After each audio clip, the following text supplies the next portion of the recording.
St. George and St. Michael by George MacDonald in 3 volumes, Volume 3. London, 1876. Contents of Volume 3. Chapter 39. Newbury. Chapter 40. Dorothy and Roland. Chapter 41. Glamorgan. Chapter 42. A New Soldier. Chapter 43. Lady and Bishop. Chapter 44. The King. Chapter 45. The Secret Interview. Chapter 46. Gifts of Healing. Chapter 47. The Poet-Physician. Chapter 48. Honorable Disgrace. Chapter 49. Siege. Chapter 50. A Sally. Chapter 51. Under the Moat. Chapter 52. The Untoothsome Plum. Chapter 53. Faithful Foes. Chapter 54. Domus Dissolvitor. Chapter 55. R.I.P. Chapter 56. Richard and Caspar. Chapter 57. The Skeleton. Chapter 58. Love and No Leasing. Chapter 59. Ave. Veil. Salve. Chapter 39. Newbury. Early the next morning, after Richard had left the cottage for Raglan Castle, Mistress Rees was awaked by the sound of a heavy blow against her door. When with difficulty she had opened it, Richard or his dead body, she knew not which, fell across her threshold. Like poor Marquis, he had come to her for help and healing. When he got out of the quarry, he made for the high road, but missing the way the dog had brought him, had some hard work in reaching it, and long before he arrived at the cottage, what with his wound, his loss of blood, his double wetting, his sleeplessness after Mistress Watson's potion, want of food, disappointment and fatigue, he was in a high fever. The last mile or two he had walked in delirium, but happily with the one dominant idea of getting help from Mother Rees. The poor woman was greatly shocked to find that the teeth of the trap had closed upon her favorite, and mangled him so terribly. A drop or two of one of her restoratives, however, soon brought him round so far that he was able to crawl to the chair on which he had sat the night before, now ages agone as it seemed, where he now sat shivering and glowing alternately, until with trembling hands the good woman had prepared her own bed for him. "Thou hast left thy doublet behind thee," she said, "and I warrant me the cake I gave thee in the pouch thereof. Hadst thou eaten of that, thou hadst not come to this pass." But Richard scarcely heard her voice. His one mental consciousness was the longing desire to lay his aching head on the pillow, and end all effort. Finding his wound appeared very tolerably dressed, Mrs. Rees would not disturb the bandages. She gave him a cooling draught, and watched by him till he fell asleep. Then she tidied her house, dressed herself, and got everything in order for nursing him. She would have sent at once to Redware to let his father know where and in what condition he was, but not a single person came near the cottage the whole day, and she dared not leave him before the fever had subsided. He raved a good deal, generally in the delusion that he was talking to Dorothy, who sought to kill him, and to whom he kept giving directions, at one time how to guide the knife to reach his heart, at another how to mingle her poison so that it should act with speed and certainty. At length one fine evening in early autumn, when the red sun shone level through the window of the little room where he lay, and made a red glory on the wall, he came to himself a little. "Is it blood?" he murmured. "Did Dorothy do it? How foolish I am! It is but a blot the sun has left behind him. Ah! I see. I am dead and lying on the top of my tomb. I am only marble. This is Redware Church. Oh, Mother Rees, is it you? I am very glad. Cover me over a little. The pall there." His eyes closed, and for a few hours he lay in a deep sleep, from which he awoke very weak, but clear-headed. He remembered nothing, however, since leaving the quarry, except what appeared a confused dream of wandering through an interminable night of darkness, weariness, and pain. His first words were, "I must get up, Mother Rees, my father will be anxious about me. Besides, I promised to set out for Gloucester today." She sought to quiet him, but in vain, and was at last compelled to inform him that his father, finding he did not return, had armed himself, mounted Oliver, and himself led his little company to join the Earl of Essex, who was now on his way, at the head of an army consisting chiefly of the trained bands of London, to raise the siege of Gloucester. Richard started up, and would have leaped from the bed, but fell back helpless and unconscious. When at length his nurse had succeeded in restoring him, she had much ado to convince him that the best thing in all respects was to lie still and submit to be nursed, so to get well as soon as possible, and join his father. "Alas, mother, I have no horse," said Richard, and hid his face on the pillow. "The Lord will provide what thee wants, my son," said the old woman with emotion, neither asking nor caring whether the Lord was on the side of the king or of the Parliament, but as little doubting that he must be on the side of Richard. He soon began to eat hopefully, and after a day or two she found pretty nearly employment enough in cooking for him. At last, weak as he still was, he would be restrained no longer. To Gloucester he must go, and relieve his father. Expostulation was unavailing. Go he must, he said, or his soul would tear itself out of his body, and go without it. "Besides, mother, I shall be getting better all the way," he continued. "I must go home at once and see whether there is anything left to go upon." He rose the same instant, and, regardless of the good woman's entreaties, crawled out to go to Redware. She followed him at a little distance, and before he had walked a quarter of a mile, he was ready to accept her offered arm to help him back. But his recovery was now very rapid, and, after a few days, he felt able for the journey. At home he found a note from his father, telling him where to find money, and informing him that he was ready to yield him Oliver the moment he should appear to claim him. Richard put on his armor, and went to the stable. The weather had been fine, and the harvest was wearing gradually to a close, but the few horses that were left were overworked, for the necessities of the war had been severe, and that part of the country had responded liberally on both sides. Besides, Mr. Haywood had scarce left an animal judged at all fit to carry a man and keep up with the troop. When Richard reached the stable, there were in it but 3, 2 of which, having brought loads to the barn, were now having their midday meal and rest. The first one was ancient in bones, with pits profound above his eyes, and grey hairs all about a face which had once been black. "Thou art but fit for old Father Time to lay his scythe across when he is a-weary," said Richard, and turned to the next. She was a huge-bodied, short-legged punch, as fat as butter, with lop ears and sleepy eyes. Having finished her corn, she was churning away at a mangerful of grass. "Thou wouldst burst thy belly at the first charge," said Richard, and was approaching the third, one he did not recognize, when a vicious, straight-out kick informed him that here was temper at least, probably then spirit. But when he came near enough to see into the stall, there stood the ugliest brute he thought that ever ate barley. He was very long-bodied and rather short-legged, with great tufts at his fetlocks, and the general look of a huge rat, in part doubtless from having no hair on his long undocked tail. He was biting vigorously at his manger, and Richard could see the white of one eye glaring at him askance in the gloom. "Do not go nigh him, sir," cried Jacob Fortune, who had come up behind. "Thou knowest not his tricks.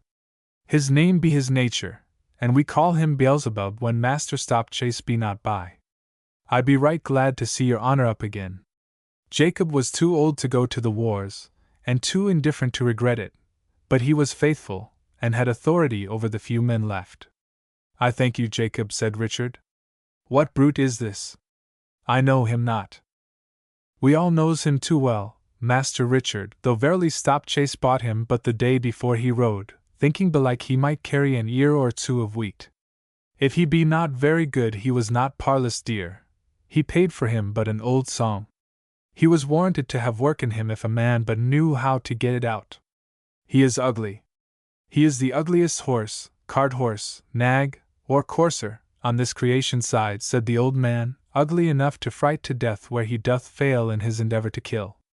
The men are all mortal feared on him, for he do kick and he do bite like the living Satan. He will not go in no cart, but there he do stand eating on his head off as fast as he can. And the brute were mine, I would slay him, I would, in good sooth. And I had but time to cure him of his evil kicking. I fear I must ever ride the last in the troop," said Richard. Why, for sure, master, thee never will ride such a devil pig as he to the wars. Will farriers say he do believe he take his strain from the swine the devils go into in the miracle? All the children would make a mock of thee as thou did ride through the villages. Look at his legs, they do be like stile-posts, and do but look at his tail. Lead him out, Jacob, and let me see his head. I dare not go nigh him, sir. I be not nimble enough to get out of the way of his hoof. I be too old, master. Richard pulled on his thick buff glove and went straight into his stall. The brute made a grab at him with his teeth, met by a smart blow from Richard's fist, which he did not like, and rearing, would have struck at him with his near forefoot, but Richard caught it by the pastern, and with his left hand again struck him on the side of the mouth. The brute then submitted to be led out by the halter. And verily he was ugly to behold. His neck stuck straight out, and so did his tail, but the latter went off in a point, and the former in a hideous knob. Here is Jack, cried the old man. He lets Jack ride him to the water. Here, Jack! Get thee upon the hog-back of Beelzebub, and mind the bristles do not flay thee, and let Master Richard see what paces he hath. The animal tried to take the lad down with his hind foot as he mounted, but scarcely was he seated when he set off at a swinging trot, in which he plied his posts in manner astonishing. Spirit indeed he must have had, and plenty, to wield such clubs in such a fashion. His joints were so loose that the bones seemed to fly about, yet they always came down right. He is guilty of hypocrisy against the devil, said Richard. He is better than he looks. Anyhow, if he but carry me thither, he will as well fill a pit as a handsomer horse. I'll take him. Have you got a saddle for him? And he had not brought a saddle with him, thou would not find one in Gwent to fit him, said the old man. Yet another day Richard found himself compelled to tarry, which he spent in caparissoning Beelzebub to the best of his ability, with the result of making him, if possible, appear still uglier than before. The eve of the day of his departure, Marquis paid Mistress Rees a second visit. He wanted no healing or help this time, seeming to have come only to offer his respects. But the knowledge that here was a messenger, dumb and discreet, ready to go between and make no sign, set Richard longing to use him. What message he did send by him I have already recorded. Although, however, the dog left them that night, he did not reach Raglan till the second morning after, and must have been roaming the country or paying other visits all that night and the next day as well, with the letter about him, which he had allowed no one to touch. At last Richard was on his way to Gloucester, mounted on Beelzebub, and much stared at by the inhabitants of every village he passed through. Apparently, however, there was something about the centaur compound which prevented their rudeness from going farther. Beelzebub bore him well, and though not a comfortable horse to ride, through the road behind him at a wonderful rate, as often and as long as Richard was able to bear it. But he found himself stronger after every rest, and by the time he began to draw nigh to Gloucester, he was nearly as well as ever, and in excellent spirits, one painful thought only haunting him, the fear that he might, mounted on Beelzebub, have to encounter someone on his beloved mare. He was consoled, however, to think that the brute was less dangerous to one before than one behind him, heels being worse than teeth. He soon became aware that something decisive had taken place, either Gloucester had fallen, or Essex had raised the siege, for army there was none, though the signs of a lately upbroken encampment were visible on all sides.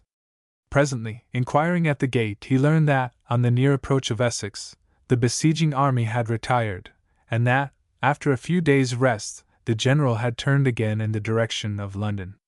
Richard, therefore, having fed Beelzebub and eaten his own dinner, which in his present condition was more necessary than usual to his being of service, mounted his hideous charger once more, and pushed on to get up with the army. Essex had not taken the direct road to London, but kept to the southward. That same day he followed him as far as Swindon, and found he was coming up with him rapidly. Having rested a short night, he reached Hungerford the next morning, which he found in great commotion because of the intelligence that at Newbury, some 7 miles distant only, Essex had found his way stopped by the king, and that a battle had been raging ever since the early morning. Having given his horse a good feed of oats and a draught of ale, Richard mounted again and rode hard for Newbury. Nor had he rode long before he heard the straggling reports of carbines, looked to the priming of his pistols, and loosened his sword in its sheath. When he got under the wall of Craven Park, the sounds of conflict grew suddenly plainer. He could distinguish the noise of horses' hoofs, and now and then the confused cries and shouts of hand-to-hand conflict. At Spain he was all but in it, for there he met wounded men, retiring slowly or carried by their comrades. These were of his own part, but he did not stop to ask any questions. Beelzebub snuffed at the fumes of the gunpowder, and seemed therefrom to derive fresh vigor. The lanes and hedges between Spain and Newbury had been the scenes of many a sanguinary tussle that morning, for nowhere had either army found room to deploy. Some of them had been fought over more than once or twice. But just before Richard came up, the tide had ebbed from that part of the way, for Essex's men had had some advantage, and had driven the king's men through the town and over the bridge, so that he found the road clear, save of wounded men and a few horses.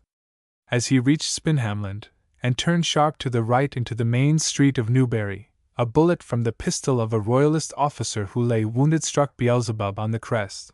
What of a crest he had, and without injuring made him so furious that his rider had much ado to keep him from mischief. For, at the very moment, they were met by a rush of Parliament pikemen, retreating, as he could see, over their heads, from a few of the king's cavalry, who came at a sharp trot down the main street. The pikemen had got into disorder pursuing some of the enemy who had divided and gone to the right and left up the two diverging streets, and when the cavalry appeared at the top of the main street, both parts, seeing themselves in danger of being surrounded, had retreated. They were now putting the Kennet with its narrow bridge between them and the long-feathered cavaliers, in the hope of gaining time and fit ground for forming and presenting a bristled front. In the midst of this confused mass of friends Richard found himself, the maddened Beelzebub every moment lashing out behind him when not rearing or biting. Before him the bridge rose steep to its crown, contracting as it rose.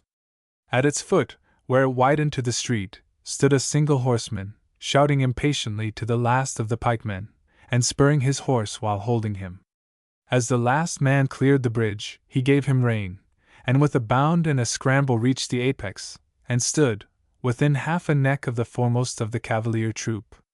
A fierce combat instantly began between them. The bridge was wide enough for two to have fought side by side, but the Roundhead contrived so to work his antagonist, who was a younger but less capable and less powerful man, that no comrade could get up beside him for the to and fro shifting of his horse. Meantime Richard had been making his slow way through the swarm of hurrying pikemen, doing what he could to keep them off Beelzebub.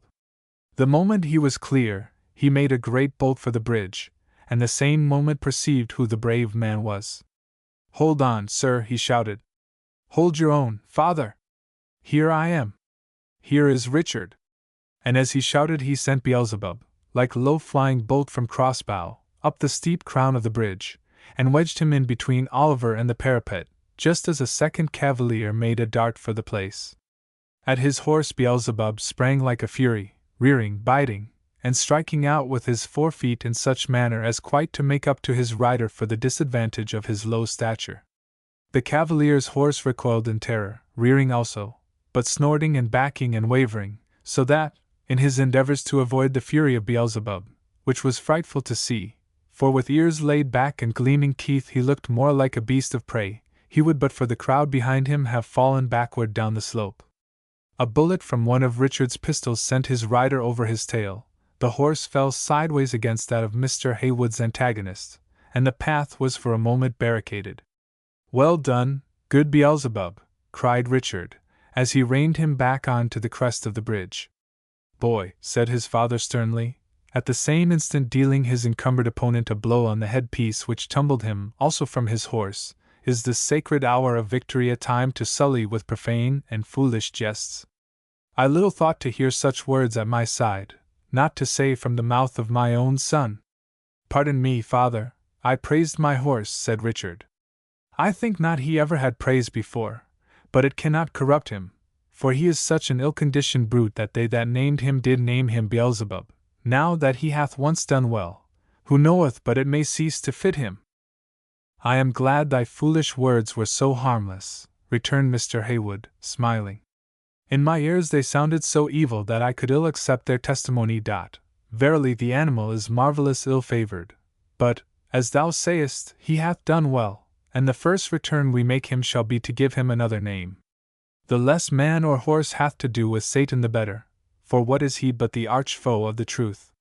While they spoke, they kept a keen watch on the enemy, who could not get near to attack them, save with a few pistol bullets, mostly wide shot, for both horses were down, and their riders helpless if not slain. What shall we call him then, father? Asked Richard. He is amazing like a huge rat, said his father. Let us henceforth call him Bishop. Wherefore Bishop and not Beelzebub, sir? Inquired Richard. Mr. Haywood laughed, but ere he could reply, a large troop of horsemen appeared at the top of the street. Glancing then behind in some anxiety, they saw to their relief that the pikemen had now formed themselves into a hollow square at the foot of the bridge, prepared to receive cavalry. They turned therefore, and, passing through them, rode to find their regiment. From that day Bishop, notwithstanding his faults many and grievous, was regarded with respect by both father and son, Richard vowing never to mount another, let laugh who would, so long as the brute lived and he had not recovered Lady. But they had to give him room for two on the march, and the place behind him was always left vacant, which they said gave no more space than he wanted, seeing he kicked out his leg to twice its walking length. Before long, however, they had got so used to his ways that they almost ceased to regard them as faults, and he began to grow a favorite in the regiment. Chapter 40. Dorothy and Roland. Such was the force of law and custom in Raglan that as soon as any commotion ceased things settled at once. It was so now. The minds of the Marquis and Lord Charles being at rest both as regarded the gap in the defences of the castle and the character of its inmates, the very next day all was order again. The fate of Amanda was allowed gradually to ooze out, but the greater portion both of domestics and garrison continued firm in the belief that she had been carried off by Satan. Young Delaware, indeed, who had been reveling late, I mean in the chapel with the organ, and who was always the more inclined to believe a thing the stranger it was, asserted that he saw devil fly away with her, a testimony which gained as much in one way as it lost in another by the fact that he could not see at all. To Scudamore her absence, however caused, was only a relief. She had ceased to interest him, while Dorothy had become to him like an enchanted castle, the spell of which he flattered himself he was the knight born to break. All his endeavors, however, to attract from her a single look such as indicated intelligence, not to say response, were disappointed. She seemed absolutely unsuspicious of what he sought, either, having so long pretermitted what claim he might once have established to cousinly relations with her, could he now initiate any intimacy on that ground. Had she become an inmate of Raglan immediately after he first made her acquaintance, that might have ripened to something more hopeful, but when she came she was in sorrow, nor felt that there was any comfort in him, while he was beginning to yield to the tightening bonds Mistress Amanda had flung around him. Nor since had he afforded her any ground for altering her first impressions, or favorably modifying a feature of the portrait Lady Margaret had presented of him. Strange to say, however, poorly grounded as was the original interest he had taken in her, and little as he was capable of understanding her, he soon began, even while yet confident in his proved advantages of person and mind and power persuasive, to be vaguely wrought upon by the superiority of her nature. With this the establishment of her innocence in the eyes of the household had little to do, indeed, that threatened at first to destroy something of her attraction. A passionate, yielding, even erring nature had of necessity for such as he far more enchantment than a nature that ruled its own emotions, and would judge such as might be unveiled to it. Neither was it that her cold courtesy and kind indifference roused him to call to the front any of the more valuable endowments of his being. Something far better had commenced, unconsciously to himself. The dim element of truth that flitted vaporous about in him had begun to respond to the great pervading and enrounding orb of her verity. He began to respect her, began to feel drawn as if by another spiritual sense than that of which Amanda had laid hold. He found in her an element of authority. The conscious influences to whose triumph he had been so perniciously accustomed had proved powerless upon her, while those that in her resided unconscious were subduing him. Her star was dominant over his. At length he began to be aware that this was no light preference, no passing fancy, but something more serious than he had hitherto known, that in fact he was really, though uncomfortably and unsatisfactorily, in love with her. He felt she was not like any other girl he had made his shabby love to, and would have tried to make better to her, but she kept him at a distance, and that he began to find tormenting. One day, for example, meeting her in the court as she was crossing towards the keep. "I would thou didst take apprentices, cousin," he said, "so I might be one, and learn of thee the mysteries of thy trade." "Wherefore, cousin?" "That I might spare thee something of thy labor." "That were no kindness. I am not like thee. I find labor a thing to be courted rather than spared. I am not overwrought." Scudamore gazed into her grey eyes, but found there nothing to contradict, nothing to supplement the indifference of her words. There was no lurking sparkle of humor, no acknowledgment of kindness. There was a something, but he could not understand it, for his poor shapeless soul might not read the cosmic mystery embodied in their depths. He stammered, who had never known himself stammer before, broke the joints of an ill-fitted answer, swept the tiles with the long feather in his hat, and found himself parted from her, with the feeling that he had not of himself left her, but had been borne away by some subtle force emanating from her. Lord Herbert had again left the castle. More soldiers and more must still be raised for the king. Now he would be paying His Majesty a visit at Oxford, and inspecting the Life Guards he had provided him, now back in South Wales, enlisting men, and straining every power in him to keep the district of which his father was governor in good affection and loyal behavior. Winter drew nigh, and stayed somewhat the rush of events, clogged the wheels of life as they ran towards death, brought a little sleep to the world and coolness to men's hearts, led in another Christmas, and looked on for a while. Nor did the many troubles heaped on England, the drained purses, the swollen hearts, the anxious minds, the bereaved houses, the ruptures, the sorrows, and the hatreds, yet reach to dull in any large measure the merriment of the season at Raglan. Customs are like carpets, forever wearing out whether we mark it or no, but Lord Worcester's patriarchal prejudices, cleaving to the old and looking askance on the new, caused them to last longer in Raglan than almost anywhere else. The old were the things of his fathers which he had loved from his childhood. The new were the things of his children which he had not proven. What a fire that was that blazed on the hall hearth under the great chimney, which, dividing in two, embraced a fine window, then again becoming one, sent the hot blasts rushing out far into the waste of wintry air. No one could go within yards of it for the fierce heat of the blazing logs, now and then augmented by huge lumps of coal.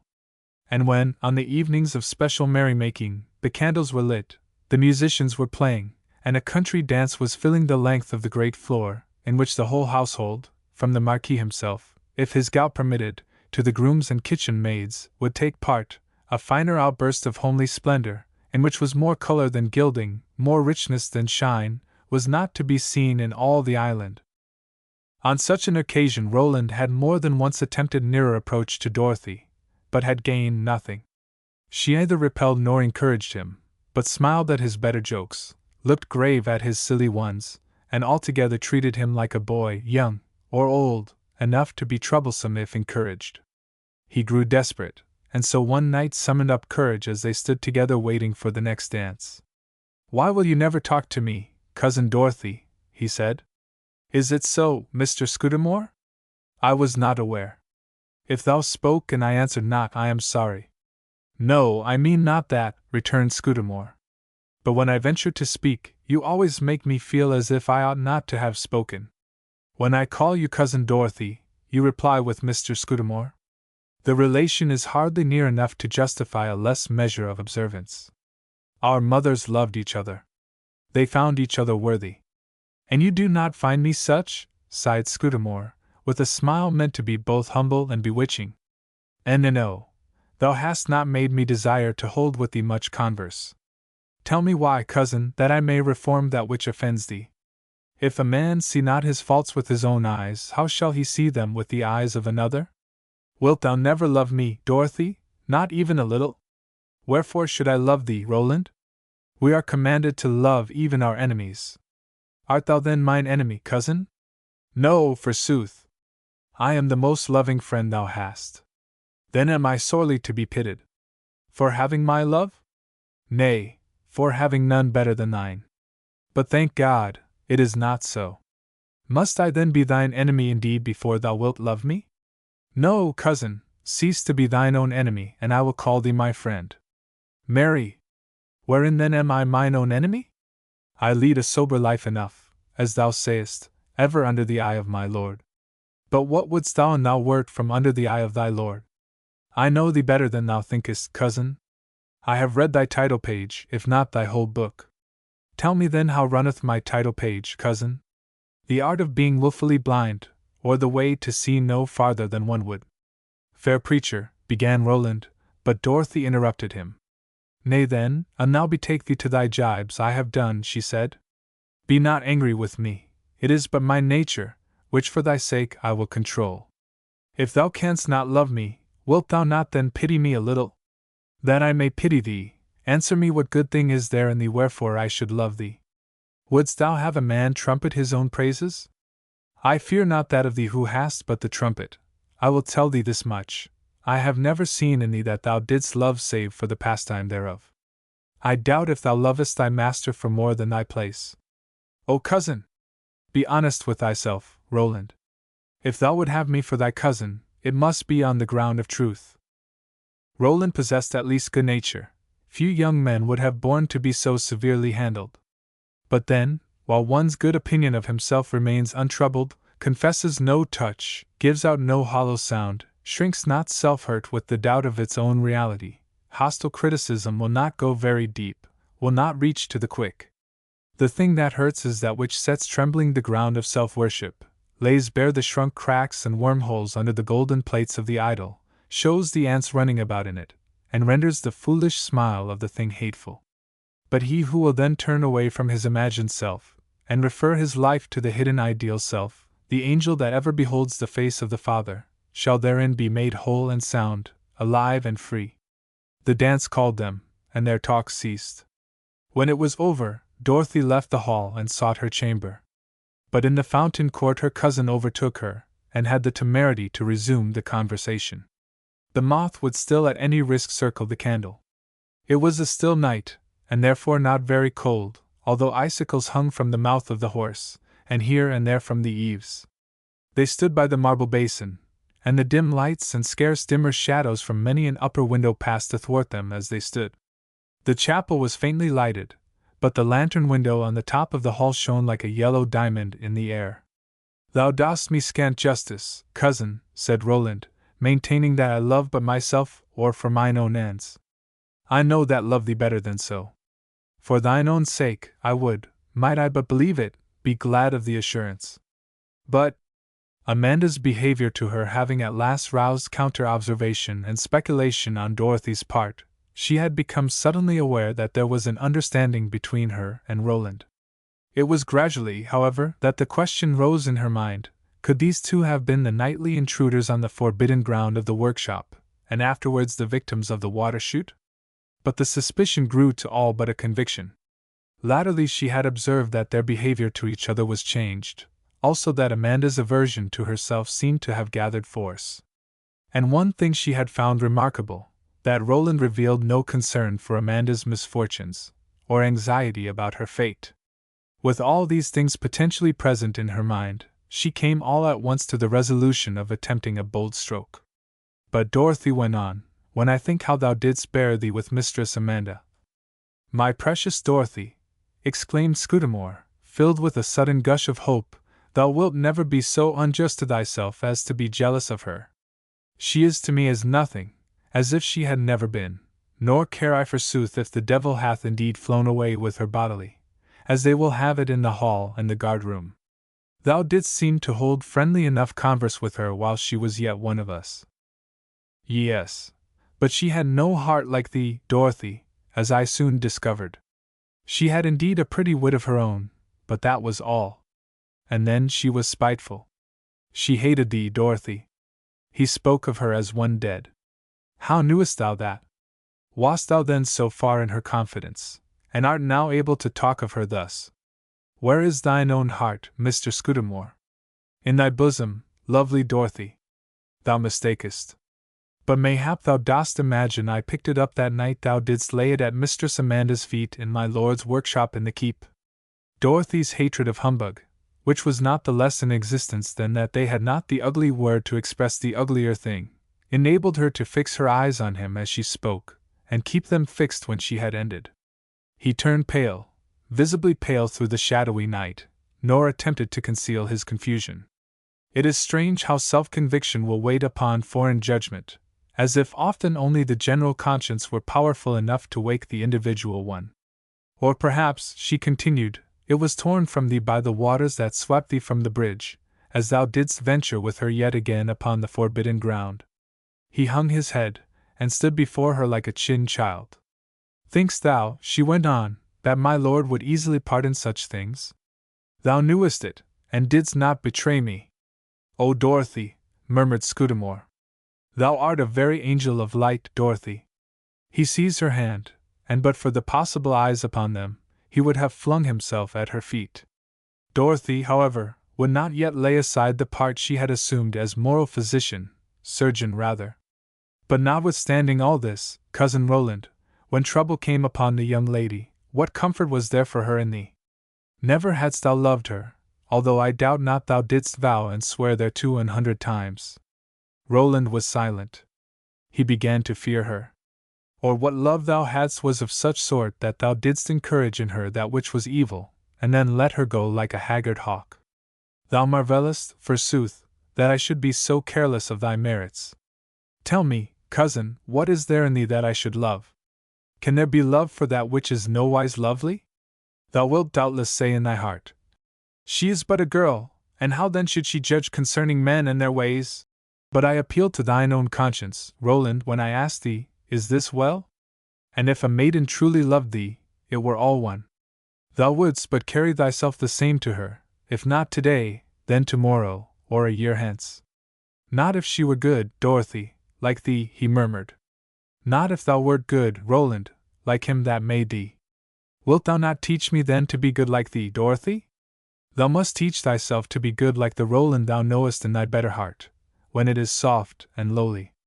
Wouldst thou then love me a little, Dorothy, if I vowed to be thy scholar, and study to be good? Give me some hope to help me in the hard task. He that is good for goodness' sake, Roland. Yet who can fail to love that which is good in king or knave? Ah! But do not mock me, Dorothy, such is not the love I would have of thee.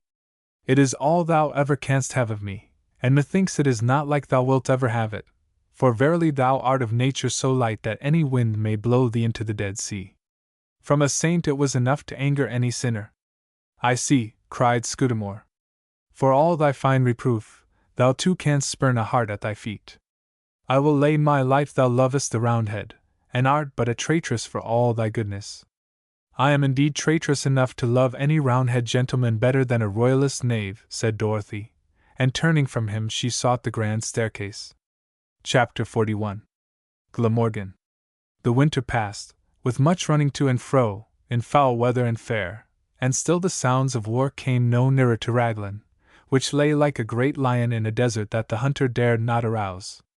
The whole of Wales, except a castle or two, remained subject to the king, and this he owed in great measure to the influence and devotion of the Somersets, his obligation to whom he seemed more and more bent on acknowledging. One day in early summer Lady Margaret was sitting in her parlour, busy with her embroidery, and Dorothy was by her side assisting her, when Lord Herbert, who had been absent for many days, walked in. "How does my Lady Glamorgan?" he said gaily. "What mean you, my Herbert?" returned his wife, looking in his eyes somewhat eagerly. "Thy Herbert am I no more, either plume I myself any more in the spare feathers of my father. Thou art, my dove, as thou deservest to be, Countess of Glamorgan, in the right of thine own husband, first Earl of the same, for such being the will of his Majesty, I doubt not thou wilt give thy consent thereto, and play the Countess graciously. Come, Dorothy, art not proud to be cousin to an Earl?" "I am proud that you should call me cousin, my lord," answered Dorothy, "but truly to me it is all one whether you be called Herbert or Glamorgan." So thou remain now, cousin, and my friend, the king may call thee what he will, and if thou art pleased, so am I. It was the first time she had ever thou'd him, and she turned pale at her own daring. "Sd, George. But thou hast well spoken, cousin," cried the Earl. "Has she not, wife? So well that if she often saith as well, I shall have much ado not to hate her," replied Lady Glamorgan. "When didst thou ever cry, 'Well spoken,' to thy mad Irishwoman, Ned? All thou dost is well, my lady. Thou hast all the titles to my praises already in thy pocket.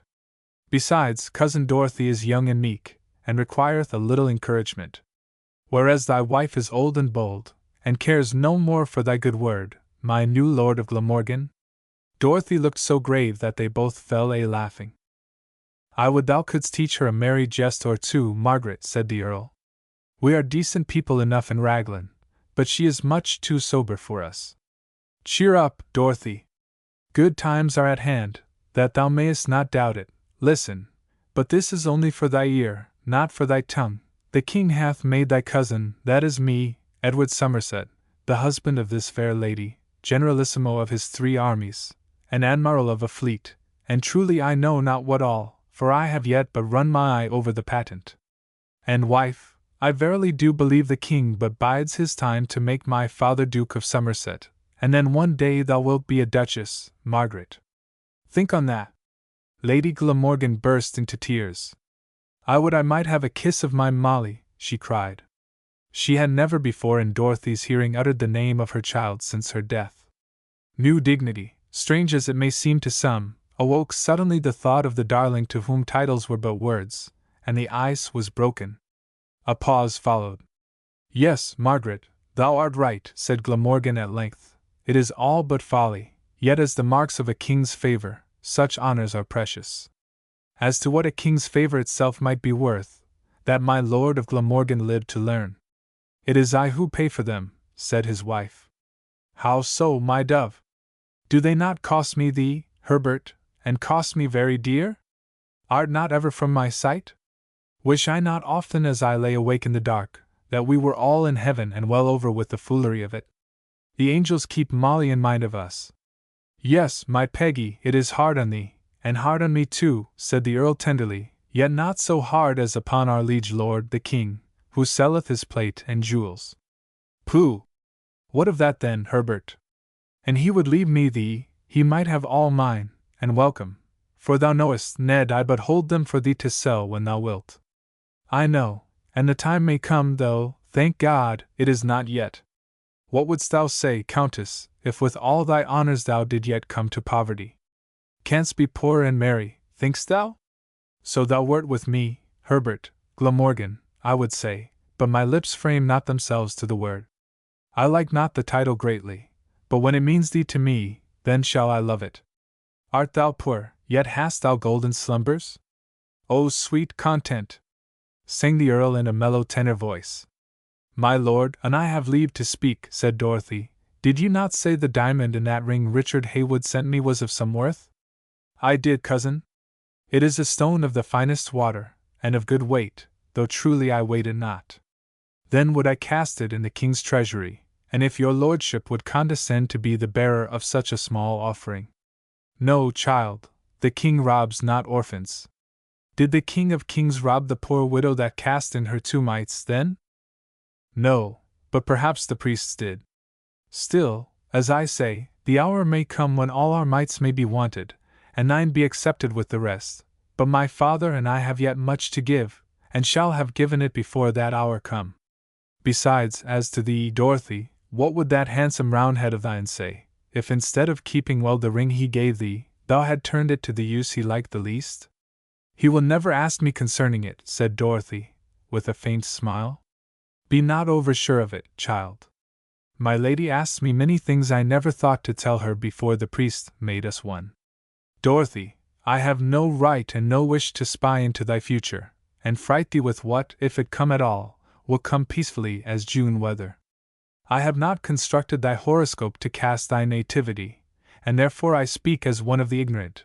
But let me tell thee, for I do say it confidently, that if these wars were once over, and the king had his own again, there will be few men in his 3 kingdoms so worthy of the hand and heart of Dorothy Vaughan as that same Roundhead fellow, Richard Heywood.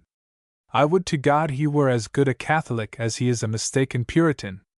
And now, my lady, may I not send thy maiden from us, for I would talk with thee alone of certain matters, not from distrust of Dorothy, but that they are not my own to impart, therefore I pray her absence. The Parliament having secured the assistance of the Scots, and their forces having, early in the year, entered England, the king on his side was now meditating an attempt to secure the assistance of the Irish Catholics, to which the devotion of certain of the old Catholic houses at home encouraged him. But it was a game of terrible danger, for if he lost it, he lost everything, and that it should transpire before maturity would be to lose it absolutely, for the Irish Catholics had, truly or falsely, been charged with such enormities during the rebellion, that they had become absolutely hateful in the eyes of all English Protestants. And any alliance with them must cost him far more in Protestants than he could gain by it in Catholics. It was necessary, therefore, that he should go about it with the utmost caution, and indeed in his whole management of it, the wariness far exceeded the dignity, and was practiced at the expense of his best friends. But the poor king was such a believer in his father's pet doctrine of the divine right of his inheritance, that not only would he himself sacrifice everything to the dim shadow of royalty which usurped the throne of his conscience, but would, without great difficulty or compunction, though not always without remorse, accept any sacrifice which a subject might have devotion enough to bring to the altar before which Charles Stuart acted as flamen. In this my story of hearts rather than fortunes, it is not necessary to follow the river of public events through many of its windings, although every now and then my track will bring me to a ferry, where the boat bearing my personages will be seized by the force of the current, and carried down the stream while crossing to the other bank. It must have been, I think, in view of his slowly maturing intention to employ Lord Herbert in a secret mission to Ireland with the object above mentioned, that the king had sought to bind him yet more closely to himself by conferring on him the title of Glamorgan.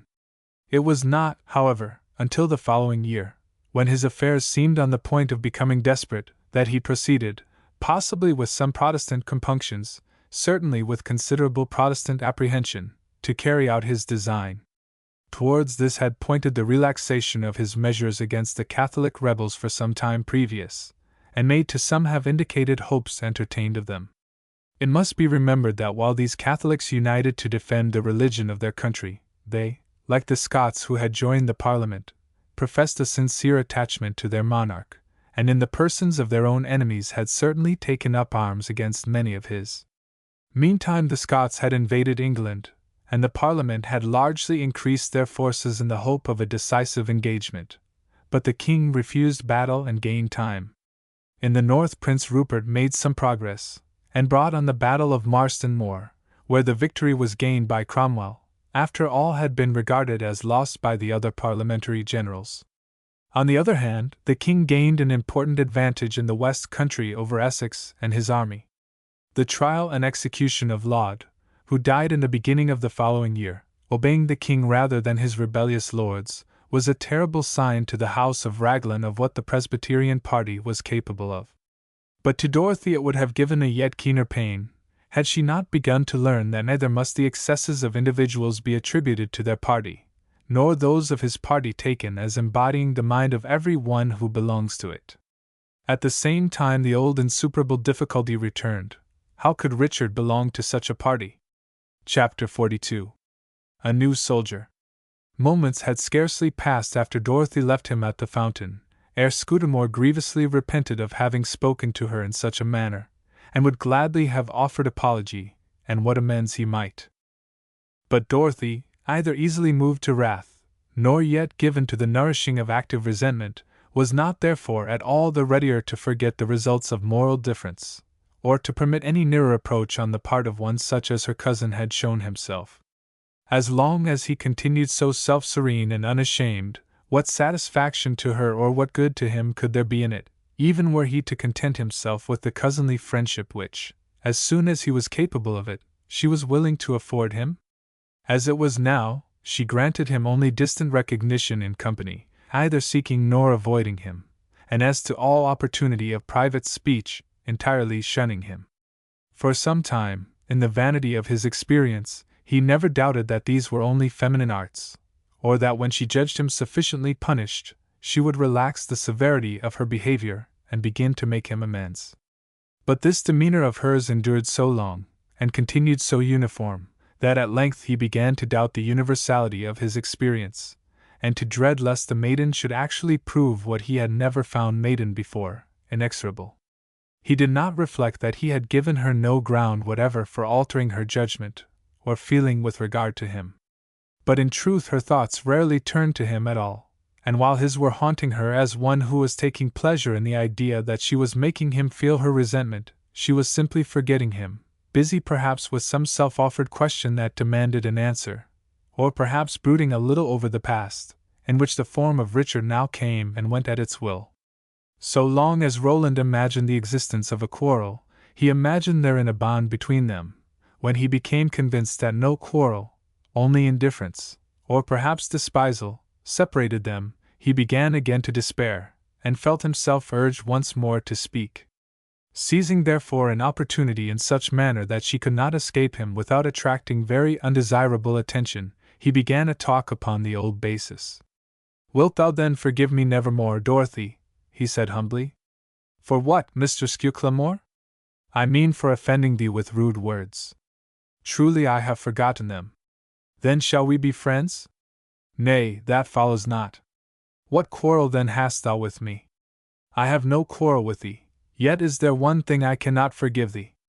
"And what is that, cousin?" "Believe me, I know not. I need but to know, and I will humble myself." "That would serve nothing, for how should I forgive thee for being unworthy? For such thing there is no forgiveness. Cease thou to be unworthy, and then is there nothing to forgive. I were an unfriendly friend, Roland, did I befriend the man who befriendeth not himself. I understand thee not, cousin. And I understand not thy not understanding. Therefore can there be no communion between us."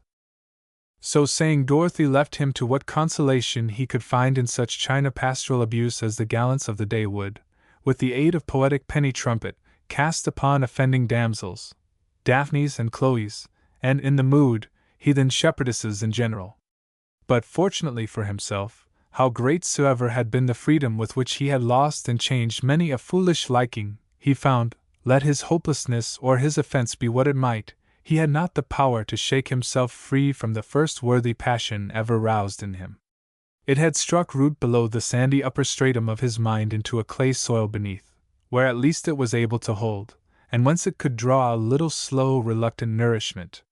During his poetic anger, he wrote no small amount of fair verse, tried by the standard of Cowley, Carew, and Suckling, so like theirs indeed that the best of it might have passed for some of their worst, although there was not in it all a single phrase to remind one of their best. But when the poetic spring began to run dry, he fell once more into a sort of wilful despair, and disrelished everything, except indeed his food and drink, so much so that his master, perceiving his altered cheer, one day addressed him to know the cause. "What aileth thee, Roland?" he said kindly. "For this Esseonite past, thou lookest like one that oweth the hangman his best suit." "I rust, my lord," said Roland, with a tragic air of discontent. The notion had arisen in his foolish head that the way to soften the heart of Dorothy would be to ride to the wars, and get himself slain, or, rather severely but not mortally wounded. Then he would be brought back to Raglan, and thinking he was going to die, Dorothy would nurse him, and then she would be sure to fall in love with him. Yes, he would ride forth on the fellow Haywood's mare, seek him in the field of battle, and slay him, but be himself thus grievously wounded. "I rust, my lord," he said briefly. "Ha! Thou wouldst to the wars. I like thee for that, boy. Truly the king wanteth soldiers, and that more than ever. Thou art a good cupbearer, but I will do my best to savour my claret without thee. Thou shalt to the king, and what poor thing my word may do for thee shall not be wanting." Scudamore had expected opposition, and was a little nonplussed. He had judged himself essential to his master's comfort, and had even hoped he might set Dorothy to use her influence towards reconciling him to remain at home. But although self-indulgent and lazy, Scudamore was constitutionally no coward, and had never had any experience to give him pause. He did not know what an ugly thing a battle is after it is over, and the mind has leisure to attend to the smarting of the wounds. "I thank your lordship with all my heart," he said, putting on an air of greater satisfaction than he felt, "and with your lordship's leave would prefer a further request." "Say on, Roland.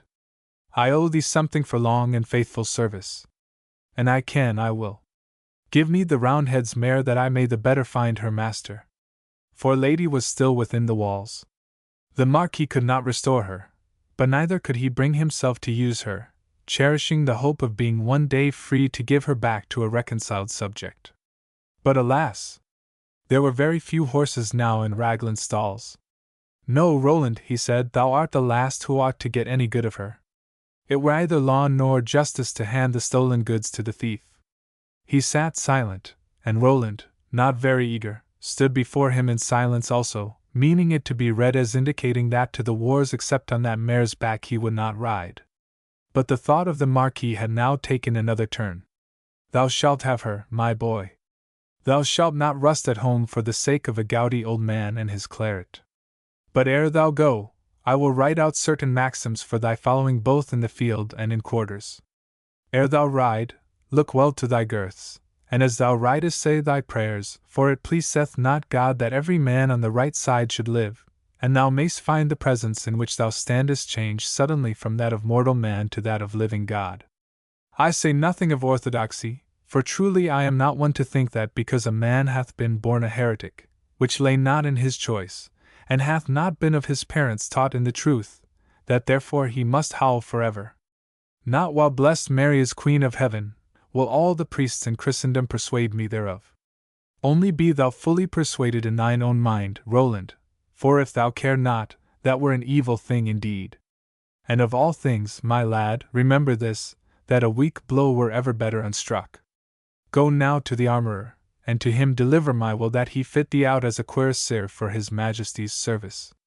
I can give thee no rank, for I have no regiment in the making at present, but it may please his Majesty to take care of thee, and give thee a place in my Lord Glamorgan's regiment of bodyguards.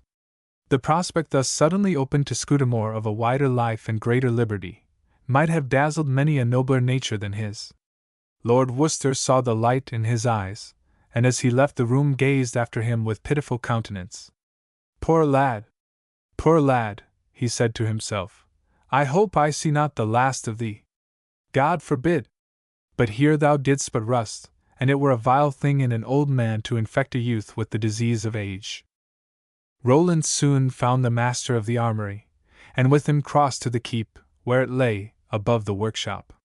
At the foot of the stair he talked loud, in the hope that Dorothy might be with the fire engine, which he thought he heard at work, and would hear him. Having chosen such pieces as pleased his fancy, and needed but a little of the armorer's art to render them suitable, he filled his arms with them, and following the master down, contrived to fall a little behind, so that he should leave the tower before him, when he dropped them all with a huge clatter at the foot of the stair. The noise was sufficient, for it brought out Dorothy. She gazed for a moment as, pretending not to have seen her, he was picking them up with his back towards her. Do I see thee arming at length, cousin? She said. I congratulate thee. She held out her hand to him. He took it and stared. The reception of his noisy news was different from what he had been vain enough to hope. So little had Dorothy's behavior in the capture of Roland enlightened him as to her character. Thou wouldst have me slain then to be rid of me, Dorothy, he gasped. I would have any man slain where men fight, returned Dorothy, rather than idling within stone walls. Thou art hard-hearted, Dorothy, and knowest not what love is, else wouldst thou pity me a little. What? Art afraid, cousin? Afraid? I fear nothing under heaven but thy cruelty, Dorothy. Then what wouldst thou have me pity thee for? I would, and I had dared, have said, because I must leave thee. But thou wouldst mock at that, and therefore I say instead, because I shall never return, for I see well that thou never hast loved me even a little. Dorothy smiled. And I had loved thee, cousin, she rejoined, I had never let thee rest, or left soliciting thee, until thou hadst donned thy buff coat and buckled on thy spurs, and departed to be a man among men, and no more a boy among women. So saying she returned to her engine, which all the time had been pumping and forcing with fiery inspiration. Scudamore mounted and rode, followed by one of the grooms. He found the king at Wallingford, presented the Marquis's letter, proffered his services, and was at once placed in attendance on His Majesty's person. In the eyes of most of his comrades the mare he rode seemed too light for cavalry work, but she made up in spirit and quality of muscle for lack of size, and there was not another about the king to match in beauty the little black lady. Sweet-tempered and gentle although nervous and quick, and endowed with a rare docility and a faith which supplied courage, it was clear, while nothing was known of her pedigree, both from her form and her nature, that she was of Arab descent. No feeling of unreality in his possession of her intruding to disturb his satisfaction in her, Scudamore became very fond of her. Having joined the army, however, only after the second battle of Newbury, he had no chance till the following summer of learning how she bore herself in the field. Chapter 43. Lady and Bishop. In the meantime, a succession of events had contributed to enhance the influence of Cromwell in the Parliament, and his position and power in the army. He was now, therefore, more able to put in places of trust such men as came nearest his own way of thinking, and amongst the rest Roger Heywood, whom, once brought into the active service for which modesty had made him doubt his own fitness, he would not allow to leave it again, but made colonel of one of his favorite regiments of horse, with his son as major. Richard continued to ride Bishop, which became at length famous for courage, as he had become at once for ugliness. Fortunately they found that he had developed friendly feelings towards one of the Maras of the troop, never lashing out when she happened to be behind him, so they gave her that place, and were freed from much anxiety. Still the rider on each side of him had to keep his eyes open, for every now and then a sudden fury of biting would seize him, and bring chaos in the regiment for a moment or two. When his master was made an officer, the brute's temptations probably remained the same, but his opportunities of yielding to them became considerably fewer. It was strange company in which Richard rode. Nearly all were of the independent party in religious polity, all holding, or imagining they held, the same or nearly the same tenets. The opinions of most of them, however, were merely the opinions of the man to whose influences they had been first and principally subjected. To say what their belief was, would be to say what they were, which is deeper judgment than a man can reach. In Roger Heywood and his son dwelt a pure love of liberty. The ardent attachment to liberty which most of the troopers professed, would have prevented few of them indeed from putting a Quaker in the stocks, or perhaps whipping him, had such an obnoxious heretic as a Quaker been at that time in existence. In some was the devoutest sense of personal obligation, and the strongest religious feeling. In others was nothing but talk, less injurious than some sorts of pseudo-religious talk, in that it was a jargon admitting of much freedom of utterance and reception, mysterious symbols being used in commonest interchange. That they all believed earnestly enough to fight for their convictions, will not go very far in proof of their sincerity even, for to most of them fighting came by nature, and was no doubt a great relief to the much oppressed old Adam not yet by any means dead in them. At length the king led out his men for another campaign, and was followed by Fairfax and Cromwell into the shires of Leicester and Northampton. Then came the battle at the village of Naseby. Prince Rupert, whose folly so often lost what his courage had gained, having defeated Ireton and his horse, followed them from the field, while Cromwell with his superior numbers turned Sir Marmaduke Langdale's flank, and thereby turned the scale of victory. But Sir Marmaduke and his men fought desperately, and while the contest was yet undecided, the king saw that Rupert, returned from the pursuit, was attacking the enemy's artillery, and dispatched Roland in hot haste to bring him to the aid of Sir Marmaduke. The straightest line to reach him lay across a large field to the rear of Sir Marmaduke's men. As he went from behind them, Richard caught sight of him and his object together, struck spurs into Bishop's flanks, bored him through a bull fence, was in the same field with Roland, and tore at full speed to head him off from the prince. Roland rode for some distance without perceiving that he was followed, if Richard could but get within pistol shot of him, for alas, he seemed to be mounted on the fleeter animal. Heavens, could it be? Yes, it was. It was his own lost lady the cavalier rode. For a moment his heart beat so fast that he felt as if he should fall from his horse.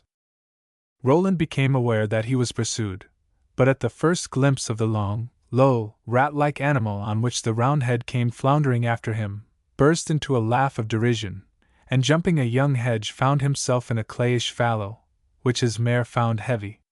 Soon Richard jumped the hedge also, and immediately Bishop had the advantage. But now, beyond the tall hedge they were approaching, they heard the sounds of the conflict near. There was no time to lose. Richard breathed deep, and uttered a long, wild, peculiar cry. Lady started, half-stopped, raised her head high, and turned round her ears. Richard cried again.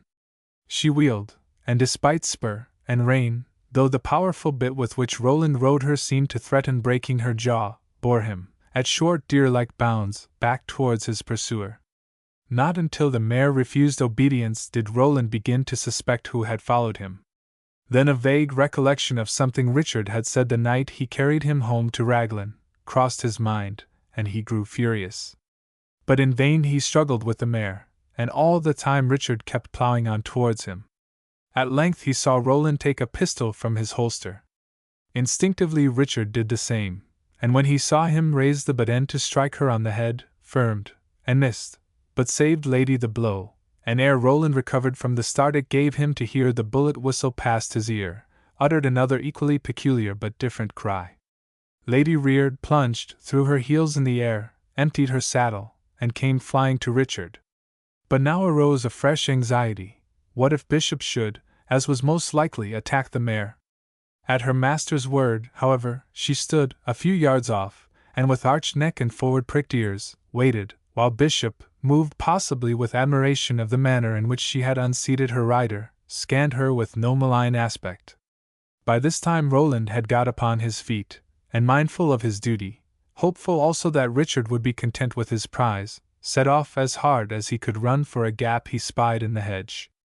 But in a moment Bishop, followed by Lady, had headed him. "Thou wert better cry quarter," said Richard. The reply was a bullet that struck Bishop below the ear. He stood straight up, gave one yell, and tumbled over. Scudamore ran towards the mare, hoping to catch her and be off ere the Roundhead could recover himself. But although Bishop had fallen on his leg, Richard was unhurt. He lay still and watched. Lady seemed bewildered, and Roland, coming softly up, seized her bridle, and sprung into the saddle. The same moment Richard gave his cry a second time, and again up went Roland in the air, and Lady came trotting daintily to her master, scared, but obedient. Roland fell on his back, and before he came to himself, Richard had drawn his leg from under his slain charger, and his sword from its sheath. And now first he perceived who his antagonist was, and a pang went to his heart at the remembrance of his father's words. "Mr. Scudamore," he cried, "I would thou hadst not stolen my mare, so that I might fight with thee in a Christian fashion." "Roundhead scoundrel," gasped Scudamore, wild with wrath. "Thy unmannerly varlet tricks shall cost thee dear. Thou a soldier? A juggler with a mountebank jade, a vile hackney which thou hast taught to caper. A soldier indeed!" "A soldier and seatless," returned Richard. "A soldier and rail. A soldier and steal my mare, then shoot my horse. Bah! And the rest were like thee, we might take the field with dog whips." Scudamore drew a pistol from his belt, and glanced towards the mare. "An thou lift thine arm, I will kill thee," cried Richard. "What? Shall a man not teach his horse lest the thief should find him not broke to his taste? Besides, did I not give thee warning while yet I judged thee an honest man, and a thief but in jest? Go thy ways. I shall do my country better service by following braver men than by taking thee. Get thee back to thy master. An I killed thee, I should do him less hurt than I would. See yonder how thy master's horse do not and scatter." He approached Lady to mount and ride away. But Roland, who had now with the help of his anger recovered from the effects of his fall, rushed at Richard with drawn sword. The contest was brief. With one heavy blow that beat down his guard and wounded him severely in the shoulder, dividing his collarbone, for he was but lightly armed, Richard stretched his antagonist on the ground. Then, seeing Prince Rupert's men returning, and Sir Marmaduke's in flight and some of them coming his way, he feared being surrounded, and leaping into the saddle, flew as if the wind were under him back to his regiment, reaching it just as in the first heat of pursuit. Cromwell called them back, and turned them upon the rear of the Royalist infantry. This decided the battle. Ere Rupert returned, the affair was so hopeless that not even the entreaties of the king could induce his cavalry to form again and charge. His Majesty retreated to Leicester and Hereford. Chapter 44. The King. Some months before the Battle of Naseby, which was fought in June early, that is, in the year 1645, the plans of the king having now ripened, he gave a secret commission for Ireland to the Earl of Glamorgan, with immense powers, among the rest that of coining money, in order that he might be in a position to make proposals towards certain arrangements with the Irish Catholics, which, in view of the prejudices of the king's Protestant council, it was of vital importance to keep secret. Glamorgan therefore took a long leave of his wife and family, and in the month of March set out for Dublin. At Carnarvon they got on board a small bark, laden with corn, but in rough weather that followed, were cast ashore on the coast of Lancashire. A second attempt failed also, for, pursued by a Parliament vessel, they were again compelled to land on the same coast. It was the middle of summer before they reached Dublin. During this period there was of course great anxiety in Raglan, the chief part of which was Lady Glamorgan's. At times she felt that but for the sympathy of Dorothy, often silent but always ministrant, she would have broken down quite under the burden of ignorance and its attendant anxiety. In the prolonged absence of her husband, and the irregularity of tidings, for they came at uncertain as well as wide intervals, her yearnings after her vanished Molly, which had become more patient, returned with all their early vehemence, and she began to brood on the meeting beyond the grave of which her religion waked her hope. Nor was this all. Her religion itself grew more real, for although there is nothing essentially religious in thinking of the future, although there is more of the heart of religion in the taking of strength from the love of God to do the commonest duty, than in all the longing for a blessed hereafter of which the soul is capable, yet the love of a little child is very close to the love of the great Father. And the loss that sets any affection aching and longing, heaves, as on a wave from the very heart of the human ocean, the laboring spirit up towards the source of life and restoration. In like manner, from their common love to the child, and their common sense of loss in her death, the hearts of the two women drew closer to each other, and Protestant Mistress Dorothy was able to speak words of comfort to Catholic Lady Glamorgan, which the hearer found would lie on the shelf of her creed none the less quietly that the giver had lifted them from the shelf of hers. One evening, while yet Lady Glamorgan had had no news of her husband's arrival in Ireland, and the bright June weather continued clouded with uncertainty and fear, Lady Broughton came panting into her parlour with the tidings that a courier had just arrived at the main entrance, himself pale with fatigue, and his horse white with foam. "Alas! Alas!" cried Lady Glamorgan, and fell back in her chair, faint with apprehension, for what might not be the message he bore. Ere Dorothy had succeeded in calming her, the Marquis himself came hobbling in, with the news that the king was coming. "Is that all?" said the Countess, heaving a deep sigh, while the tears ran down her cheeks. "Is that all?" repeated her father-in-law. "How, my lady? Is there then nobody in all the world but Glamorgan? Verily I believe thou wouldst turn thy back on the angel Gabriel, if he dared appear before thee without thy Ned under his arm. Bless the Irish heart! I never gave thee my Ned that thou shouldst fall down and worship the fellow." "Bear with me, sir," she answered faintly. "It is but the pain here. Thou knowest I cannot tell but he lieth at the bottom of the Irish Sea. If he do lie there, then lieth he in Abraham's bosom, daughter, where I trust there is room for thee and me also. Thou rememberest how thy Molly said once to thee, Madam, thy bosom is not so big as my Lord Abraham's. What a big bosom my Lord Abraham must have!" Lady Glamorgan laughed. "Come then, to our work alive! Which is now to receive his Majesty," said the Marquis. "My wild Irishwoman! Alas, my lord! Tame enough now," sighed the Countess. "Not too tame to understand that she must represent her husband before the King's Majesty," said Lord Worcester. Lady Glamorgan rose, kissed her father-in-law, wiped her eyes, and said, "Where, my lord, do you purpose lodging his Majesty?" "In the great north room, over the buttery, and next the picture gallery, which will serve his Majesty to walk in, and the windows there have the finest prospect of all. I did think of the great tower, but well, the chamber there is indeed statelier, but it is gloomy as a dull twilight, while the one I intend him to lie in is bright as a summer morning. The tower chamber makes me think of all the lords and ladies that have died therein, the north room, of all the babies that have been born there. Spoken like a man, murmured Lady Glamorgan. Have you given directions, my lord? I have sent for Sir Ralph. Come with me, Margaret. You and Mary must keep your old father from blundering. Run, Dorothy, and tell Mr. Delaware and Mr. Andrews that I desire their presence in my closet. I miss the rogue Scudamore. They tell me he hath done well, and is sorely wounded. He must feel the better for the one already, and I hope he will soon be nothing the worse for the other. As he thus talked, they left the room and took their way to the study, where they found the steward waiting them. The whole castle was presently alive with preparations for the king's visit. That he had been so sorely foiled of late, only roused in all the greater desire to receive him with every possible honor. Hope revived in Lady Glamorgan's bosom.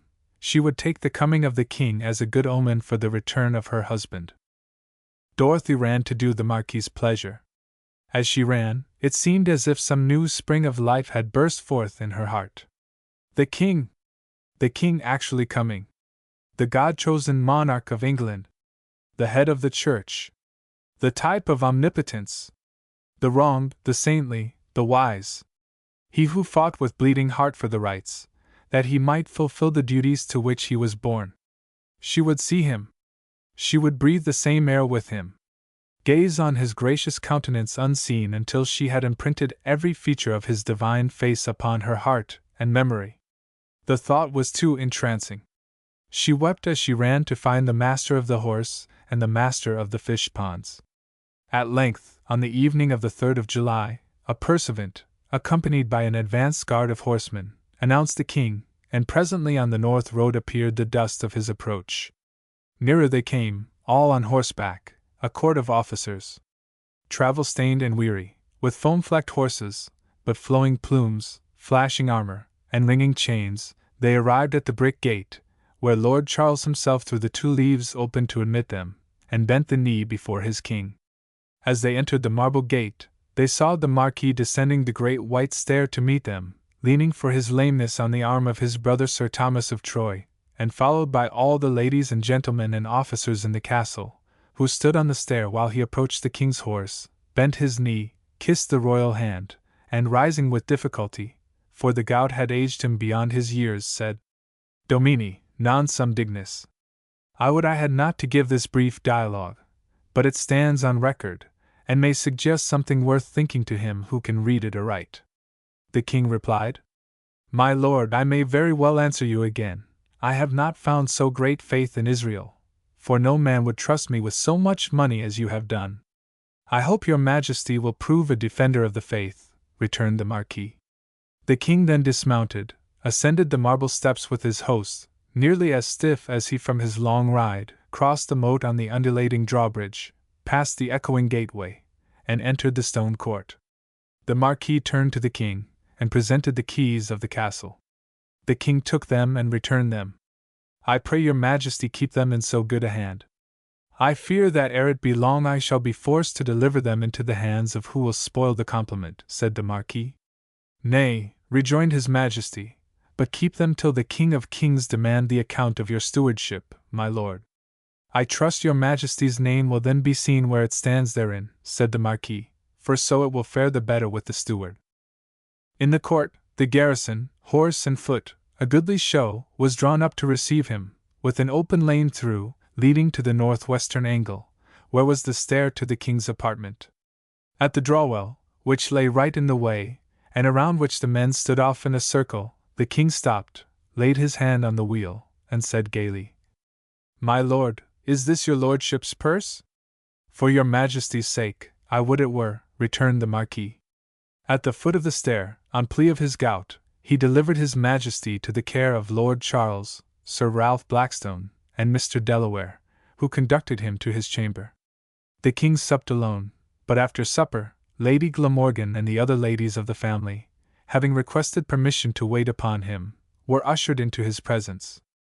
Each of them took with her one of her ladies in attendance, and Dorothy, being the one chosen by her mistress for that honor, not without the rousing of a strong feeling of injustice in the bosoms of the elder ladies, entered trembling behind her mistress, as if the room were a temple wherein no simulacrum but the divinity himself dwelt in visible presence.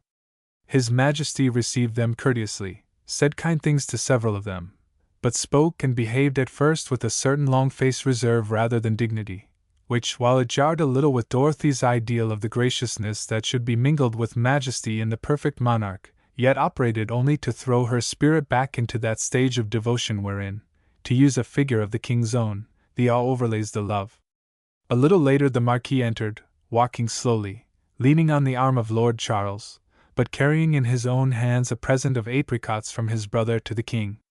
Meantime Dorothy's love had begun to rise again from beneath her awe, but when the Marquis came in, old and stately, reverend and slow, with a silver dish in each hand and a basket on his arm, and she saw him bow 3 times ere he presented his offering, himself serving whom all served, himself humble whom all revered, then again did awe nearly overcome her.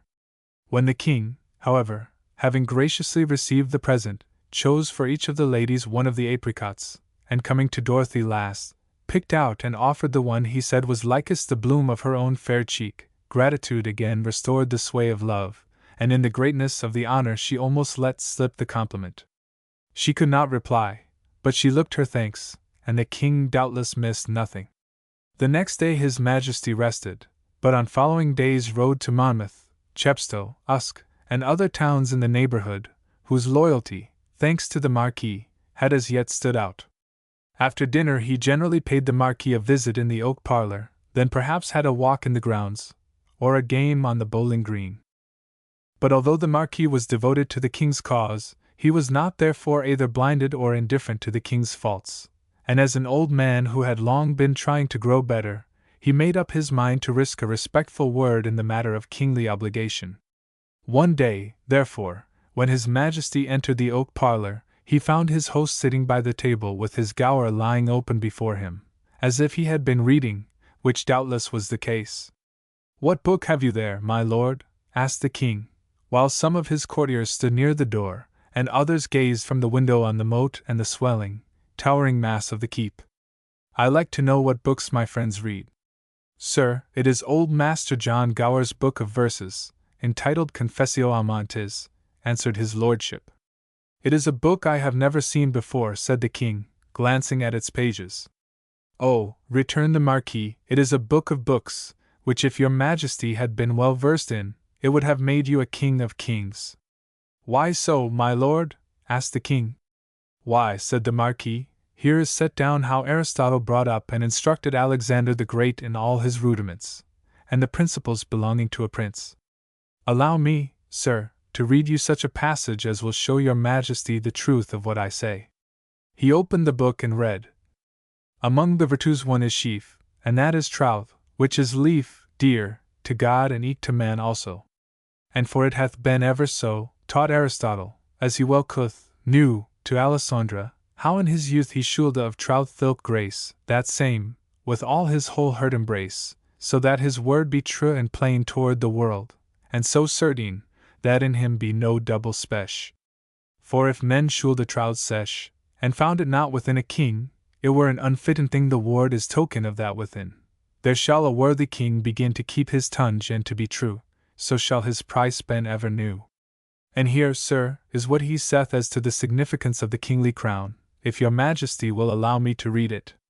"Read on, my lord, all is good and true," said the king. "The gold betokeneth excellence, that men should done him reverence, as to her leg sovereign. Their liege, the stones, as the books saying, commended ben in treble wise. First, they ben hard, and thilke size that attribute, betokeneth in a king constance, so that there shall be no variance be found in his condition. And also by description the virtue, which is in the stones, a very signa is for the knowns of that a king shall ben honest, and hold truly his behest, promise, of thing, which longeth to kingheed, belongeth, and so on, for I were loath to weary your Majesty, of the color of the stones, and the circular form of the crown." "Read on, my lord," said the king. Several passages, therefore, did the Marquis pick out and read, amongst which probably were certain concerning flatterers, taking care still to speak of Alexander and Aristotle, and by no means of king and marquis, until at length he had read the king such a lesson, as Dr. Bailey informs us, that the bystanders were amazed at his boldness. "My lord, have you got your lesson by heart, or speak you out of the book?" asked the king, taking the volume. "Sir," the Marquis replied, "if you could read my heart, it may be you might find it there. Or if your Majesty please to get it by heart, I will lend you my book." "I would willingly borrow it," said the king. "Nay," said the Marquis, "I will lend it to you upon these conditions: first, that you read it, and second, that you make use of it." Here, glancing round, well knowing the nature of the soil upon which his words fell, he saw some of the new-made lords displeased, fretting and biting their thumbs, and thus therefore resumed. "But, sir, I assure you that no man was so much for the absolute power of the king as Aristotle. If your Majesty will allow me the book again, I will show you one remarkable passage to that purpose." Having searched the volume for a moment, and found it, he read as follows: "Harpagus first his tale told and said, how that the strength of kings is mightiest of all things.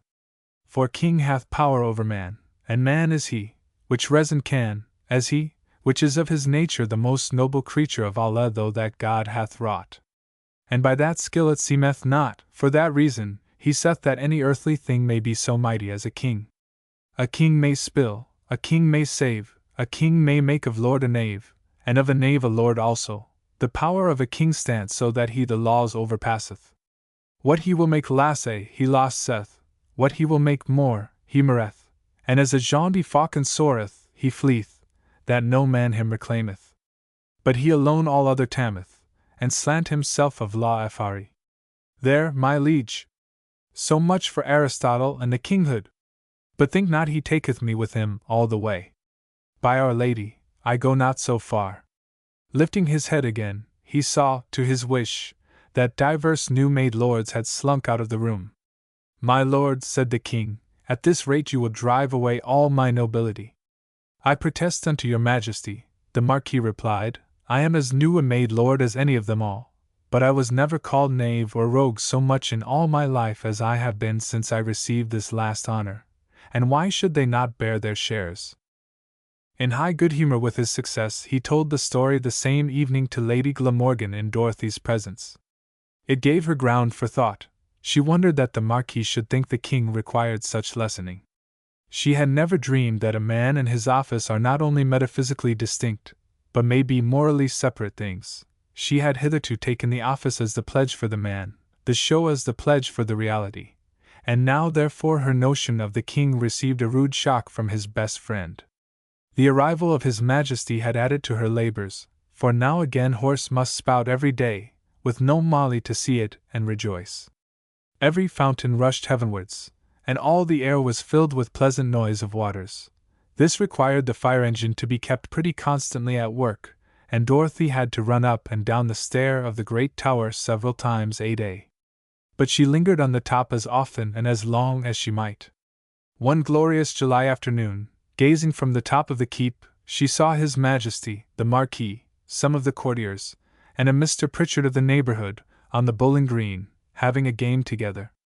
It was like looking at a toy representation of one, for, so far below, everything was wondrously dwarfed and foreshortened. But certainly it was a pretty sight: the gay garments, the moving figures, the bowls rolling like marbles over the green carpet, while the sun, and the blue sky, and just an air of wind, enough to turn every leaf into a languidly waved fan, enclosed it in loveliness and filled it with life. It was like a picture from a camera obscura dropped right at the foot of the keep, for the surrounding walk, moat, and sunk walk beyond were, seen from that height, but enough to keep the bowling green, which came to the edge of the sunk walk, 12 feet below it, from appearing to cling to the foundations of the tower. The circle of arches filled with shellwork and statues of Roman emperors, which formed the face of the escarpment of the sunk walk, looked like a curiously cut fringe to the carpet. While Dorothy aloft was thus looking down and watching the game. "What a lovely prospect it is," said His Majesty below, addressing Mr. Pritchard, while the Marquis bowled. Making answer, Mr. Pritchard pointed out where his own house lay, half hidden by a grove, and said, "May it please your majesty, I have advised my lord to cut down those trees, so that when he wants a good player at bowls, he may have but to beckon." "Nay," returned the king, "he should plant more trees, that so he might not see thy house at all." The Marquis, who had bowled, and was coming towards them, heard what the king said, and fancying he aimed at the fault of the greedy buying up of land. "If your majesty hath had enough of the game," he said, "and will climb with me to the top of the tower, I will show you what may do your mind some ease." "I should be sorry to set your lordship such an arduous task," replied the king. "But I am very desirous of seeing your great tower, and if you will permit me, I will climb the stair without your attendance." "Sir, it will pleasure me to think that the last time ever I ascended those stairs, I conducted your majesty. For indeed it shall be the last time. I grow old." As the Marquis spoke, he led towards the twin-arched bridge over the castle moat, then through the western gate, and along the side of the court to the Gothic bridge, on their way dispatching one of his gentlemen to fetch the keys of the tower. "My lord," said the king when the messenger had gone, "there are some men so unreasonable as to make me believe that your lordship hath good store of gold yet left within the tower. But I, knowing how I have exhausted you, could never have believed it, until now I see you will not trust the keys with any but yourself." "Sir," answered the Marquis, "I was so far from giving your majesty any such occasion of thought by this tender of my duty, that I protest unto you that I was once resolved that your majesty should have lain there, but that I was loath to commit your majesty to the tower." "You are more considerate, my lord, than some of my subjects would be if they had me as much in their keeping," answered the king sadly. "But what are those pipes let into the wall up there?" he asked, stopping in the middle of the bridge and looking up at the keep. "Nay, sire, my son Edward must tell you that. He taketh strange liberties with the mighty old hulk. But I will not injure his good grace with your majesty by talking of that I understand not. I trust that one day, when you shall no more require his absence, you will yet again condescend to be my guest, when my son, by your majesty's favour now my lord Glamorgan, will have things to show you that will delight your eyes to behold." "I have ere now seen something of his performance," answered the king, "but these naughty times give room for nothing in that kind but guns and swords." Leaving the workshop unvisited, his lordship took the king up the stair, and unlocking the entrance to the first floor, ushered him into a lofty vaulted chamber, old in the midst of antiquity, dark, vast, and stately. "This is where I did think to lodge your majesty," he said, but your majesty sees it is gloomy, for the windows are narrow, and the walls are 10 feet through." "It mocketh me very cold," said the king, shuddering. "Good sooth, but I were loath to be a prisoner." He turned and left the room hastily. The Marquis rejoined him on the stair, and led him, 2 stories higher, to the armory, now empty compared to its former condition, but still capable of affording some supply. The next space above was filled with stores, and the highest was now kept clear for defense, for the reservoir so fully occupied the top that there was no room for engines of any sort, and indeed it took up so much of the story below with its depth that it left only such room as between the decks of a man of war, rendering it hardly fit for any other use. Reaching the summit at length, the king gazed with silent wonder at the little tarn which lay there as on the crest of a mountain. But the Marquis conducted him to the western side, and pointing with his finger said, "Sir, you see that line of trees stretching across a neck of arable field, where to the right the brook catches the sun?" "I see it, my lord," answered the king. "And behind it a house and garden, small but dainty?" "Yes, my lord." "Then I trust your majesty will release me from suspicion of being of those to whom the prophet Esaias saith, Vica conjugitis domum ad domum, et agrum agro copulatus usque ad terminum loci, numquid habitabitis vas soli in medio terrae? May it please your majesty, I planted those trees to hoodwink mine eyes from such temptations, hiding from them the vineyard of Naboth, lest they should act the Jezebel and tempt me to play the Ahab thereto. If I did thus when those trees and I were young, shall I do worse now that I stand with one foot in the grave, and purgatory itself in the other?" The king seemed to listen politely, but only listened half and did not perceive his drift.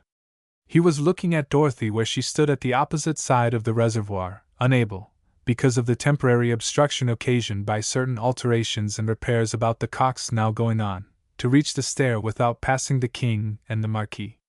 The king asked who she was, and the Marquis, telling him a little about her, called her. She came, courtesied low to his Majesty, and stood with beating heart. I desire, said the Marquis, thou shouldst explain to his Majesty that trick of thy cousin Glamorgan, the water-shoot, and let him see it work. My lord, answered Dorothy, trembling betwixt devotion and doubtful duty, it was the great desire of my lord Glamorgan that none in the castle should know the trick, as it pleases your lordship to call it. What, cousin? Cannot his Majesty keep a secret? And doth not all that Glamorgan hath belong to the king? God forbid I should doubt either, my lord, answered Dorothy, turning very pale, and ready to sink, but it cannot well be done in the broad day without some one seeing. At night, indeed. Tut, tut! It is but a whim of Glamorgan's. Thou wilt not do a jot of ill to show the game before his Majesty in the sunlight. My lord, I promised. Here standeth who will absolve thee, child. His Majesty is paramount to Glamorgan. My lord! My lord, said Dorothy almost weeping, I am bewildered, and cannot well understand. But I am sure that if it be wrong, no one can give me leave to do it, or absolve me beforehand. God himself can but pardon after the thing is done, not give permission to do it. Forgive me, sir, but so Master Matthew Herbert hath taught me. And very good doctrine, too, said the Marquis emphatically, let who will propound it. Think you not so, sir? But the king stood with dull imperturbable gaze fixed on the distant horizon, and made no reply. An awkward silence followed. The king requested his host to conduct him to his apartment. I marvel, my lord, said his Majesty as they went down the stair, seeing how lame his host was, that, as they tell me, your lordship drinks claret. All physicians say it is not for the gout. Sir, returned the Marquis, it shall never be said that I forsook my friend to pleasure my enemy. The king's face grew dark, for ever since the lecture for which he had made Gower the textbook, he had been ready to see a double meaning of rebuke in all the Marquis said. He made no answer, avoided his attendants who waited for him in the fountain court, expecting him to go by the bell tower, and passing through the hall and the stone court, ascended to his room alone, and went into the picture gallery, where he paced up and down till supper time. The Marquis rejoined the little company of his own friends who had left the Bowling Green after him, and were now in the oak parlor. A little troubled at the king's carriage towards him, he entered with a merrier bearing than usual. Well, gentlemen, how goes the bias? He said gaily. We were but now presuming to say, my lord, answered Mr. Pritchard, that there are who would largely warrant that if you would you might be Duke of Somerset. When I was Earl of Worcester, returned the Marquis, I was well to do. Since I was Marquis, I am worse by 100,000 pounds, and if I should be a duke, I should be an errant beggar. Wherefore I had rather go back to my earldom, than at this rate keep on my pace to the dukedom of Somerset. Chapter 45. The Secret Interview. Between the 3rd of July, when he first came, and the 15th of September, when he last departed, the king went and came several times. During his last visit a remarkable interview took place between him and his host, the particulars of which are circumstantially given by Dr. Bailey in the little book he calls Sermon Religiosum. To me it falls to recount after him some of the said particulars, because, although Dorothy was brought but one little step within the sphere of the interview, certain results were which bore a large influence upon her history. Though money came from him, that is, the Marquis, like drops of blood, says Dr. Bailey, yet was he contented that every drop within his body should be let out, if only he might be the instrument of bringing his Majesty back to the bosom of the Catholic Church, a bosom which no doubt the Marquis found as soft as it was capacious, but which the king regarded as a good deal resembling that of a careless nurse rather than mother, frizzed with pins, and here and there a cruel needle. Therefore, expecting every hour that the king would apply to him for more money, the Marquis had resolved that, at such time as he should do so, he would make an attempt to lead the stray sheep within the fold, for the Marquis was not one of those who regarded a Protestant as necessarily a goat. But the king shrank from making the request in person, and having learned that the Marquis had been at one point in his history under the deepest obligation to Dr. Bailey, who having then preserved both his lordship's life and a large sum of money he carried with him, by concealing both for the space that the moon useth to be twice in riding of her circuit, had thereafter become a member of his family and a sharer in his deepest confidence, greatly desired that the doctor should take the office of mediator between him and the Marquis. The king's will having been already conveyed to the doctor, in the king's presence Colonel Lingon came up to him and said, Dr. Bailey, the king, much wishing your aid in this matter, saith he delights not to be a beggar, and yet is constrained thereunto. I am at his majesty's disposal, returned the doctor, although I confess myself somewhat loath to be the beetlehead that must drive this wedge. Nay, said the colonel, they tell me that no man can make a divorce between the Babylonish garment and the wedge of gold sooner than thyself, good doctor. The end was that he undertook the business, though with reluctance, unwilling to be made an instrument to let the same horse bleed whom the king himself had found so free, and sought the Marquis in his study. My lord, he said, the thing that I feared is now fallen upon me. I am made the unwelcome messenger of bad news. The king wants money.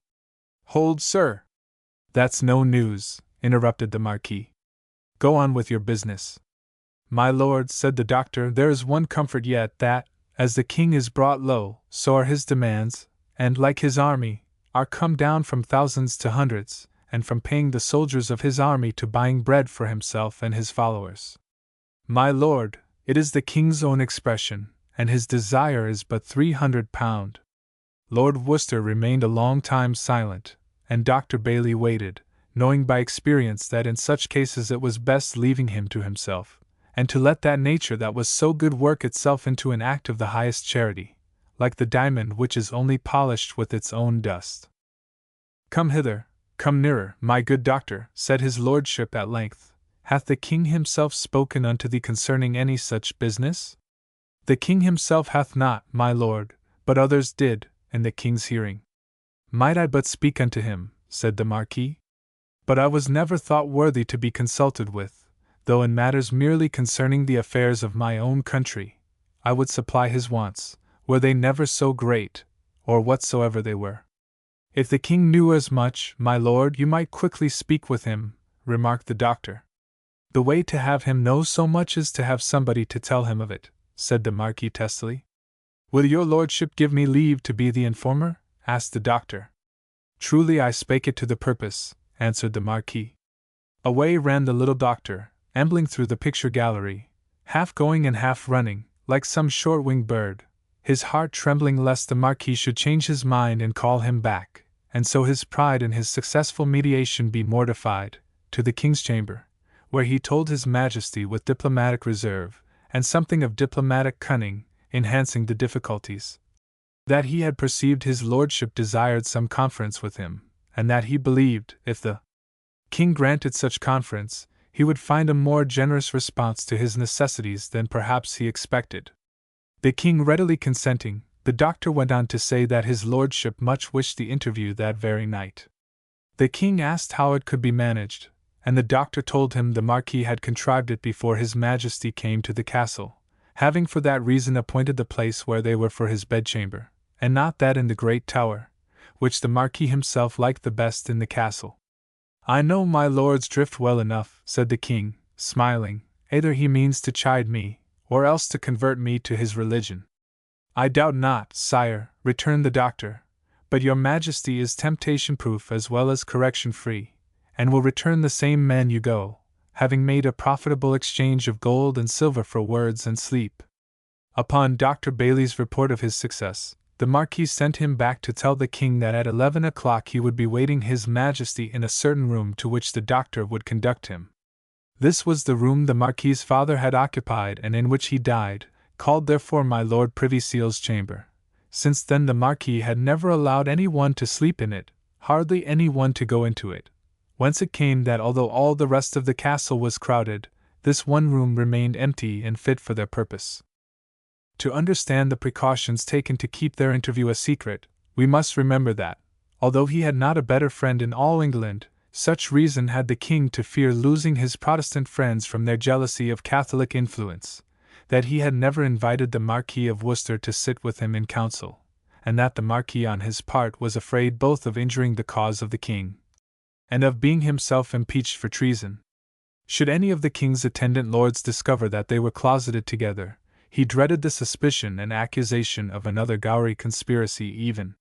His lordship therefore instructed Dr. Bailey to go, as the time drew nigh, to the drawing-room, which was next the Marquis's chamber, and the dining parlour, through both of which he must pass to reach the appointed place, and clear them of the company which might be in them. The chaplain desiring to know how he was to manage it, so that it should not look strange and arouse suspicion, and what he should do if any were unwilling to go. "I will tell you what you shall do," said the Marquis hastily, "so that you shall not need to fear any such thing. Go unto the yeoman of the wine-cellar, and bid him leave the keys of the wine-cellar with you, and all that you find in your way, invite them down into the cellar, and show them the keys, and I warrant you, you shall sweep the room of them, if there were 100. And when you have done, leave them there." But having thus arranged, the Marquis grew anxious again. He remembered that it was not unusual to pass to the hall from the northern side of the fountain court, where were most of the rooms of the ladies' gentlewomen, through the picture gallery, entering it by a passage and stair which connected the bell tower with one of its deep window recesses, and leaving it by a door in the middle of the opposite side, admitting to a stair in the thickness of the wall, which led downwards, opening to the minstrel's gallery on the left hand, and a little further below, to the organ loft in the chapel on the right hand. It was not the least likely that any of the ladies or their attendants would be passing that way so late at night, but there was a possibility, and that was enough, the Marquis being anxious and nervous, to render him more so. There was, however, another and more threatening possibility of encounter. He remembered that Mr. Delaware, the master of his horse, had lately removed to that part of the house, and the fear came upon him lest his blind son, who frequently turned night into day in his love for the organ, and was uncertain in his movements between chapel and chamber, the direct way being that just described, should by evil chance appear at the very moment of the king's passing, and alarm him. For through the gallery Dr. Bailey must lead his Majesty to reach my Lord Privy Seal's chamber. The Marquis, therefore, although reluctant to introduce another even to the externals of the plot, felt that the assistance of a second confidant was more than desirable, and turning the matter over, could think of no one whom he could trust so well, and who at the same time would, if seen, be so little liable to the sort of suspicion he dreaded, as Dorothy. He therefore sent for her, told her as much as he thought proper, gave her the key of his private passage to the gallery, leading across the top of the hall door, the only direct communication from the southern side of the castle, and generally kept closed, and directed her to be in the gallery 10 minutes before 11, to lock the door at the top of the stair leading down into the hall, and take her stand in the window at the foot of the stair from the bell tower, where the door was without a lock, and see that no one entered by order of the Marquis for the king's repose, enjoining upon her that, whatever she saw or heard from any other quarter, she must keep perfectly still, nor let any one discover that she was there. With these instructions, his lordship, considerably relieved, dismissed her, and went to lie down upon his bed, and have a nap if he could. He had already given the chaplain the key of his chamber, the door of which he always locked, that he might enter and wake him when the appointed hour was at hand. As soon as he began to feel that 11 o'clock was drawing near, Dr. Bailey proceeded to reconnoiter. The Marquis's plan, although he could think of none better, was not altogether satisfactory, and it was to his relief that he found nobody in the dining-room. When he entered the drawing-room, however, there, to his equal annoyance, he saw in the light of one expiring candle the dim figure of a lady. He could not offer her the keys of the wine-cellar. What was he to do? What could she be there for? He drew nearer, and with a positive pang of relief, discovered that it was Dorothy. A word was enough between them. But the good doctor was just a little annoyed that a second should share in the secret of the great ones. The next room was the antechamber to the Marquis's bedroom. Timorously on tiptoe he stepped through it, fearful of waking the two young gentlemen, for Scudamore's place had been easily supplied, who waited upon his lordship.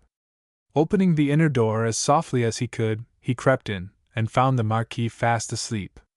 So slowly, so gently did he wake him, that his lordship insisted he had not slept at all, but when he told him that the time was come. "What time?" he asked. "For meeting the king," replied the doctor. "What king?" rejoined the Marquis, in a kind of bewildered horror. The more he came to himself, the more distressed he seemed, and the more unwilling to keep the appointment he had been so eager to make, so that at length even Dr. Bailey was tempted to doubt something evil in the design that carried with it such a conflict within the bosom of the actor. It soon became evident, however, that it was but the dread of such possible consequences as I have already indicated that thus moved him. Fie, he said, I would to God I had let it alone. My lord, said the doctor, you know your own heart best.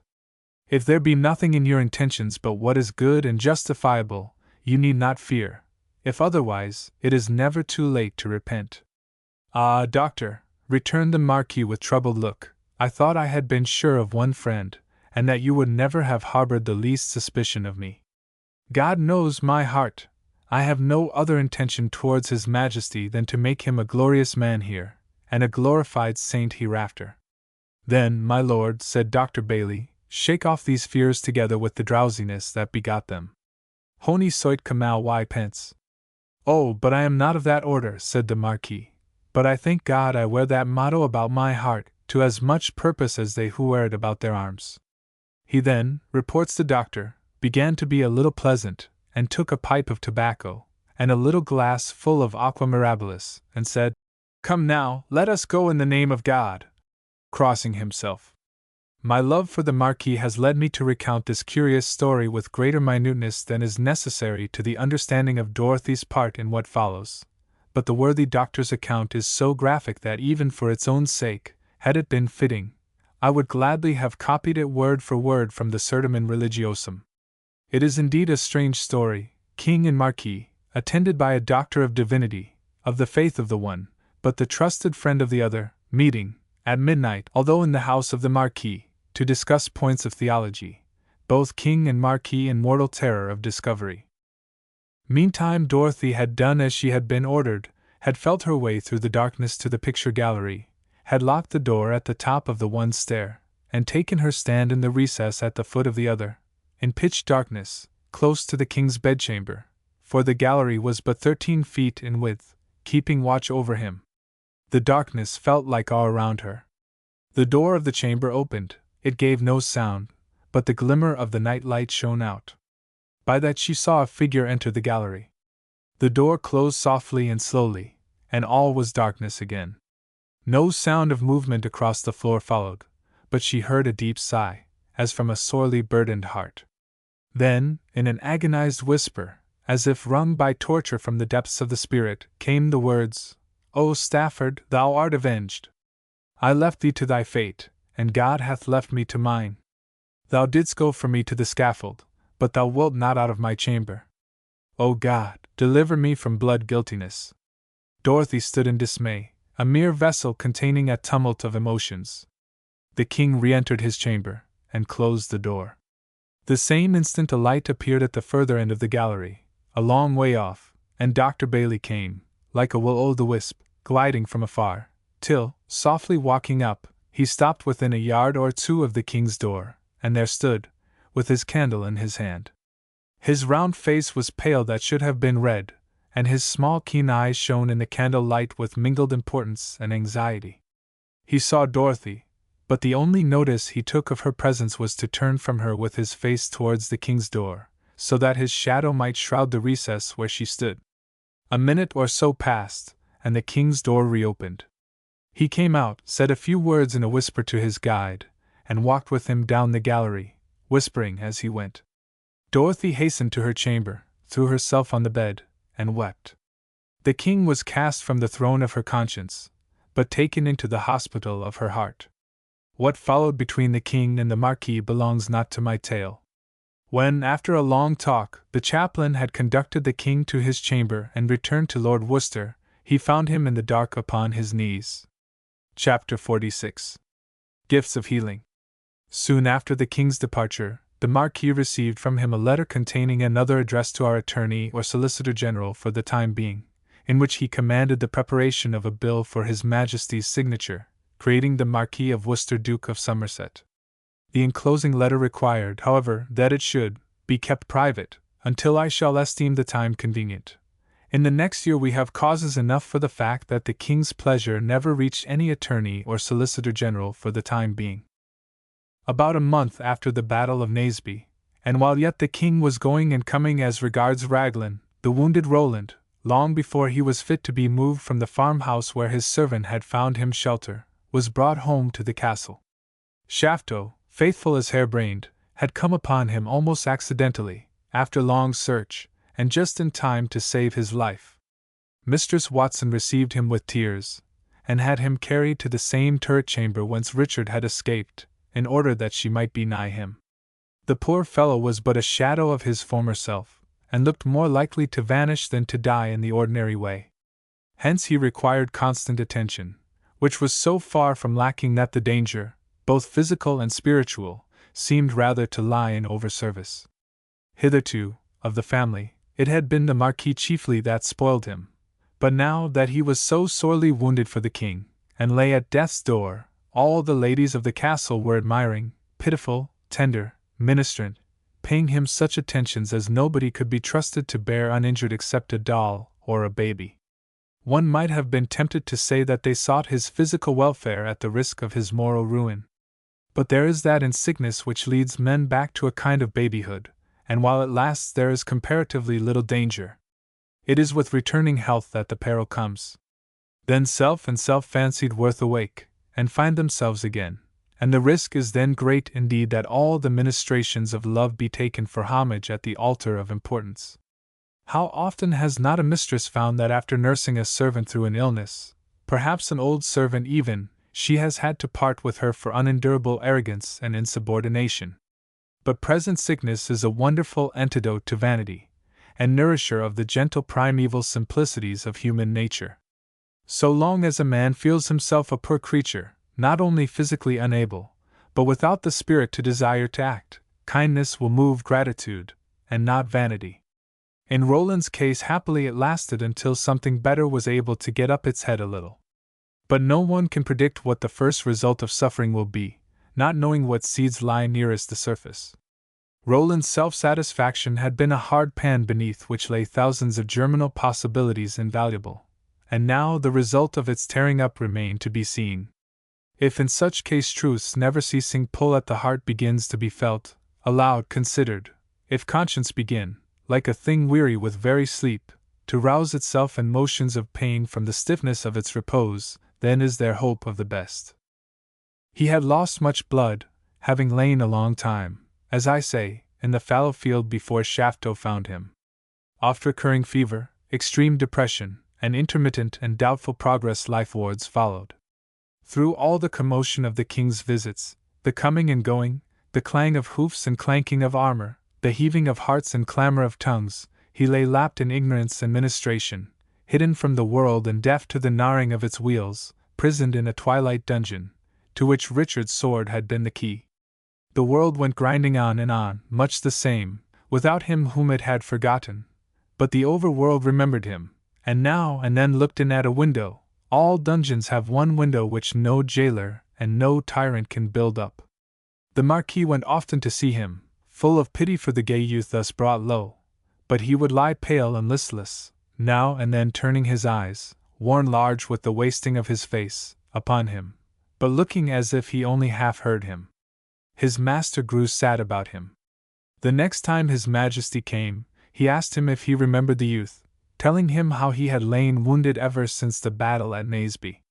The king remembered him well enough, but had never missed him. The Marquis then told him how anxious he was about him, for that nothing woke him from the weary heartlessness into which he had fallen. "I will pay him a visit," said the king. "Sir, it is what I would have requested, had I not feared to pain your Majesty," returned the Marquis. "I will go at once," said the king. When Roland saw him his face flushed, the tears rose in his eyes, he kissed the hand the king held out to him, and said feebly, "Pardon, sire, if I had rode better, the battle might have been yours. I reached not the prince." "It is the will of God," said the king, remembering for the first time that he had sent him to Rupert. "Thou didst thy best, and man can do no more." "Nay, sire, but an I had ridden honestly," returned Roland. "I mean had my mare been honestly come by, then had I done your Majesty's message." How is that? Asked the king. Ha, said the Marquis, then it was Heywood met thee, and would have his own again? Told I not thee so? Ah, that mare, Roland! That mare! But Roland had to summon all his strength to keep from fainting, for the blood had fled again to his heart, and could not reply. Thou didst thy duty like a brave knight and true, I doubt not, said the king, kindly wishful to comfort him, and that my word may be a true one, he added, drawing his sword and laying it across the youth's chest. Although I cannot tell thee to rise and walk, I tell thee, when thou dost arise, to rise up Sir Roland Scudamore. The blood rushed to Sir Roland's face, but fled again as fast. I deserve no such honor, sire, he murmured. But the Marquis struck his hands together with pleasure, and cried, There, my boy! There is a king to serve! Sir Roland Scudamore! There is for thee! And thy wife will be my lady! Think on that! Roland did think on it, but bitterly. He summoned strength to thank his majesty, but failed to find anything courtier-like to add to the bare thanks. When his visitors left him, he sighed sorely and said to himself, Honor without desert! But for the Roundhead's taunts, I might have run to Rupert and saved the day. The next morning the Marquis went again to see him. How fares Sir Roland? He said. My lord, returned Scudamore, in beseeching tone, break not my heart with honor unmerited. How? Darest thou, boy, set thy judgment against the king's? Cried the Marquis. Sir Roland thou art, and Sir Roland will the archangel cry when he calls thee from thy last sleep. To my endless disgrace, added Scudamore. What? Hast not done thy duty? I tried, but I failed, my lord.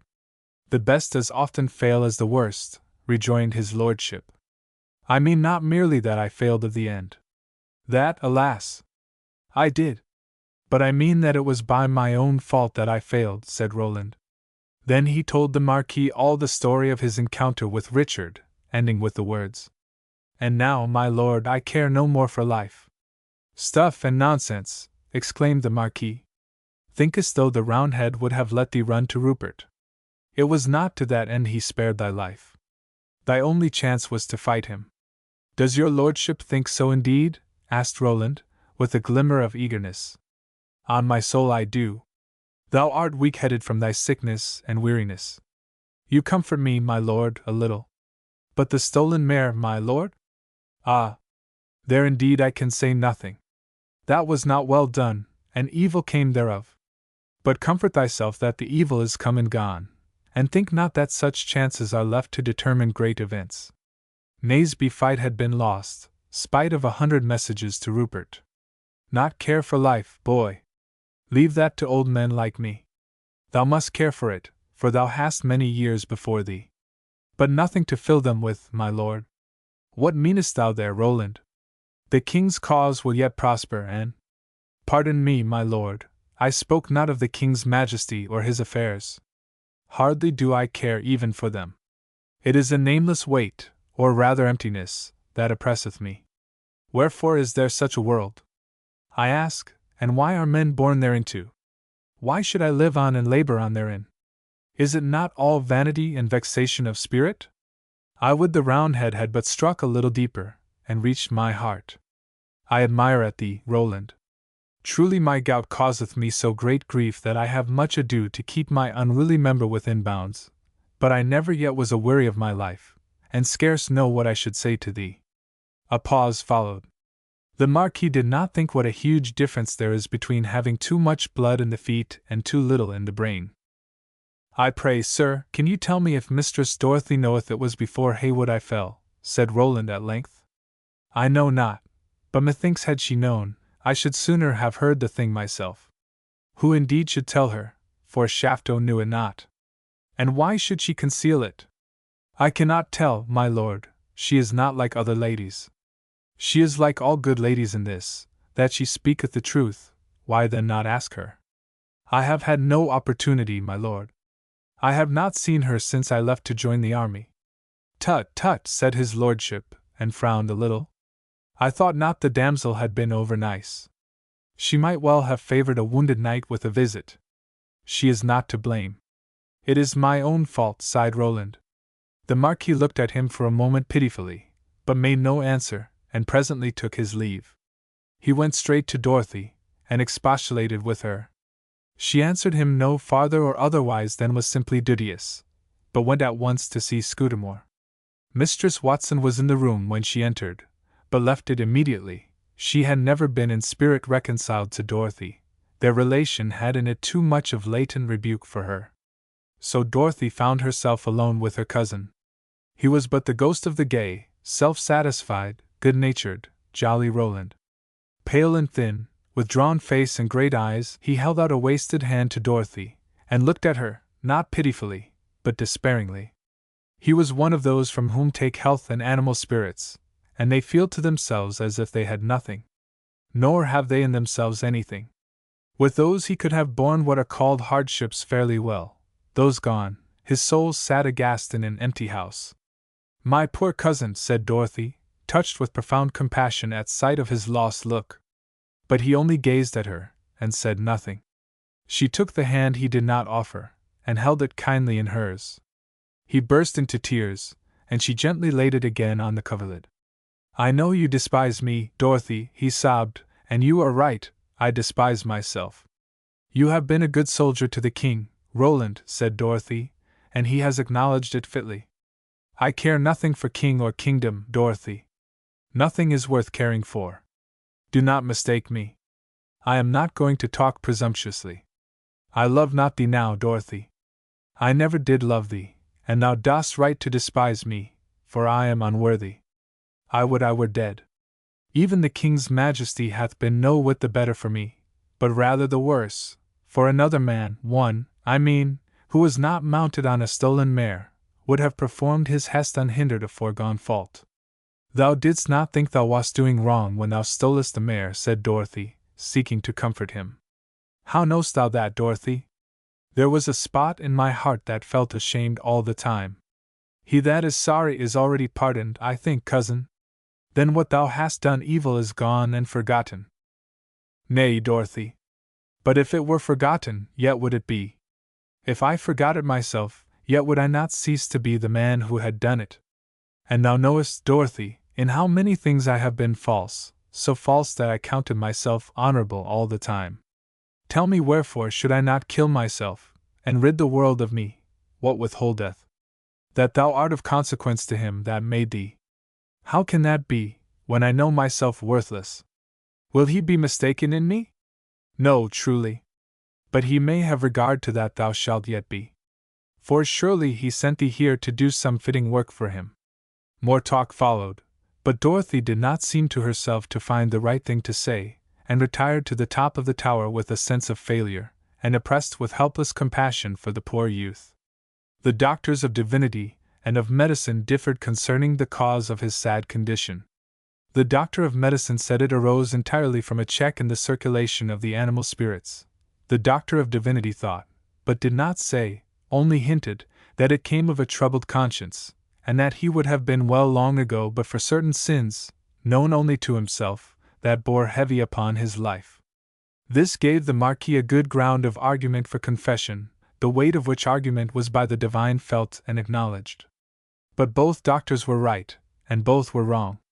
Could his health have been at once restored, a great reaction would have ensued, his interest in life would have reawaked, and most probably he would have become indifferent to that which now oppressed him.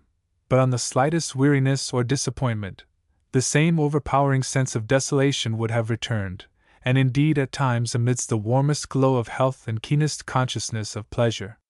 On the other hand, if by any argument addressed to his moral or religious nature his mind could have been a little eased, his physical nature would most likely have at once responded in improvement. But he had no individual actions of such heavy guilt as the divine presumed to repent of, nor could any amount or degree of sorrow for the past have sufficed to restore him to peace and health. It was a poet of the time who wrote, "The soul's dark cottage, battered and decayed, lets in new light, through chinks that time has made." Sickness had done the same thing as time with Roland, and he saw the misery of his hovel. The cure was a deeper and harder matter than Dr. Bailey yet understood, or than probably Roland himself would for years attain to, while yet the least glimmer of its approach would be enough to initiate physical recovery. Chapter 47. The Poet-Physician. Time passed, but with little change in the condition of the patient. Winter began to draw on, and both doctors feared a more rapid decline. Early in the month of November, Dorothy received a letter from Mr. Herbert, informing her that her cousin, Henry Vaughan, one of his late twin pupils, would, on his way from Oxford, be passing near Raglan, and that he had desired him to call upon her. Willing enough to see her relative, she thought little more of the matter, until at length the day was at hand, when she found herself looking for his arrival with some curiosity as to what sort of person he might prove of whom she had heard so often from his master. When at length he was ushered into Lady Glamorgan's parlour, where her mistress had desired her to receive him, both her ladyship and Dorothy were at once prejudiced in his favour. They saw a rather tall young man of 5 or 26, with a small head, a clear grey eye, and a sober yet changeful countenance. His carriage was dignified yet graceful, self-restraint and no other was evident therein. A certain sadness brooded like a thin mist above his eyes, but his smile now and then broke out like the sun through a grey cloud.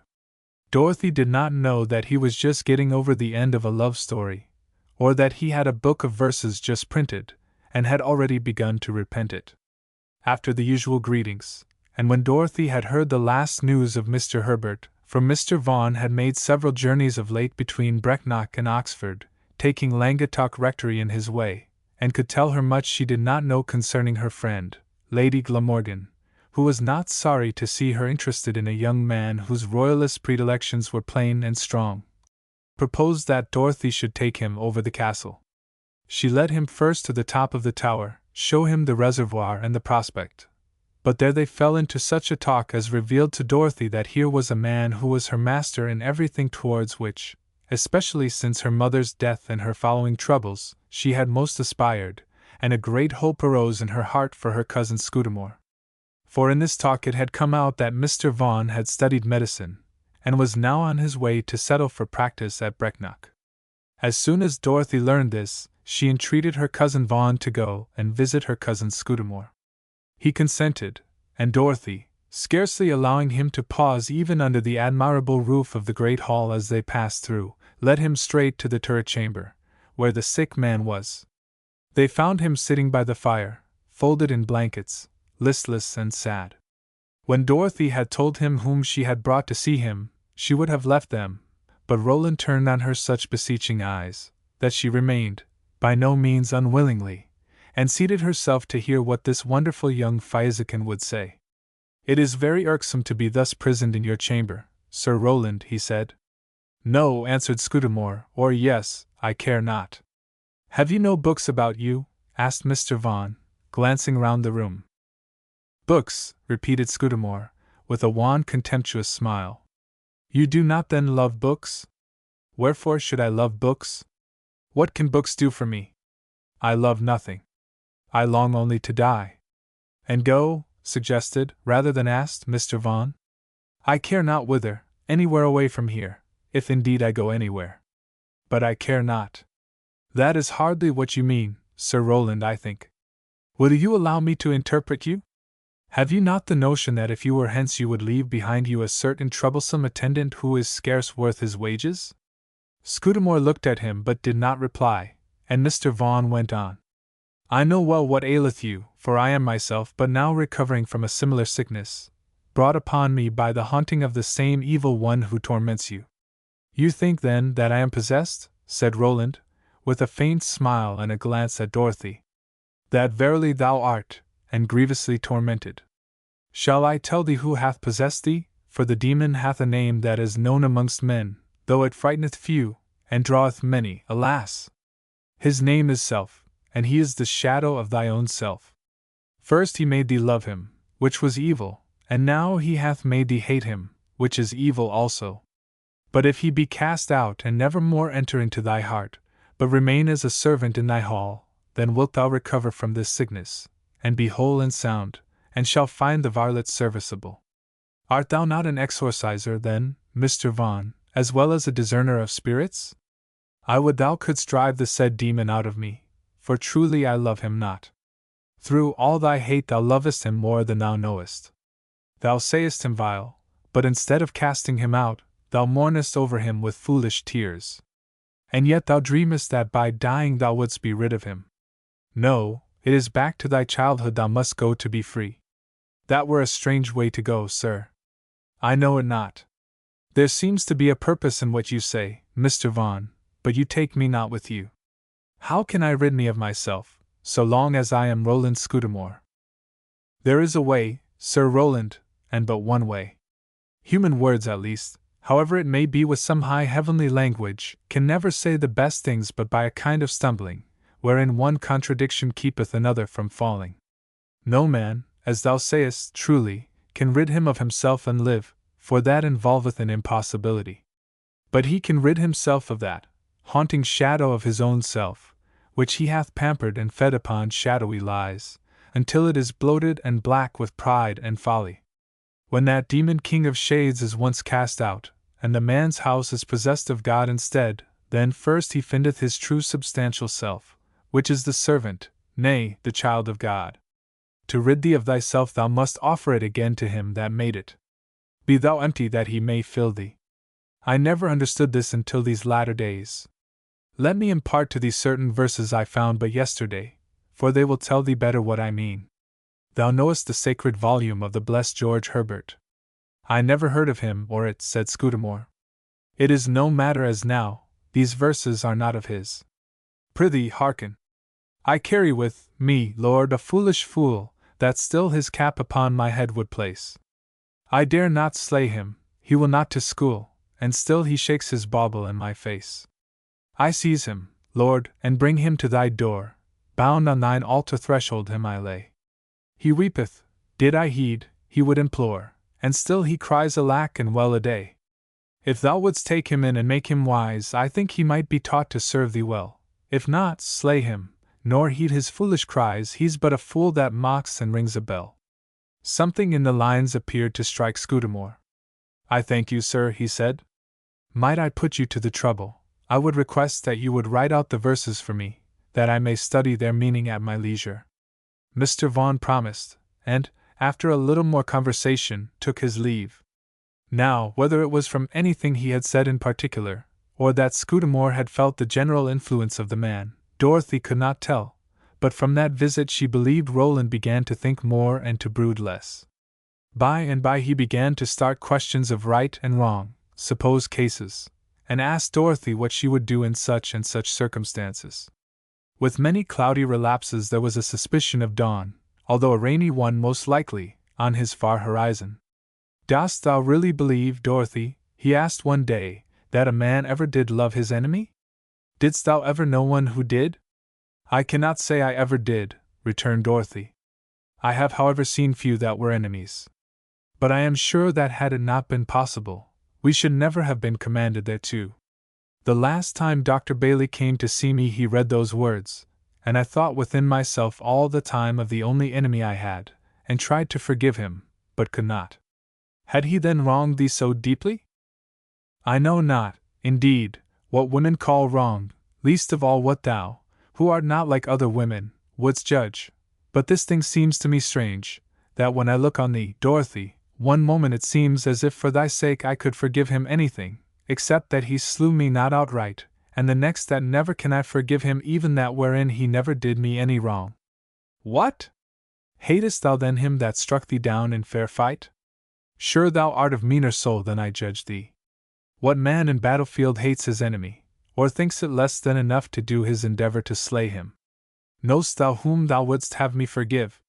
He who struck me down was thy friend, Richard Haywood. Then he hath his mare again, cried Dorothy eagerly. Roland's face fell, and she knew that she had spoken heartlessly, knew also that, for all his protestations, Roland yet cherished the love she had so plainly refused. But the same moment she knew something more. For, by the side of Roland, in her mind's eye, stood Henry Vaughan, as wise as Roland was foolish, as accomplished and learned as Roland was narrow and ignorant. But between them stood Richard, and she knew a something in her which was neither tenderness nor reverence, and yet included both. She rose in some confusion, and left the chamber. This good came of it, that from that moment Scudamore was satisfied she loved Heywood, and with much mortification, tried to accept his position. Slowly his health began to return, and slowly the deeper life that was at length to become his began to inform him. Heartless and poverty-stricken as he had hitherto shown himself, the good in him was not so deeply buried under refuse as in many a better-seeming man. Sickness had awakened in him a sense of requirement, of need also, and loneliness, and dissatisfaction. He grew ashamed of himself and conscious of defilement. Something new began to rise above and condemn the old. There are who would say that the change was merely the mental condition resulting from and corresponding to physical weakness, that repentance, and the vision of the better which mocketh shame, is but a mood, sickly as are the brain and nerves which generate it. But he who undergoes the experience believes he knows better, and denies neither the wild beasts nor the stars, because they roar and shine through the dark.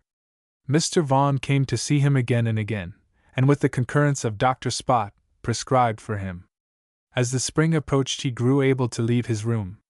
The ladies of the family had him to their parlors to pet and feed, but he was not now so easily to be injured by kindness as when he believed in his own merits. Chapter 48. Honorable Disgrace. January of 1646, according to the division of the year, arrived, and with it the heaviest cloud that had yet overshadowed Raglan. One day, about the middle of the month, Dorothy, entering Lady Glamorgan's parlor, found it deserted. A moan came to her ears from the adjoining chamber, and there she found her mistress on her face on the bed. "Madam," said Dorothy in terror, "what is it? Let me be with you." "May I not know it?" "My lord is in prison," gasped Lady Glamorgan, and bursting into fresh tears, she sobbed and moaned. "Has my lord been taken in the field, madam, or by cunning of his enemies?" "Would to God it were either," sighed Lady Glamorgan. "Then were it a small thing to bear." "What can it be, madam?" "You terrify me," said Dorothy. No words of reply, only a fresh outburst of agonized, could it also be angry, weeping followed. "Since you will tell me nothing, madam, I must take comfort that of myself I know one thing." "Prithee, what knowest thou?" asked the Countess, but as if careless of being answered, so listless was her tone, so nearly inarticulate her words. "That is but what bringeth him fresh honor, my lady," answered Dorothy. The Countess started up, threw her arms about her, drew her down on the bed, kissed her, and held her fast, sobbing worse than ever. "Madam! Madam!" murmured Dorothy from her bosom. "I thank thee, Dorothy," she sighed out at length, "for thy words and thy thoughts have ever been of a piece. Sure, my lady, no one did ever yet dare think otherwise of my lord," returned Dorothy, amazed. "But many will now, Dorothy." "My God! They will have it that he is a traitor." "Wouldst thou believe it, child? He is a prisoner in the castle of Dublin." "But is not Dublin in the hands of the king, my lady?" "Aye. There lies the sting of it. What treacherous friends are these heretics! But how should they be anything else? Having denied their Saviour, they may well malign their better brother. My Lord Marquis of Ormond says frightful things of him." "One thing more I know, my lady," said Dorothy, "that as long as his wife believes him the true man he is, he will laugh to scorn all that false lips may utter against him. Thou art a good girl, Dorothy, but thou knowest little of an evil world. It is one thing to know thyself innocent, and another to carry thy head high." "But, madam, even the guilty do that. Wherefore not the innocent then?" "Because, my child, they are innocent, and innocence so hath the very shadow of guilt that it cannot brook the wearing it. My lord is grievously abused, Dorothy. I say not by whom. By whom should it be but his enemies, madam? Not certainly by those who are to him friends, but yet, alas! by those to whom he is the truest of friends. Is my Lord of Ormond then false? Is he jealous of my Lord Glamorgan? Hath he falsely accused him? I would I understood all, madam. I would I understood all myself, child. Certain papers have been found bearing upon my lord's business in Ireland. All ears are filled with rumors of forgery and treason, coupled with the name of my lord, and he is a prisoner in Dublin Castle. She forced the sentence from her, as if repeating a hated lesson, then gave a cry, almost a scream of agony. "Weep not, madam," said Dorothy, in the very foolishness of sympathetic expostulation. "What better cause could I have out of hell?" returned the Countess, angrily. "That it were no lie, madam. It is true, I tell thee." "That my lord is a traitor, madam?" Lady Glamorgan dashed her from her, and glared at her like a tigress. An evil word was on her lips, but her better angel spoke, and ere Dorothy could recover herself, she had listened and understood. "God forbid," she said, struggling to be calm. "But it is true that he is in prison." "Then give God thanks, madam, who hath forbidden the one and allowed the other," said Dorothy, and finding her own composure on the point of yielding, she courtesied and left the room. It was a breach of etiquette without leave asked and given, but the face of the Countess was again on her pillow, and she did not heed.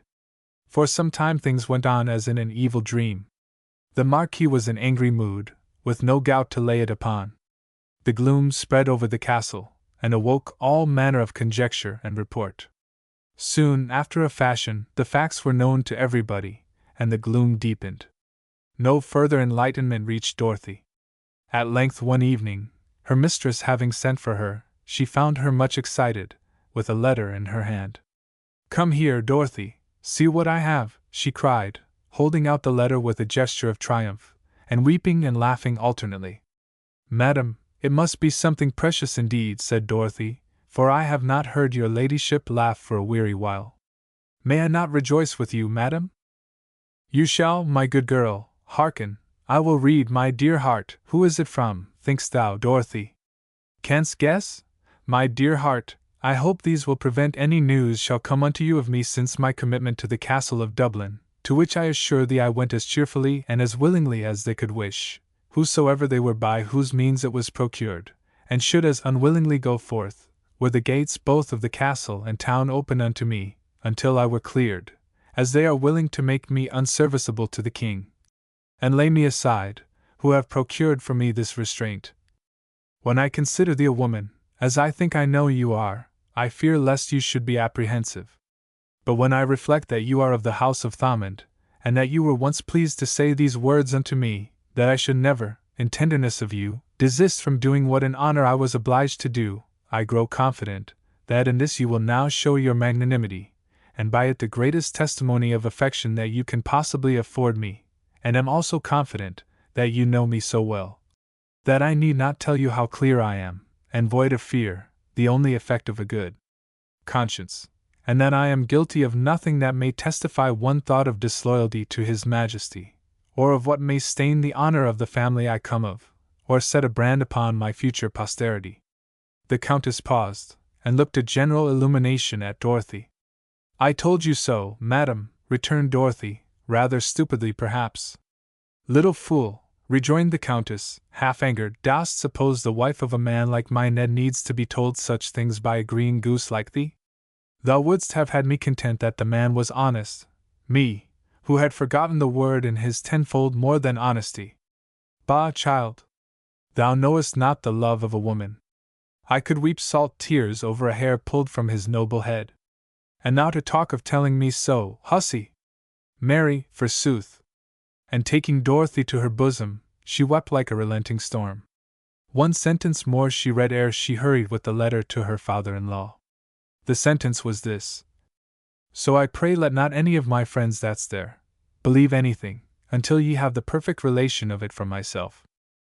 The pleasure of receiving news from his son did but little, however, to disperse the cloud that hung about the Marquis.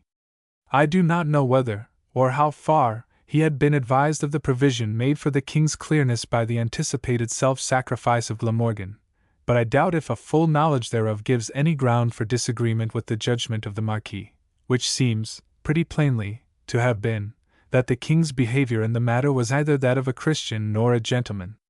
As in the case of Strafford, he had accepted the offered sacrifice, and, in view of possible chances, had in Glamorgan's commission pretermitted the usual authoritative formalities, thus keeping it in his power, with Glamorgan's connivance, it must be confessed, but at Glamorgan's expense, to repudiate his agency. This he had now done in a message to the Parliament, and this the Marquis knew. His Majesty had also written to Lord Ormond as follows: "And albeit I have too just cause, for the clearing of my honour, to prosecute Glamorgan in a legal way, Yet I will have you suspend the execution, and see. At the same time his secretary wrote thus to Ormond and the council, and since the warrant is not sealed with the signet, N.C., your lordships cannot but judge it to be at least surreptitiously gotten, if not worse, for his majesty saith he remembers it not, and thus again.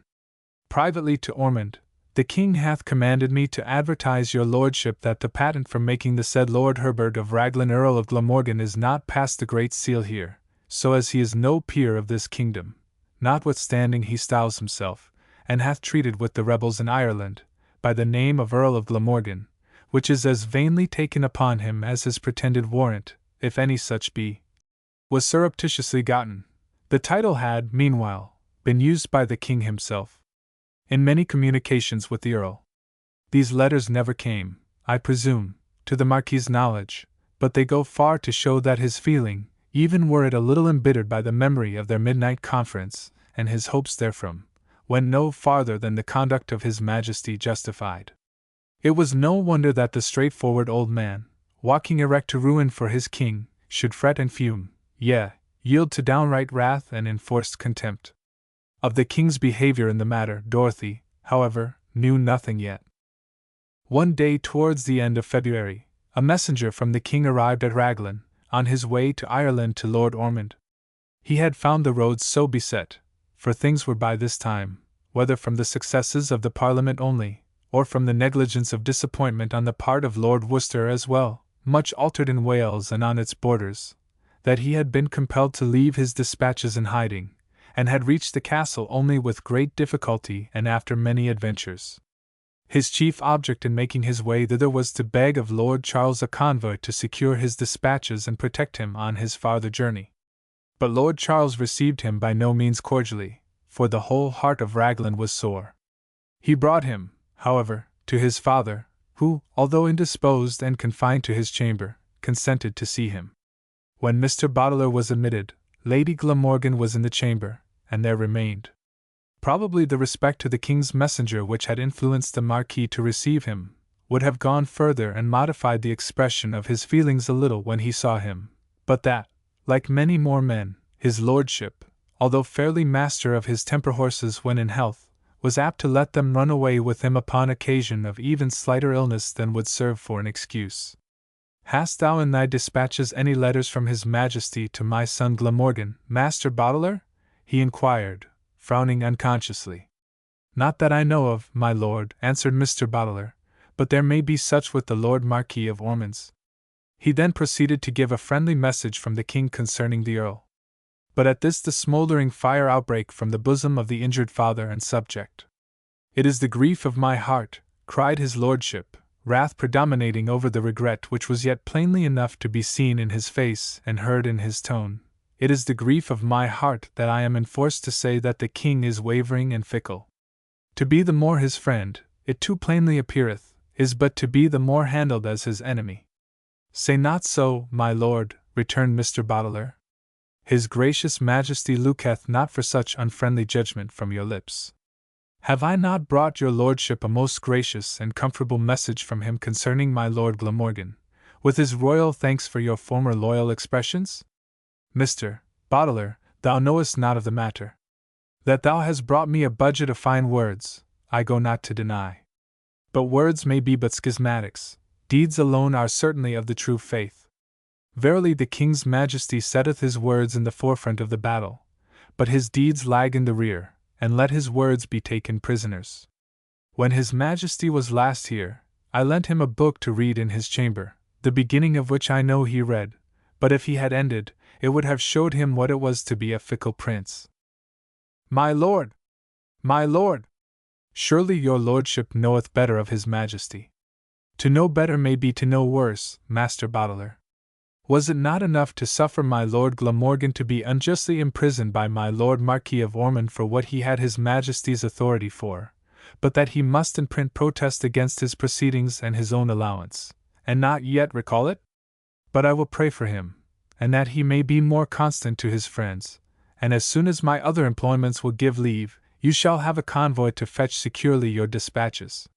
Herewith Mr. Boteler was dismissed, Lord Charles accompanying him from the room. False as ice, muttered the Marquis to himself, left, as he supposed, alone. My boy, thou hast built on a quicksand, and thy house goeth down to the deep. I am wroth with myself that ever I dreamed of moving such a bag of chaff to return to the bosom of his honourable mother. My lord, said Lady Glamorgan from behind the bed curtains, have you forgotten that I and my long ears are here? Ha! Art thou indeed there, my mad Irishwoman? I had verily forgotten thee. But is not this king of ours as the Minotaur, dwelling in the labyrinths of deceit, and devouring the noblest in the land? There was his own Strafford, next his foolish Laud, and now comes my son, worth a host of such. In his letter, my lord of Glamorgan complaineth not of his majesty's usage, said the countess. My lord of Glamorgan is patient as Grisel. He would pass through the pains of purgatory with never a grumble. But purgatory is for none such as he. In good sooth I am made of different stuff. My soul doth loathe deceit, and worse in a king than a clown. What king is he that will lie for a kingdom? Day after day passed, and nothing was done to speed the messenger, who grew more and more anxious to procure his dispatches and be gone. But Lord Worcester, through the king's behaviour to his honourable and self-forgetting son, with whom he had never had a difference except on the point of his blind devotion to his majesty's affairs, had so lost faith in the king himself that he had no heart for his business. It seems also that for his son's sake he wished to delay Mr. Boteler, in order that a messenger of his own might reach Glamorgan before Ormond should receive the king's dispatches. For a whole fortnight therefore no further steps were taken, and Boteler, wearied out, bethought him of applying to the countess to see whether she would not use her influence in his behalf. I am thus particular about Boteler's affair, because through it Dorothy came to know what the king's behaviour had been, and what the Marquis thought of it. She was in the room when Mr. Boteler waited on her mistress. May it please your ladyship, he said, I have sought speech of you that I might beg your aid for the king's business, remembering you of the hearty affection my master the king beareth towards your lord and all his house. Indeed you do well to remember me of that, Master Boteler, for it goeth so hard with my memory in these troubled times that I had nigh forgotten it, said the countess dryly. I most certainly know, my lady, that his majesty hath gracious intentions towards your lord. Intention is but an addled egg, said the countess. Give me deeds, if I may choose. Alas! The king hath but little in his power, and the less that his business is thus kept waiting. Your haste is more than your matter, Master Boteler. Believe me, whatsoever you consider of it, your going so hurriedly is of no great account, for to my knowledge there are others gone already with duplicates of the business. Madam, you astonish me. I speak not without book. My own cousin, William Winter, is one, and he is my husband's friend, and hath no relation to my Lord Marquis of Ormond, said Lady Glamorgan significantly. My lord, madam, is your lord's very good friend, and I am very much his servant, but if his majesty's business be done, I care not by whose hand it is. But I thank your honour, for now I know wherefore I am stayed here. With these words Boteler withdrew, and withdraws from my story, for his further proceedings are in respect of it of no consequence. When he was gone, Lady Glamorgan, turning a flushed face, and encountering Dorothy's pale one, gave a hard laugh, and said, Why, child, thou lookest like a ghost. Was afeard of the man in my presence? No, madam, but it seemed to me marvellous that his majesty's messenger should receive such words from my mistress, and in my lord of Worcester's house. I' faith, marvellous it is, Dorothy, that there should be such good cause so to use him, returned Lady Glamorgan, tears of vexation rising as she spoke. But I now think I used the man roughly. Thou shouldst have heard my father speak to him his mind of the king his master. Hath the king then shown himself unkingly, madam? Said Dorothy aghast. Whereupon Lady Glamorgan told her all she knew, and all she could remember of what she had heard the Marquis say to Boteler. Trust me, child, she added, my Lord Worcester, no less than I am, is cut to the heart by this behaviour of the king's. That my husband, silly angel, should say nothing, is but like him.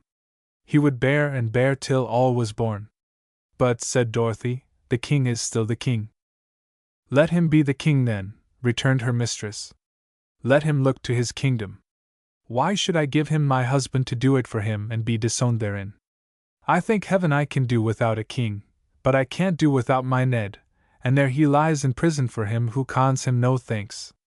Not that I would overmuch heed the prison if the king would but share the blame with him, but for the king to deny him, to say that he did all of his own motion and without authority, why, child, I saw the commission with my own eyes, nor count myself under any farther obligation to hold my peace concerning it. I know my husband will bear all things, even disgrace itself, undeserved, for the king's sake. He is the loveliest of martyrs, but that is no reason why I should bear it.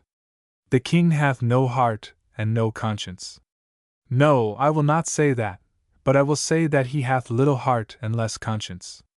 My good husband's fair name is gone, blasted by the king, who riseth the mist of Glamorgan's dishonour that he may hide himself safe behind it. I tell thee, Dorothy Vaughan, I should not have grudged his majesty my lord's life, and he had been but a right kingly king. I should have wept enough and complained too much, in womanish fashion, doubtless, but I tell thee Earl Thomond's daughter would not have grudged it. But my lord's truth and honour are dear to him, and the good report of them is dear to me. I swear I can ill brook carrying the title he hath given me. It is my husband's and not mine, else would I fling it in his face who thus wrongs my Herbert. This explosion from the heart of the wild Irish woman sounded dreadful in the ears of the king-worshipper. But he whom she thus accused the king of wronging had been scarcely less revered of her, even while the idol with the feet of clay yet stood, and had certainly been loved greatly more than the king himself. Hence, notwithstanding her struggle to keep her heart to its allegiance, such a rapid change took place in her feelings, that ere long she began to confess to herself that if the Puritans could have known what the king was, their conduct would not have been so unintelligible. Not that she thought they had an atom of right on their side, or in the least feared she might ever be brought to think in the matter as they did. She confessed only that she could then have understood them. The whole aspect and atmosphere of Raglan continued changed. The Marquis was still very gloomy. Lord Charles often frowned and bit his lip, and the flush that so frequently overspread the face of Lady Glamorgan as she sat silent at her embroidery, showed that she was thinking in anger of the wrong done to her husband. In this feeling all in the castle shared, for the matter had now come to be a little understood, and as they loved the Earl more than the king, they took the Earl's part. Meantime he for whose sake the fortress was troubled, having been released on large bail, was away, with free heart, to Kilkenny, busy as ever on behalf of the king, full of projects, and eager in action. Not a trace of resentment did he manifest, only regret that his Majesty's treatment of him, in destroying his credit with the Catholics as the king's commissioner, had put it out of his power to be so useful as he might otherwise have been. His brain was ever contriving how to remedy things, but parties were complicated, and none quite trusted him now that he was disowned of his master. Chapter 49. Siege. Things began to look threatening. Raglan's brooding disappointment and apprehension was like the electric overcharge of the earth, awaiting and drawing to it the hovering cloud. The lightning and thunder of the war began at length to stoop upon the yellow tower of Gwent. When the month of May arrived once more with its moonlight and apple blossoms, the cloud came with it. The doings of the Earl of Glamorgan in Ireland had probably hastened the vengeance of the Parliament. There was no longer any royal army. Most of the king's friends had accepted the terms offered them, and only a few of his garrisons, amongst the rest that of Raglan, held out, no longer, however, in such trim for defense as at first.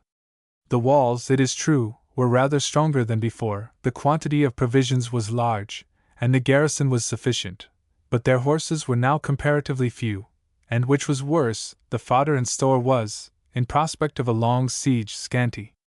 But the worst of all, indeed the only weak and therefore miserable fact, was that the spirit, I do not mean the courage, of the castle was gone. Its enthusiasm had grown sere. Its inhabitants no longer loved the king as they had loved him, and even stern-faced General Duty cannot bring up his men to a hand-to-hand conflict with the same elans as Queen Love. The rumor of approaching troops kept gathering, and at every fresh report Scudamore's eyes shone. "Sir Roland," said the governor one day, "hast not had enough of fighting yet for all thy lame shoulder?" "'Tis but my left shoulder, my lord," answered Scudamore. Thou lookest for the siege as in it were but a tussle and over, a flash and a roar. And thou had to answer for the place like me, well. Nay, my lord, I would fain show the Roundheads what an honest house can do to hold out rogues. Aye, but there's the rub, returned Lord Charles, will the house hold out the rogues? Bethink thee, Roland, there is never a spot in it fit for defense except the keep and the kitchen. We can make sallies, my lord, to be driven in again by 10 times our number, and kept in while they knock our walls about our ears. However, we will hold out while we can. Who knows what turn affairs may take? It was towards the end of April when the news reached Raglan that the king, desperate at length, had made his escape from beleaguered Oxford, and in the disguise of a serving man, bade akin himself to the headquarters of the Scots army, to find himself no king, no guest even, but a prisoner. He sought shelter and found captivity. The Marquis dropped his chin on his chest and murmured, "All is over." But the pang that shot to his heart awoke wounded loyalty. He had been angry with his monarch, and justly, but he would fight for him still. "See to the gates, Charles," he cried, almost springing, spite of his unwieldiness, from his chair. "Tell Caspar to keep the powder mill going night and day. Would to God my boy Ned were here! His Majesty hath wronged me, but throned or prisoned he is my king still. The church must come down, Charles. The dead are for the living, and will not cry out, for in St. Catechus Church lay the tombs of his ancestors." On deliberation it was resolved, however, that only the tower, which commanded some portions of the castle, should fall. To Dorothy it was like taking down the standard of the Lord. She went with some of the ladies to look a last look at the ancient structure, and saw mass after mass fall silent from the top to clash hideous at the foot amidst the broken tombstones. It was sad enough. But the destruction of the cottages around it, that the enemy might not have shelter there, was sadder still. The women wept and wailed, the men growled, and said what was Raglan to them that their houses should be pulled from over their heads. The Marquis offered compensation and shelter. All took the money, but few accepted the shelter, for the prospect of a siege was not attractive to any but such as were fond of fighting, of whom some would rather attack than defend. The next day they heard that Sir Trevor Williams was at Usk with a strong body of men. They knew Colonel Birch was besieging Gutbridge Castle. 2 days passed, and then Colonel Kirke appeared to the north, and approached within 2 miles. The ladies began to look pale as often as they saw 2 persons talking together. There might be fresh news. His father and his wife were not the only persons in the castle who kept sighing for Glamorgan. Every soul in it felt as if, not to say fancied that, his presence would have made it impregnable. But a strange excitement seized upon Dorothy, which arose from a sense of trust and delegation, outwardly unauthorized. She had not the presumption to give it form in words, even to Caspar, but she felt as if they too were the special servants of the absent power. Ceaselessly therefore she kept open eyes, and saw and spoke and reminded and remedied where she could, so noiselessly, so unobtrusively, that none were offended, and all took heed of the things she brought before them. Indeed, what she said came at length to be listened to almost as if it had been a message from Glamorgan. But her chief business was still the fire engine, whose machinery she anxiously watched, for if anything should happen to Caspar and then to the engine, what would become of them when driven into the tower? Discipline, which of late had got very drowsy, was stirred up to fresh life. Watch grew strict. The garrison was drilled more regularly and carefully, and the guard and sentinels relieved to the minute. The armory was entirely overhauled, and every smith set to work to get the poor remainder of its contents into good condition. One evening Lord Charles came to his father with the news that some score of fresh horses had arrived. "Have they brought provender with them, my lord?" asked the Marquis. "Alas, no, my lord, only teeth," answered the governor. "How stands the hay?" "At low ebb, my lord. There is plenty of oats, however. We hear today nothing of the Roundheads. What say you to turning them out and letting them have a last bellyful of sweet grass under the walls?" "I say 'tis so good a plan, my lord, that I think we had better extend it, and let a few of the rest have a parting nibble." The Marquis approved.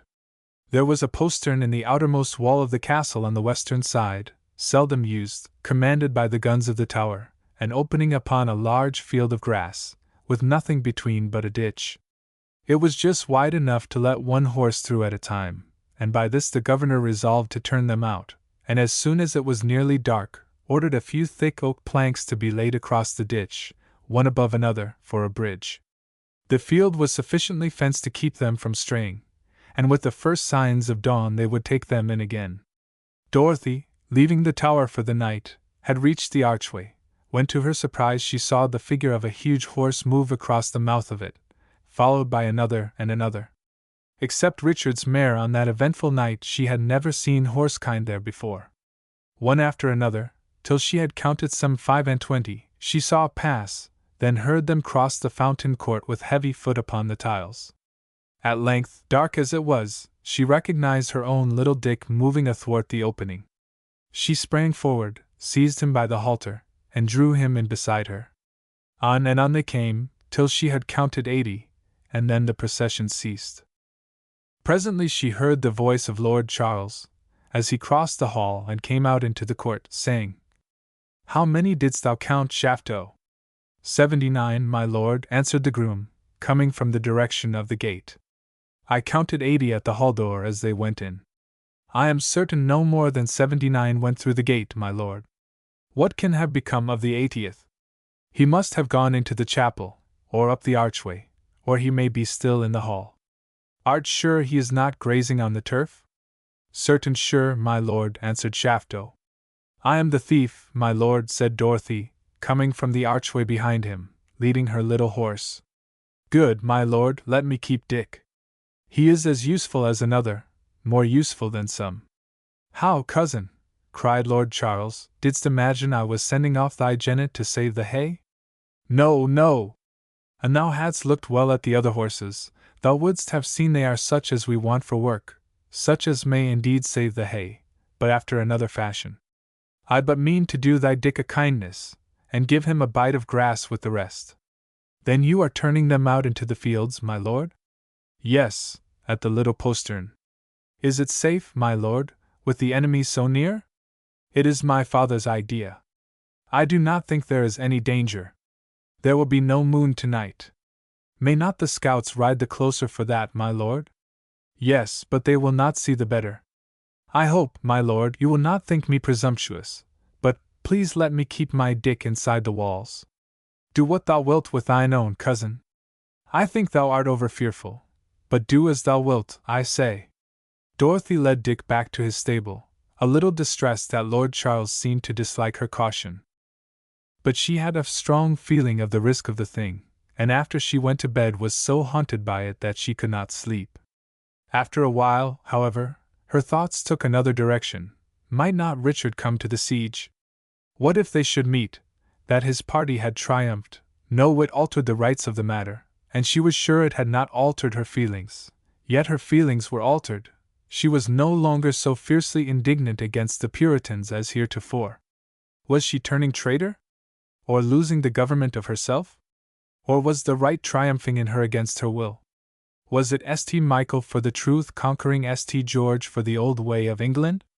Had the king been a tyrant indeed? And had the powers of heaven declared against him? And were they now putting on their instruments to cut down the harvest of wrong? Had not Richard been very sure of being in the right? But what was that shaking, not of the walls, but the foundations? What was that noise as of distant thunder? She sprang from her bed, caught up her nightlight, for now she never slept in the dark as heretofore, and hurried to the watchtower. From its top she saw, by the faint light of the stars, vague forms careering over the fields. There was no cry except an occasional neigh, and the thunder was from the feet of many horses on the turf. The enemy was lifting the castle horses. She flew to the chamber beneath, where, since the Earl's departure, in the stead of the crossbow, a small minion gun had been placed by Lord Charles, with its muzzle in the round where the lines of the loophole crossed. A piece of match lay beside it. She caught it up, lighted it at her candle, and fired the gun. The tower shook with its roar and recoil.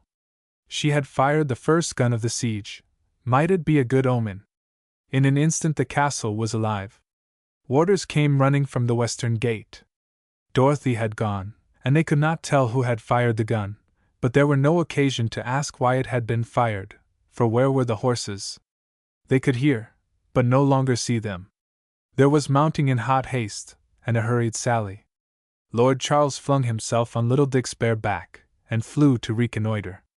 50 of the garrison were ready armed and mounted by the time he came back, having discovered the route they were taking, and off they went at full speed in pursuit.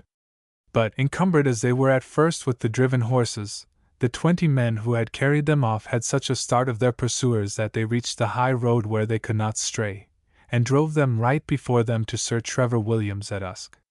"The fodder will last the longer," said the Marquis, with a sigh sent after his 80 horses. "Mistress Dorothy," said Lord Charles the next day, "methinks thou art as Cassandra in Troy. I shall tremble after this to do aught against thy judgment." "My lord," returned Dorothy, "I have to ask your pardon for my presumption, but it was borne in upon me, as Tom Fool says, that there was danger in the thing. It was scarcely judgment on my part, rather a womanish dread. Go thou on to speak thy mind like Cassandra, cousin Dorothy, and let us men despise it at our peril." "I am humbled before thee," said Lord Charles, with the generosity of his family. "Truly, child," said Lady Glamorgan, "the mantle of my husband hath fallen upon thee." The next day Sir Trevor Williams and his men sat down before the castle with a small battery, and the siege was fairly begun. Dorothy, on the top of the keep, watching them, but not understanding what they were about in particulars, heard the sudden bellow of one of their cannon. 2 of the battlements beside her flew into one, and the stones of the parapet between them stormed into the cistern. Had her presence been the attraction to that thunderbolt? Often after this, while she watched the engine below in the workshop, she would hear the dull thud of an iron ball against the body of the tower. But although it knocked the parapet into showers of stones, their artillery could not make the slightest impression upon that. The same night a sally was prepared. Roland ran to Lord Charles, begging leave to go. But his lordship would not hear of it, telling him to get well, and he should have enough of sallying before the siege was over. The enemy were surprised, and lost a few men, but soon recovered themselves and drove the royalists home, following them to the very gates, whence the guns of the castle sent them back in their turn. Many such sallies and skirmishes followed. Once and again there was but time for the guard to open the gate, admit their own, and close it, ere the enemy came thundering up, to be received with a volley and gallop off. At first there was great excitement within the walls when a party was out. Eager and anxious eyes followed them from every point of vision. But at length they got used to it, as to all the ordinary occurrences of siege. By and by Colonel Morgan appeared with additional forces, and made his headquarters to the south, at Landany. In 2 days more the castle was surrounded, and they began to erect a larger battery on the east of it, also to dig trenches and prepare for mining. The chief point of attack was that side of the stone court which lay between the towers of the kitchen and the library. Here then came the hottest of the siege, and very soon that range of building gave show of affording an easy passage by the time the outer works should be taken. After the first ball, whose execution Dorothy had witnessed, there came no more for some time. Sir Trevor waited until the second battery should be begun and Captain Hooper arrive, who was to be at the head of the mining operations. Hence most of the inmates of the castle began to imagine that a siege was not such an unpleasant thing after all. They lacked nothing. The apple trees bloomed, the moon shone, the white horse fed the fountain, the pigeons flew about the courts, and the peacocks strutted on the grass. But when they began digging their approaches and mounting their guns on the east side, Sir Trevor opened his battery on the west, and the guns of the tower replied. The guns also from the kitchen tower, and another between it and the library tower, played upon the trenches, and the noise was tremendous. At first the inhabitants were nearly deafened, and frequently failed to hear what was said, but at length they grew hardened, so much so that they were often unaware of the firing altogether, and began again to think a siege no great matter. But when the guns of the eastern battery opened fire, and at the first discharge a round shot, bringing with it a barrelful of stones, came down the kitchen chimney, knocking the lid through the bottom of the cook's stewpan, and scattering all the fire about the place, when the roof of one of the turrets went clashing over the stones of the paved court, when a spent shot struck the bars of the great Mogul's cage, and sent him furious, making them think what might happen, and wishing they were sure of the politics of the wild beasts, when the stones and slates flew about like sudden showers of hail, when every now and then a great rumble told of a falling wall, and that side of the court was rapidly turning to a heap of ruins. Then were cries and screams, many more however of terror than of injury, to be heard in the castle, and they began to understand that it was not starvation, but something more peremptory still, to which they were doomed to succumb. At times there would fall a lull, perhaps for a few hours, perhaps but for a few moments, to end in a sudden fury of firing on both sides, mingled with shouts, the rattling of bullets, and the falling of stones, when the women would rush to and fro screaming, and all would imagine the storm was in the breach. But the gloom of the marquis seemed to have vanished with the breaking of the storm, as the outburst of the lightning takes the weight off head and heart that has for days been gathering. True, when his house began to fall, he would look for a moment grave at each successive rumble, but the next he would smile and nod his head, as if all was just as he had expected and would have it. One day, when Sir Toby Matthews and Dr. Bailey happened both to be with him in his study, an ancient stack of chimneys tumbled with tremendous uproar into the stone court. The two clergymen started visibly, and then looked at each other with pallid faces. But the Marquis smiled, kept the silence for an instant, and then, in slow, solemn voice, said, Simus enim quonium si terrestris domus nomus nostra hujus habitationis dissolvitur, quod edificationem ex Deo habemus, domum non manufactum, adonam in celis. The clergymen grasped each other by the hand, then turning bowed together to the Marquis, but the conversation was not resumed. One evening in the drawing-room, after supper, the Marquis, in good spirits, and for him in good health, was talking more merrily than usual. Lady Glamorgan stood near him in the window. The captain of the garrison was giving a spirited description of a sally they had made the night before upon Colonel Morgan in his quarters at Landany, and Sir Rowland was vowing that come of it what might, leave or no leave, he would ride the next time, when crash went something in the room, the Marquis put his hand to his head, and the Countess fled in terror, crying, O Lord! O Lord! A bullet had come through the window, knocked a little marble pillar belonging to it in fragments on the floor, and glancing from it, struck the Marquis on the side of the head. The Countess, finding herself unhurt, ran no farther than the door. I ask your pardon, my lord, for my rudeness, she said, with trembling voice, as she came slowly back. But indeed, ladies, she added, I thought the house was coming down. You gentlemen, who know not what fear is, I pray you to forgive me, for I was mortally frightened. Daughter, you had reason to run away, when your father was knocked on the head, said the Marquis. He put his finger on the flattened bullet where it had fallen on the table, and turning it round and round, was silent for a moment, evidently framing aright something he wanted to say. Then, with the pretense that the bullet had been flattened upon his head, Gentlemen, he remarked, those who had a mind to flatter me were wont to tell me that I had a good head in my younger days. But if I don't flatter myself, I think I have a good headpiece in my old age, or else it would not have been musket-proof. But although he took the thing thus quietly and indeed merrily, it revealed to him that their usual apartments were no longer fit for the ladies, and he gave orders therefore that the great rooms in the tower should be prepared for them and the children. Dorothy's capacity for work was not easily satisfied, but now for a time she had plenty to do. In the midst of the roar from the batteries, and the answering roar from towers and walls, the ladies betook themselves to their stronger quarters. 1,000 necessaries had to be carried with them, and she, as a matter of course, it seemed, had to superintend the removal. With many hands to make light work she soon finished, however, and the family was lodged where no hostile shot could reach them, although the frequent fall of portions of its battlement's summit rendered even a peep beyond its impenetrable shell hazardous. Dorothy would lie awake at night, where she slept in her mistress's room, and listen, now to the baffled bullet as it fell from the scarce indented wall, now to the roar of the artillery, sounding dull and far away through the 10-foot thickness, and ever and again the words of the ancient psalm would return upon her memory, Thou hast been a shelter for me, and a strong tower from the enemy. She tended the fire engine if possible yet more carefully than ever, kept the cistern full, and the water lipping the edge of the moat, but let no fountain flow except that from the mouth of the White Horse. Her great fear was lest a shot should fall into the reservoir and injure its bottom, but its contriver had taken care that, even without the protection of its watery armor, it should be indestructible. The Marquis would not leave his own rooms and the supervision they gave him. The domestics were mostly lodged within the kitchen tower, which, although in full exposure to the enemy's fire, had as yet proved able to resist it.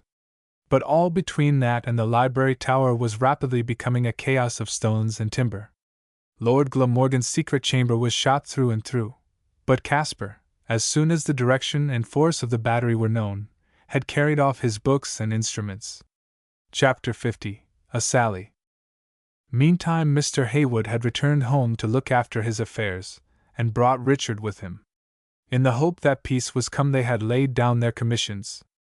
Hardly had they reached Redware when they heard the news of the active operations at Raglan, and Richard rode off to see how things were going, not a little anxious concerning Dorothy, and full of eagerness to protect her, but entirely without hope of favor either at her hand or her heart. He had no inclination to take part in the siege, and had had enough of fighting for any satisfaction it had brought him. It might be the right thing to do, and so far the only path towards the sunrise, but had he ground for hope that the day of freedom had in himself advanced beyond the dawn? His confidence in Milton and Cromwell, with his fathers, continued unshaken, but what could man do to satisfy the hunger for freedom which grew and gnawed within him? Neither political nor religious liberty could content him. He might himself be a slave in a universe of freedom. Still ready, even for the sake of mere outward freedom of action and liberty of worship, to draw the sword, he yet had begun to think he had fought enough. As he approached Raglan he missed something from the landscape, but only upon reflection discovered that it was the church tower. Entering the village, he found it all but deserted, for the inhabitants had mostly gone, and it was too near the gates and too much exposed to the sudden sallies of the besieged for the occupation of the enemy.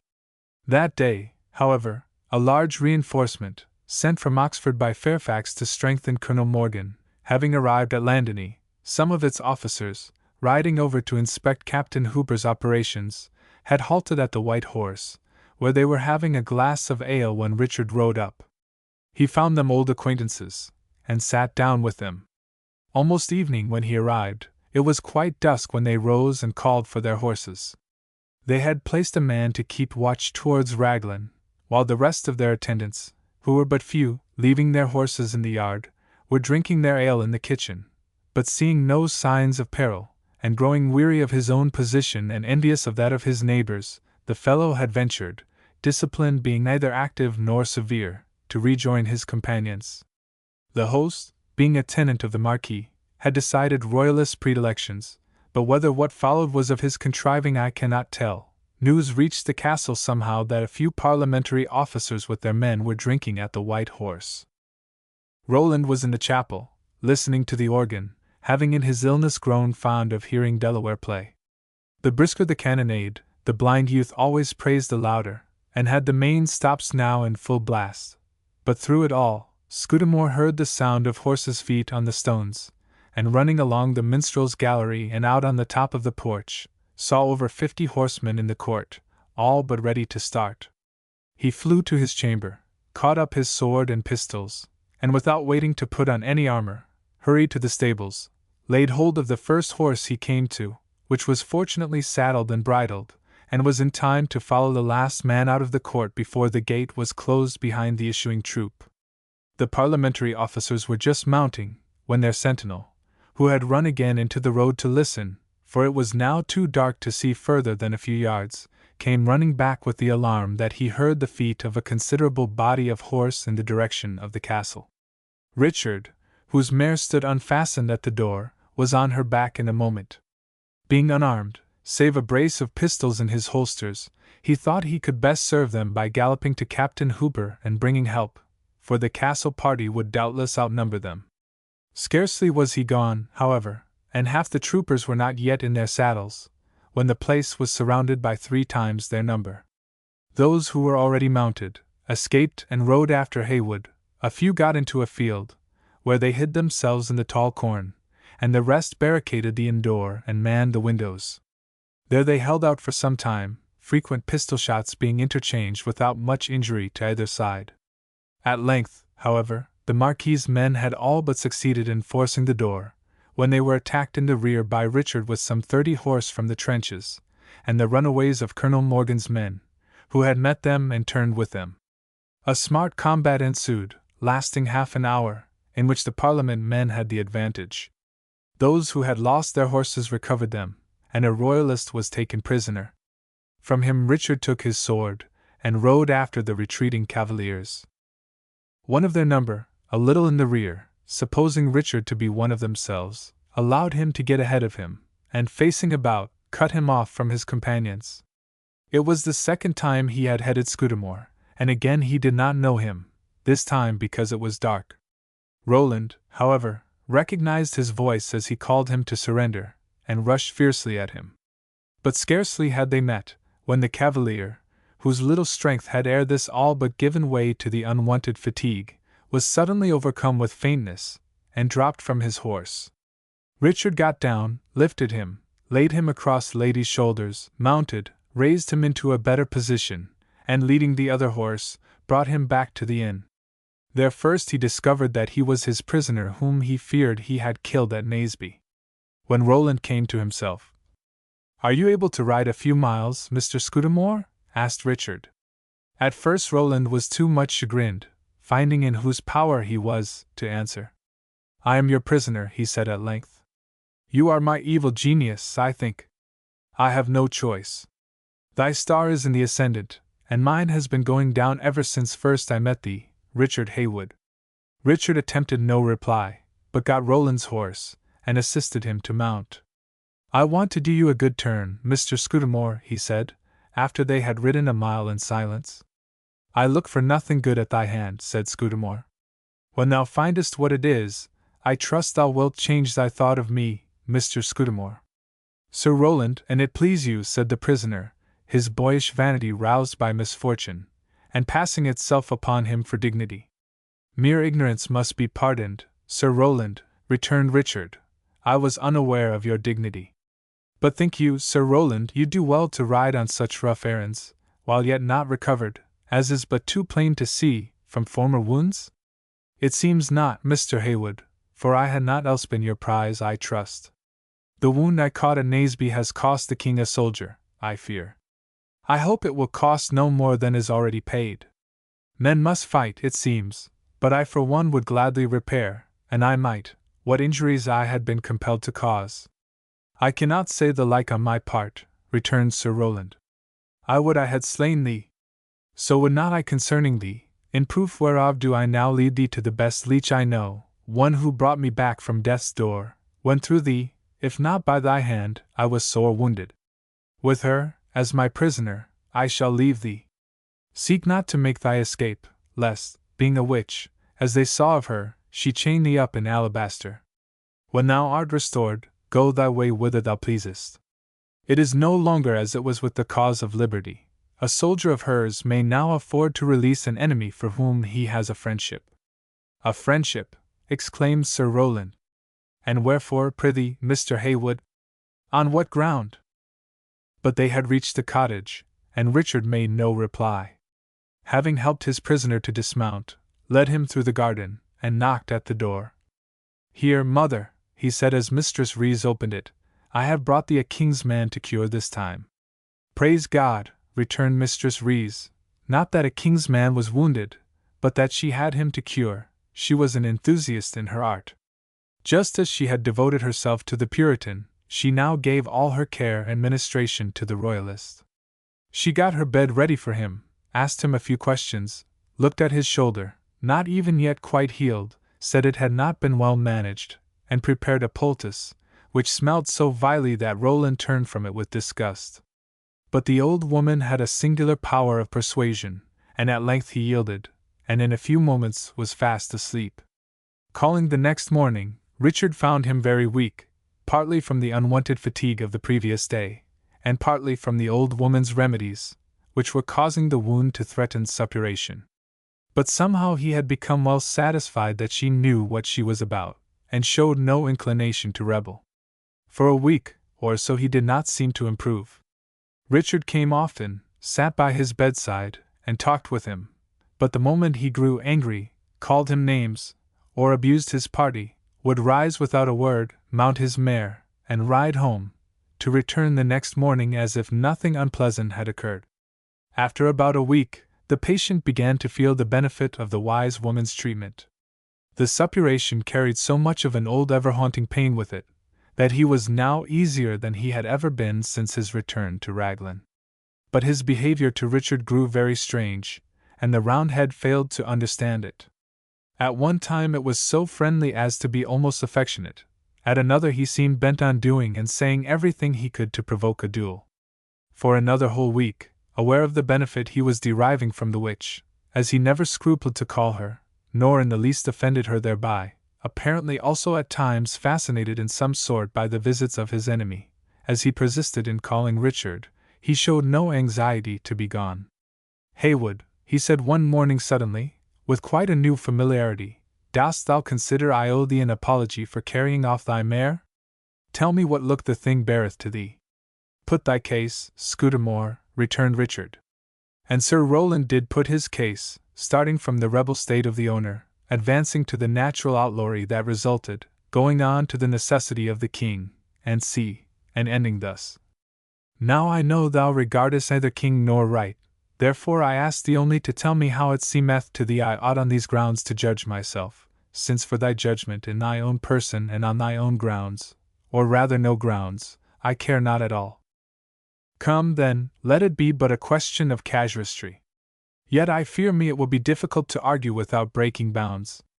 Would my Lord Marquis now walk forth of his castle at the King's command as certainly as he will at the voice of the nation, that is, the canons of the Parliament? The canons of the cursed Parliament are not the voice of the nation. Our side is the nation, not yours. How provest thou that? We are the better born, to begin with. Ye have the more titles, I grant ye, but we have the older families. Let it be, however, that I was or am a rebel, then I can only say that in stealing, no, I will not say stealing, for thou didst it with a different mind, all I will say is this, Sir Rowland, that I should have scorned so to carry off thine or any man's horse. Ah, but thou wouldst have no right, being but a rebel.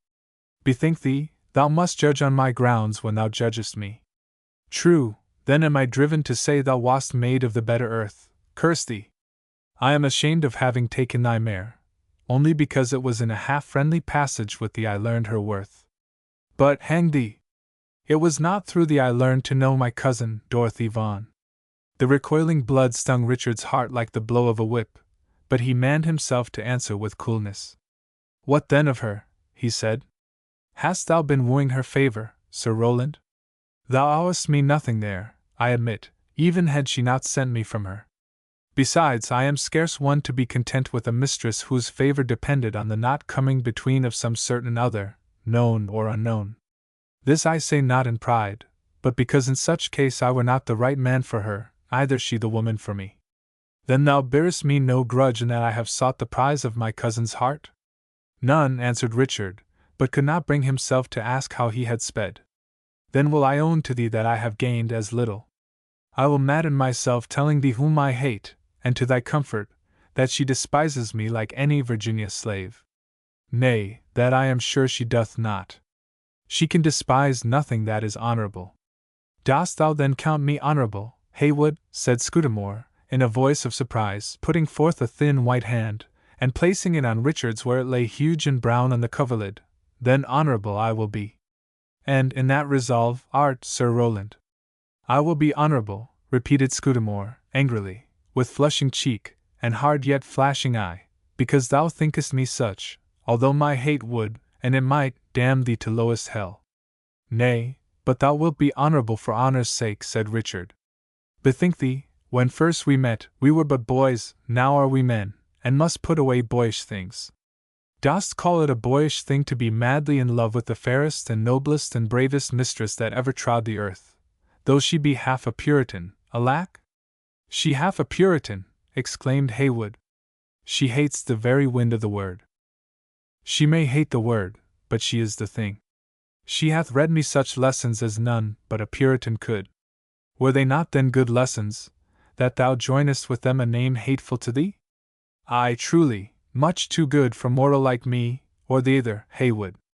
They are but hypocrites that pretend otherwise. Callest thou thy cousin a hypocrite? No, by heaven! She is not. She is a woman, and it is easy for women to say prayers. I never rode into a fight but I said my prayer, returned Richard. None the less art thou a hypocrite. I should scorn to be forever begging favors as thou. Dost think God heareth such prayers as thine? Not if he be such as thou, Sir Rowland, and not if he who prays be such as thou thinkest him. Prithee, what sort of prayer thinkest thou I pray ere I ride into the battle? How should I know? My Lord Marquis would have had me say my prayers at such a time, but, good sooth, I always forgot. And if I had done it, where would have been the benefit thereof, so long as thou, who wast better used to the work, wast praying against me? I say it is a cowardly thing to go praying into the battle, and not take thy fair chance as other men do. Then will I tell thee to what purpose I pray. But first of all, I must confess to thee that I have had my doubts, not whether my side were more in the right than thine, but whether it were worth while to raise the sword even in such cause. Now still when that doubt cometh, ever it taketh from my arm the strength, and going down into the very legs of my mare causeth that she goeth dull, although willing, into the battle. Moreover, I am no saint, and therefore cannot pray like a saint, but only like Richard Haywood, who hath got to do his duty, and is something puzzled.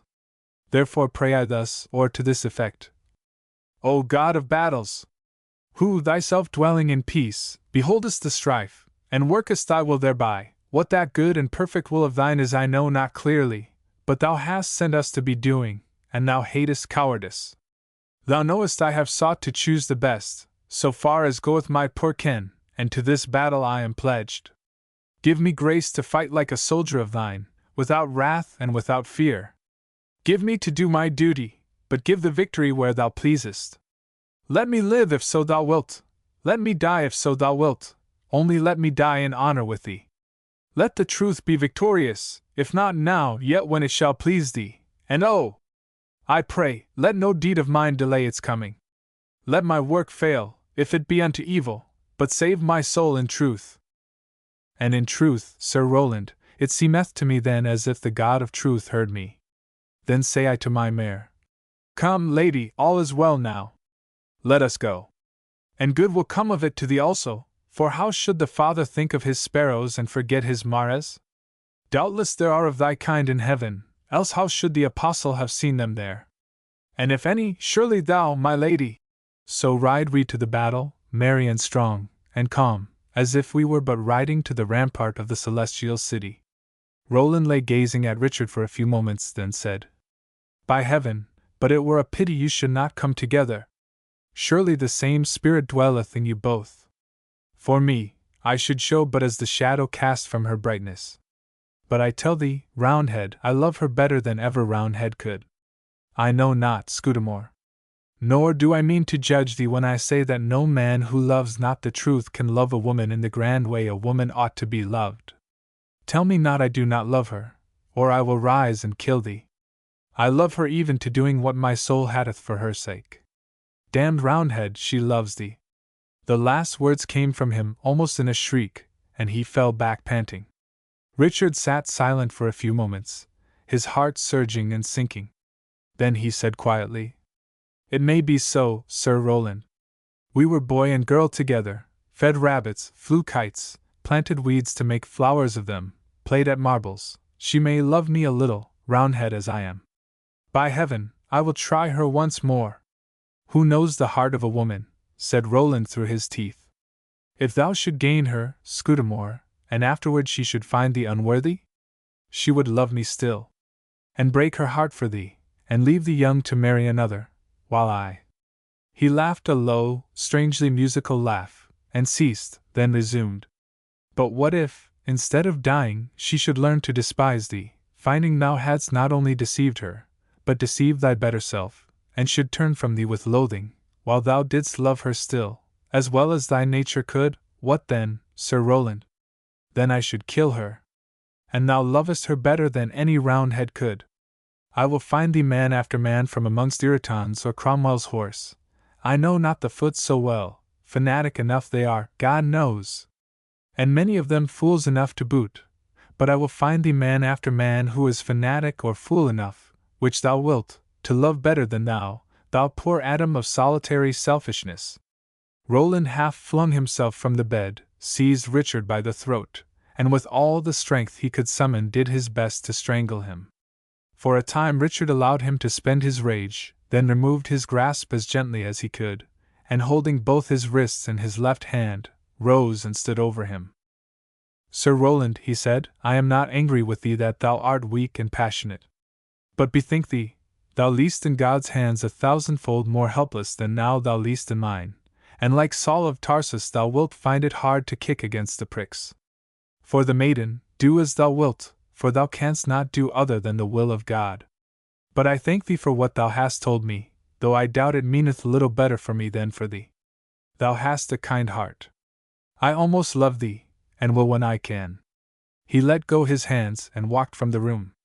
Canting hypocrite, cried Sir Roland in the wrath of impotence, but knew while he said the words that they were false.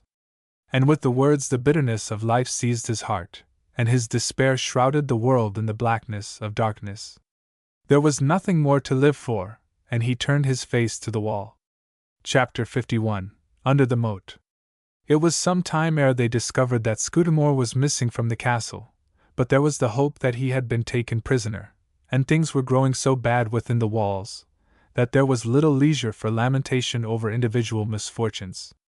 Unless some change as entire as unexpected, for there seemed no chance of any except the king should win over the Scots to take his part, should occur, it was evident that the enemy must speedily make the assault, nor could there be a doubt of their carrying the place, an anticipation which, as the inevitable drew nearer, became nothing less than terrible to both household and garrison. True, their conquerors would be of their own people, but battle and bloodshed and victory, and worst of all, party spirit, the Marquis knew, destroy not nationality merely, but humanity as well, rousing into full possession the feline beast which has his lair in every man, in many, it is true, dwindled to the household cat, but in many others a full-sized, only sleepy tiger. To what was he about to expose his men, not to speak of his ladies and their children? On the other hand, ever since the balls had been flying about his house, and the stones of it leaving their places to keep them company, the loyalty of the Marquis had been rising, and he had thought of his prisoner king ever with growing tenderness, of his faults with more indulgence, and of the wrongs he had done his family with more magnanimity and forgiveness, so that, for his own part, he would have held out to the very last.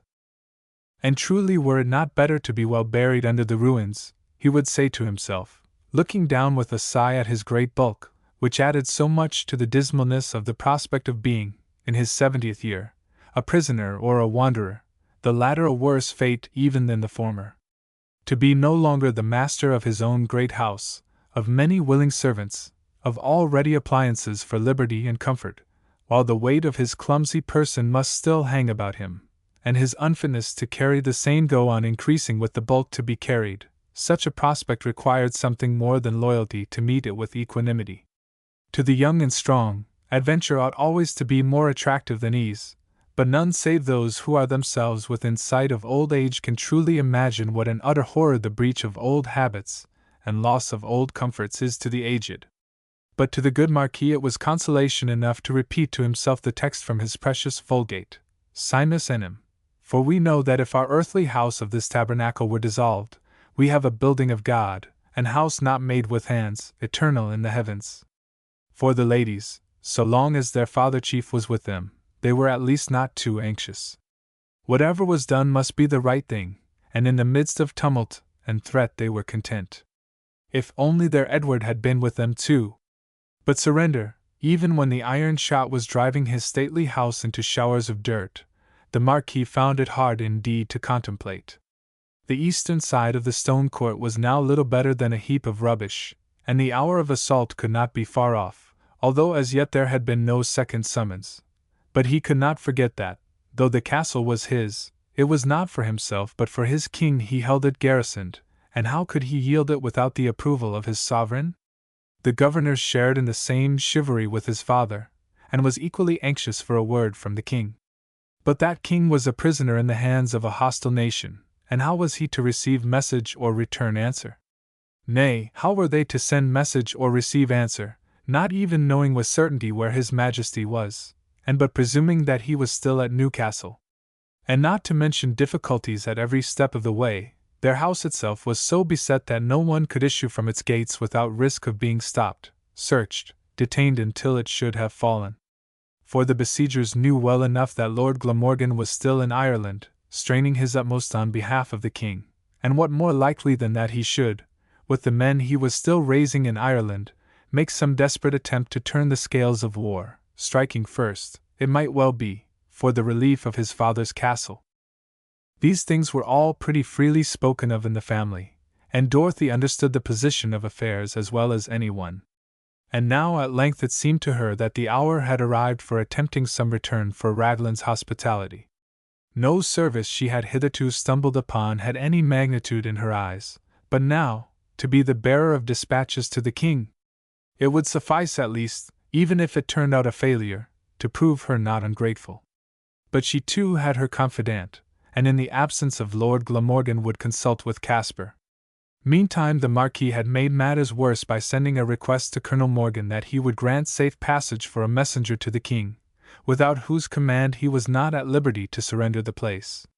The answer was to the effect that they acknowledged no jurisdiction of the king in the business, and that the Marquis might keep his mind easy as far as his supposed duty to his Majesty was concerned, for they would so compel a surrender that there could be no reflection upon him for making it. Caspar, fearful of the dangers she would have to encounter, sought to dissuade Dorothy from her meditated proposal, but feebly, for every one who had anything noble in his nature, and Caspar had more than his share, was influenced by the magnanimity that ruled the place. Indeed, he told her one thing which served to clench her resolution, that there was a secret way out of the castle, provided by his master Glamorgan for communication during siege. More he was not at liberty to disclose. Dorothy went straight to the Marquis and laid her plan before him, which was that she should make her escape to Wyfern, and thence, attended by an old servant, set out to seek the king. There is no longer time, alas, returned the Marquis. I look for the final summons every hour. Could you not raise the report, my lord, that you have undermined the castle, and laid a huge quantity of gunpowder, with the determination of blowing it up the moment they enter? That would make them fall back upon blockade, and leave us a little time. Our provisions are not nearly exhausted, and when fodder fails, we can eat the horses first. Thou art a brave lady, cousin Dorothy, said the Marquis. But if they caught and searched thee, and found papers upon thee, it would go worse with us than before. Please your lordship, my Lord Glamorgan once showed me such a comb as a lady might carry in her pocket, but so contrived that the head thereof was hollow, and could contain dispatches. Methinks Caspar could lay his hand on the comb. If I were but at Wyfern, and thither my little horse would carry me in less than an hour, giving all needful time for caution too, my lord. By George, thou speakest well, cousin, said the Marquis. But who should attend thee? Let me have Tom Fool, my lord, for now have I thought of a betterment of my plan. He will guide me to his mother's house by byways, and thence can I cross the fields to my own, as easily as the great hall, my lord. Tom Fool is a mighty coward, objected the Marquis. So much the better, my lord.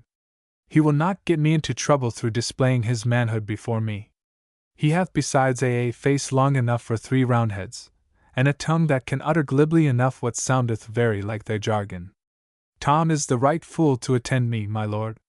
He can't ride, he never backed a horse in his life, I believe. No, no, Dorothy. Shafto is the man. Shafto is much too ready, my lord. He would ride over my hounds. I want Tom no farther than his mother's, and there will be no need for him to ride. Well, it is a brave offer, my child, and I will think thereupon, said his lordship.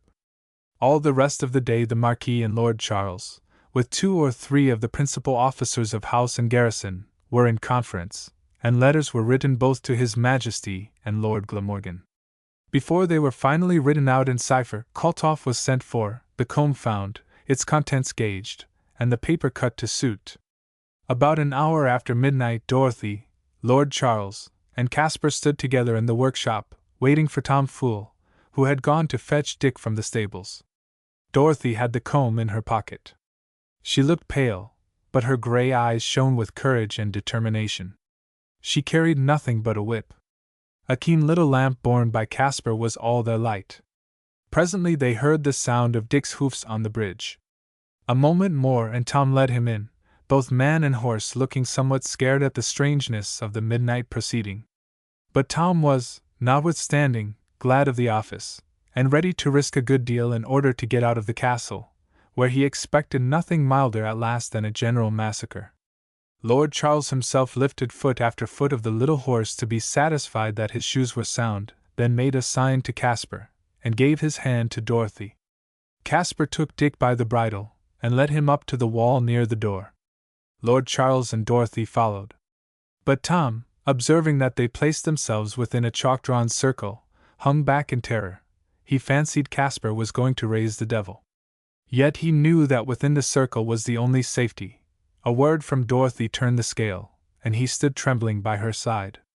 Nor was he greatly consoled to find that, as he now thought, instead of the devil coming to them, they were going to him, as, with the circle upon which they stood, they began to sink, through a stone-faced shaft, slowly into the foundations of the keep. Dick also was frightened, but happily his faith was stronger than his imagination, and a word now and then from his mistress, and an occasional pat from her well-known hand, sufficed to keep him quiet. At the depth of about 30 feet they stopped, and found themselves facing a ponderous door, studded and barred with iron. Caspar took from his pocket a key about the size of a goose quill, felt about for a moment, and then with a slight movement of finger and thumb threw back a dozen ponderous bolts with a great echoing clang. The door slowly opened, and they entered a narrow vaulted passage of stone. Lord Charles took the lamp from Caspar, and led the way with Dorothy. Tom Fool came next, and Caspar followed with Dick. The lamp showed but a few feet of the walls and roof, and revealed nothing in front until they had gone about a furlong, when it shone upon what seemed the live rock ending their way. But again Caspar applied the little key somewhere, and immediately a great mass of rock slowly turned on a pivot, and permitted them to pass. When they were all on the other side of it, Lord Charles turned and held up the light. Dorothy turned also and looked. There was nothing to indicate whence they had come. Before her was the rough rock, seemingly solid, certainly slimy and green, and over its face was flowing a tiny rivulet. "See there," said Lord Charles, pointing up. "That little stream comes the way thy dog Marquis and the Roundhead Haywood came and went. But I challenge anything larger than a rat to go now."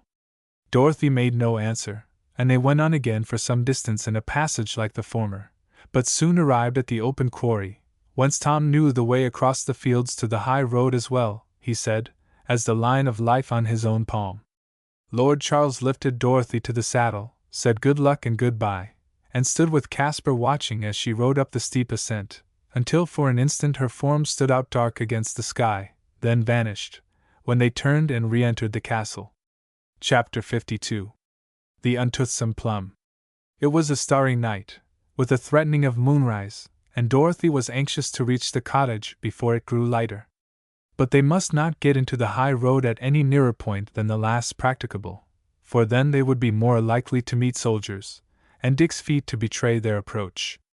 Over field after field, therefore, they kept on, as fast as Tom, now and then stopping to peer anxiously over the next fence or into a boundary ditch, could lead the way. At last they reached the place by the side of a bridge, where Marquis led Richard off the road, and there they scrambled up. "Oh Lord!" cried Tom, and waked a sentry dozing on the low parapet. "Who goes there?" he cried, starting up, and catching at his carbine, which leaned against the wall. "Oh, master," began Tom, in a voice of terrified appeal, but Dorothy interrupted him. "I am an honest woman of the neighborhood," she said. "An thou wilt come home with me, I will afford thee a better bed than thou hast there, and also a better breakfast, I warrant thee, than thou had a supper. That is, and thou be one of the godly," supplemented Tom. "I thank thee, mistress," returned the sentinel, "but not for the indulgence of carnal appetite will I forsake my post. Who is he goeth with thee?" "A fellow whose wit is greater than his courage, and yet he goeth with many for a born fool. A parlous coward he is, else might he now be fighting the Amalekites with the sword of the Lord and of Gideon. Yet in good sooth he serveth me well for the nonce. The sentry glanced at Tom, but could see little of him except a long white oval, and Tom was now collected enough to put in exercise his best wisdom, which consisted in holding his tongue. Answer me then, mistress, how, being a godly woman, as I doubt not from thy speech thou art, thee rides thus late with none but a fool to keep thee company? Knowest thou not that the country is full of soldiers, whereof some, though that they be all true-hearted and right-minded men, would not mayhap carry themselves so civil to a woman as Corporal Bearbanner? And now, I bethink me, thou comest from the direction of Raglan. Here he drew himself up, summoned a voice from his chest a story or two deeper, and asked in magisterial tone, Whence comest thou, woman? And on what business gaddiest thou so late? I am come from visiting at a friend's house, and am now almost on my own farm, answered Dorothy. The man turned to Tom, and Dorothy began to regret she had brought him. He was trembling visibly, and his mouth was wide open with terror. See, she said, how thy gruff voice terrifieth the innocent. If now he should fall in a fit thou wert to blame. As she spoke she put her hand in her pocket, and taking from it her untoothsome plum, popped it into Tom's mouth. Instantly he began to make such strange uncouth noises that the sentinel thought he had indeed terrified him into a fit. I must get him straightway home. Good night, friend, said Dorothy, and giving Dick the rein, she was off like the wind, heedless of the shouts of the sentinel or the feeble cries of pursuing Tom, who, if he could not fight, could run. Following his mistress at great speed, he was instantly lost in the darkness, and the sentinel, who had picketed his horse in a neighboring field, sat down again on the parapet of the bridge, and began to examine all that Dorothy had said with a wondrous inclination to discover the strong points in it. Having galloped a little way, Dorothy drew bridle and halted for Tom. As soon as he came up, she released him, and telling him to lay hold of Dick's mane and run alongside, kept him at a fast trot all the way to his mother's house. The moon had risen before they reached it, and Dorothy was therefore glad, when she dismounted at the gate, to think she need ride no further. But while Tom went in to rouse his mother, she let Dick have a few bites of the grass before taking him into the kitchen, lest the Roundheads should find him. The next moment, however, out came Tom in terror, saying there was a man in his mother's closet, and he feared the Roundheads were in possession. Then take care of thyself, Tom, said Dorothy, and mounting instantly, she made Dick scramble up into the fields that lay between the cottage and her own house, and set off at full speed across the grass in the moonlight, an ethereal pleasure which not even an anxious secret could blast. Through a gap in the hedge she had just popped into the second field, when she heard the click of a flintlock, and a voice she thought she knew ordering her to stand. Within a few yards of her was again a Roundhead soldier. If she rode away, he would fire at her. That mode of escape therefore she would keep for a last chance. The moon by this time was throwing an unclouded light from more than half a disk upon the field. Keeping a sharp eye upon the man's movements, she allowed him to come within a pace or two, but the moment he would have taken Dick by the bridle she was 3 or 4 yards away. Fright not my horse, friend, she said. But how, she added, suddenly remembering him, is it possible? Master up still. Gently, gently, little Dick. Master up still is an old friend. What? Hast thou too turned soldier? Left thy last and lapstone and turned soldier, Master up still? I have left all and followed him, mistress, answered Cast Down. Art sure he called thee Master up still? I heard him with my own ears. Called thee to be a shedder of blood, Master up still? Called me to be a fisher of men, and the I catch, mistress. Thus, returned the man, stepping quickly forward and making another grasp at Dick's bridle. It was all Dorothy could do to keep herself from giving him a smart blow across the face with her whip, and riding off. But she gave Dick the cut instead, and sent him yards away. Poor Dick! Poor Dick, she said, patting his neck. Be quiet, Master Upstill will do thee no wrong. Be quiet, little man. As she thus talked to her jennet, Upstill again drew near, now more surly than at first. Say what manner of woman art thou? He demanded with pompous anger. Whence comes thou, and whither does thee go? Home, answered Dorothy. What place calls thee home? Why? Dost not know me, Master Upstill? When I was a little one, thou didst make my shoes for me. I trust it will be forgiven me, mistress. Truly I had ne'er made shoe for thee, and I had foreseen what thee would come to. For I make no farther doubt thou art a consorter with malignants, harlots, and papists. Again he clutched at her bridle, and this time, whether it was Dorothy or Dick's fault, with success. Dorothy dropped the bridle, put her hand in her pocket, struck Dick smartly with her whip, and as he reared in consequence, drew it across Upstill's eyes, and so found the chance of administering her bolus. It was thoroughly effective. The fellow left his hold of the bridle, and began a series of efforts to remove it, which rapidly grew wilder and wilder, until at last his gestures were those of a maniac. There, she cried, as she bounded from him, take thy first lesson in good manners. No one can rid thee of that mouthful, which is as thy evil words return to choke thee. Thou hadst better keep me in sight, she added, as she gave Dick his head, for no one else can free thee. Upstill ceased his futile efforts, caught up his carbine, and fired, not without risk to Dorothy, for he was far too wrathful to take the aim that would have ensured her safety. But she rode on unhurt, meditating how to secure Upstill when she got him to Wyfern, whither she doubted not he would follow her. Her difficulties were not yet past, however, for just as she reached her own ground, she was once again met by the order to stand. This time it came in a voice which, notwithstanding the anxiety it brought with it, was almost as welcome as well known, and yet made her tremble for the first time that night. It was the voice of Richard Haywood. Dick also seemed to know it, for he stood without a hint from his mistress, while, through the last hedge that parted her from the little yet remaining of the property of her fathers, came the man she loved, an enemy between her and her own. The Marquis's request to be allowed to communicate with the king had been an unfortunate one.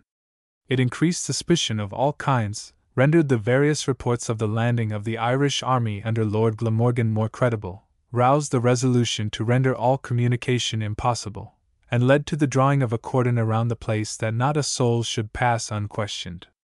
The measure would indeed have been unavailing had the garrison been as able as formerly to make sallies, but ever since Colonel Morgan received his reinforcement, the issuing troopers had been invariably met at but a few yards from home, and immediately driven in again by largely superior numbers. Still the cordon required a good many more men than the besieging party could well spare without too much weakening their positions, and they had therefore sought the aid of all the gentlemen of Puritan politics in the vicinity, and of course that of Mr. Haywood. With the men his father sent, Richard himself offered his services, in the hope that, at the coming fall of the stronghold, he might have a chance of being useful to Dorothy. They had given the cordon a wide extension, in order that an issuing messenger might not perceive his danger until he was too far from the castle to regain it, and then by capturing him might acquire information. Hence it came that posts could be assigned to Richard and his men within such a distance of Redware as admitted of their being with their own people when off duty. Chapter 53. Faithful Foes. Hearing Upstill's shot, and then Dick's hoofs on the sward, Richard fortunately judged well and took the right direction. What was his astonishment and delight when, passing hurriedly through the hedge in the expectation of encountering a cavalier, he saw Dorothy mounted on Dick. What form but hers had been filling soul and brain when he was startled by the shot? And there she was before him! He felt like one who knows the moon is weaving a dream in his brain. Dorothy, he murmured tremblingly, and his voice sounded to him like that of someone speaking far away. He drew nearer, as one might approach a beloved ghost, anxious not to scare her. He laid his hand on Dick's neck, half fearful of finding him but a shadow. "Richard," said Dorothy, looking down on him benignant as Diana upon Endymion. Then suddenly, at her voice and the assurance of her bodily presence, a great wave from the ocean of duty broke thunderous on the shore of his consciousness. "Dorothy, I am bound to question thee," he said. "Whence comest thou? And whither art thou bound?"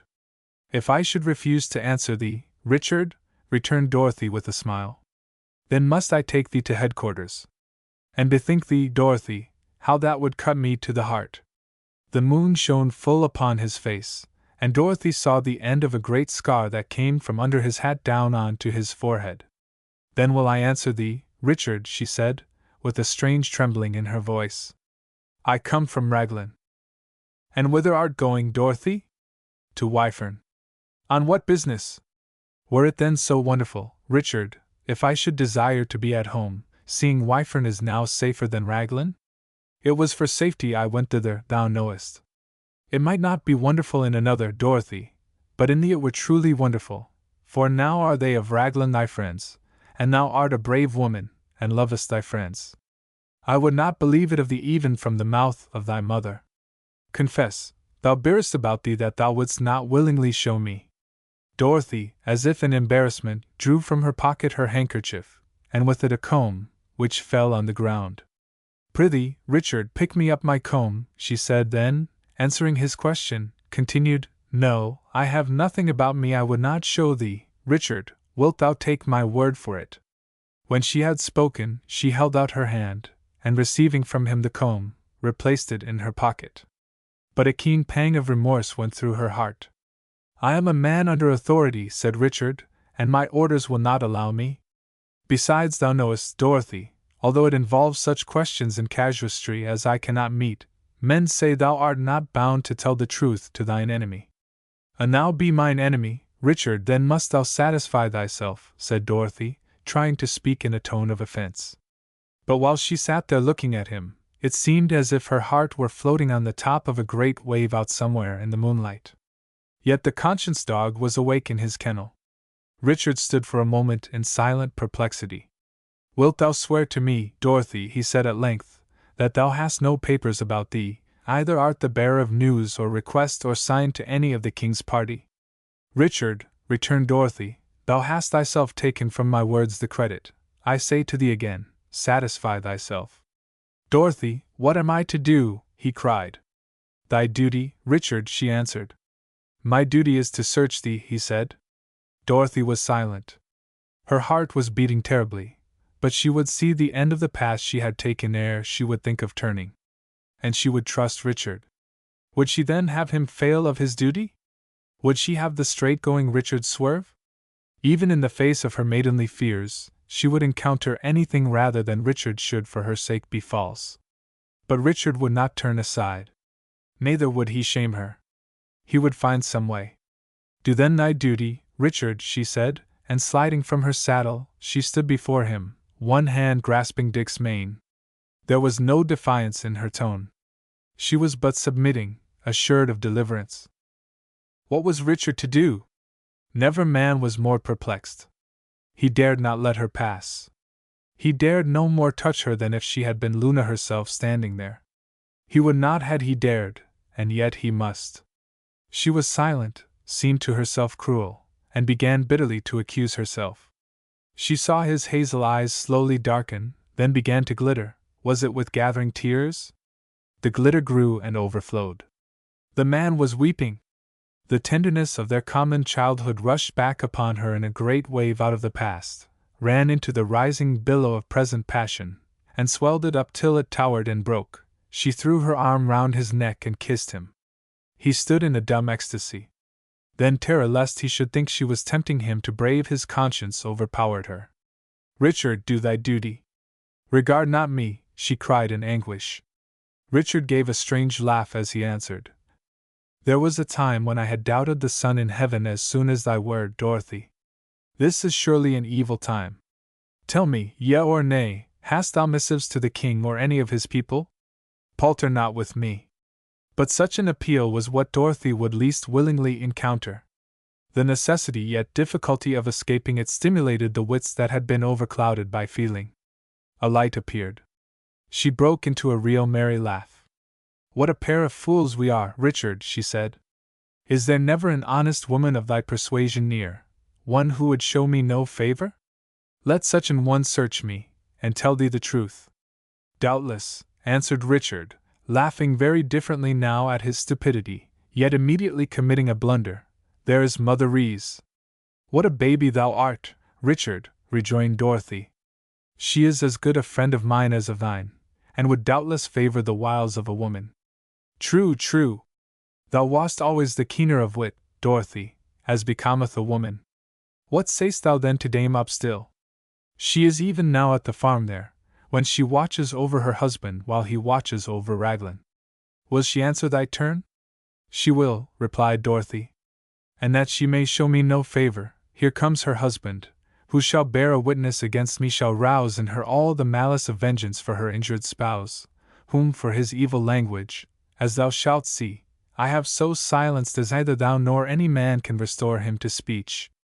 While she spoke, Upstill, who had followed his enemy as the sole hope of deliverance, drew near, in such plight as the dignity of narrative refuses to describe. Upstill, said Richard, what meaneth this? Wherefore hast thou left thy post? And above all, wherefore hast thou permitted this lady to pass unquestioned? Sounds of gurgle and strangulation, with other cognate noises, was all Upstill's response. Indeed, Mr. Haywood, said Dorothy, he was so far from neglecting his duty and allowing me to pass unquestioned, that he insulted me grievously, averring that I consorted with malignant rogues and papists, and worse, the which drove me to punish him as thou sayest. Cast down, Upstill, thou hast shamed thy regiment, carrying thyself thus to a gentlewoman, said Richard. Then he fired his carbine after me, said Dorothy. That may have been but his duty, returned Richard. And worst of all, continued Dorothy, he said that had he known what I should grow to, he would never have made shoes for me when I was an infant. Think on that, Master Haywood. Ask the lady to pardon thee, Upstill. I can do nothing for thee, said Richard. Upstill would have knelt, in lack of other mode of petition strong enough to express the fervor of his desires for release. But Dorothy was content to see him punished, and would not see him degraded. Nay, Master Upstill, she said, I desire not that thou shouldst take the measure of my foot tonight. Prithee, Master Haywood, wilt thou venture thy fingers in the godly man's mouth for me? Here is the key of the toy, a socket which will pass neither teeth nor throat. I warrant thee it were no evil thing for many a married woman to possess. I will give it thee when thou marriest, Master Haywood, though, good sooth, it were hardly fair to my kind. So saying, she took a ring from her finger, raised from it a key, and directed Richard how to find its hole in the plum. There! Follow us now to the farm, and find thy wife, for we need her aid, said Richard as he drew by the key the little steel instrument from Upstill's mouth, and restored him to the general body of the articulate. Thereupon he took Dick by the bridle, and Dorothy and he walked side by side, as if they had been still boy and girl as of old, for of old it already seemed. As they went, Richard washed both plum and ring in the dewy grass, and restored them, putting the ring upon her finger. With better light I will one day show thee how the thing worketh, she said, thanking him. Holding it thus by the ends, thou sayest, it will bear to be pressed. But remove thy finger and thumb, and straight upon a touch it shooteth its stings in all directions. And yet another day, when these troubles are over, and honest folk need no longer fight each other, I will give it thee, Richard. Would that day were here, Dorothy! But what can honest people do, while St. George and St. Michael are themselves at odds? Mayhap it but seemeth so, and they but dispute across the Yule log, said Dorothy, and men down here, like the dogs about the fire, take it up, and fall worrying each other. But the end will crown all. Discrown some, I fear, said Richard to himself. As they reached the farmhouse, it was growing light. Upstill fetched his dame from her bed in the hayloft, and Richard told her, in formal and authoritative manner, what he required of her. I will search her, answered the dame from between her closed teeth. Mistress Vaughan, said Richard, if she offer the evil words, give her the same lesson thou gavest her husband. If all tales be true, she is not beyond the need of it. Search her well, Mistress Upstill, but show her no rudeness, for she hath the power to avenge it in a parlous manner, having gone to school to my Lord Herbert of Raglan. Not the less must thou search her well, else will I look upon thee as no better than one of the malignants. The woman cast a glance of something very like hate, but mingled with fear, upon Dorothy. I like not the business, Captain Haywood, she said. Yet the business must be done, Mistress Upstill. And hark ye, for every paper thou findest upon her, I will give thee its weight in gold. I care not what it is. Bring it hither, and the dame's butter scales withal. I warrant thee, Captain, she returned. Come with me, mistress, and show what thou hast about thee. But good sooth, I would the sun were up. She led the way to the rickyard, and round towards the sunrise. It was the month of August, and several new ricks already stood facing the east, yellow, and beginning to glow like a second dawn. Between the two, Mistress Upstill began her search, which she made more thorough than agreeable. Dorothy submitted without complaint. At last, as she was giving up the quest in despair, her eyes or her fingers discovered a little opening inside the prisoner bodice, and there sure enough was a pocket, and in the pocket a slip of paper. She drew it out in triumph. "That is nothing," said Dorothy, "give it me," and with flushed face she made a snatch at it. "Holy Mary!" cried Dame Upstill, whose Protestantism was of doubtful date, and thrust the paper into her own bosom. "That paper hath nothing to do with state affairs, I protest," expostulated Dorothy. "I will give thee 10 times its weight in gold for it." But Mistress Upstill had other passions besides avarice, and was not greatly tempted by the offer. She took Dorothy by the arm, and said, "An thou come not quickly, I will cry that all the parish shall hear me.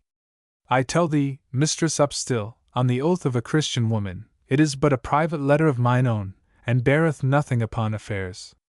Prithee read a word or two, and satisfy thyself."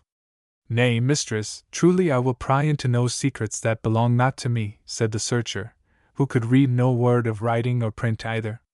"This paper is no longer thine, and mine it never was.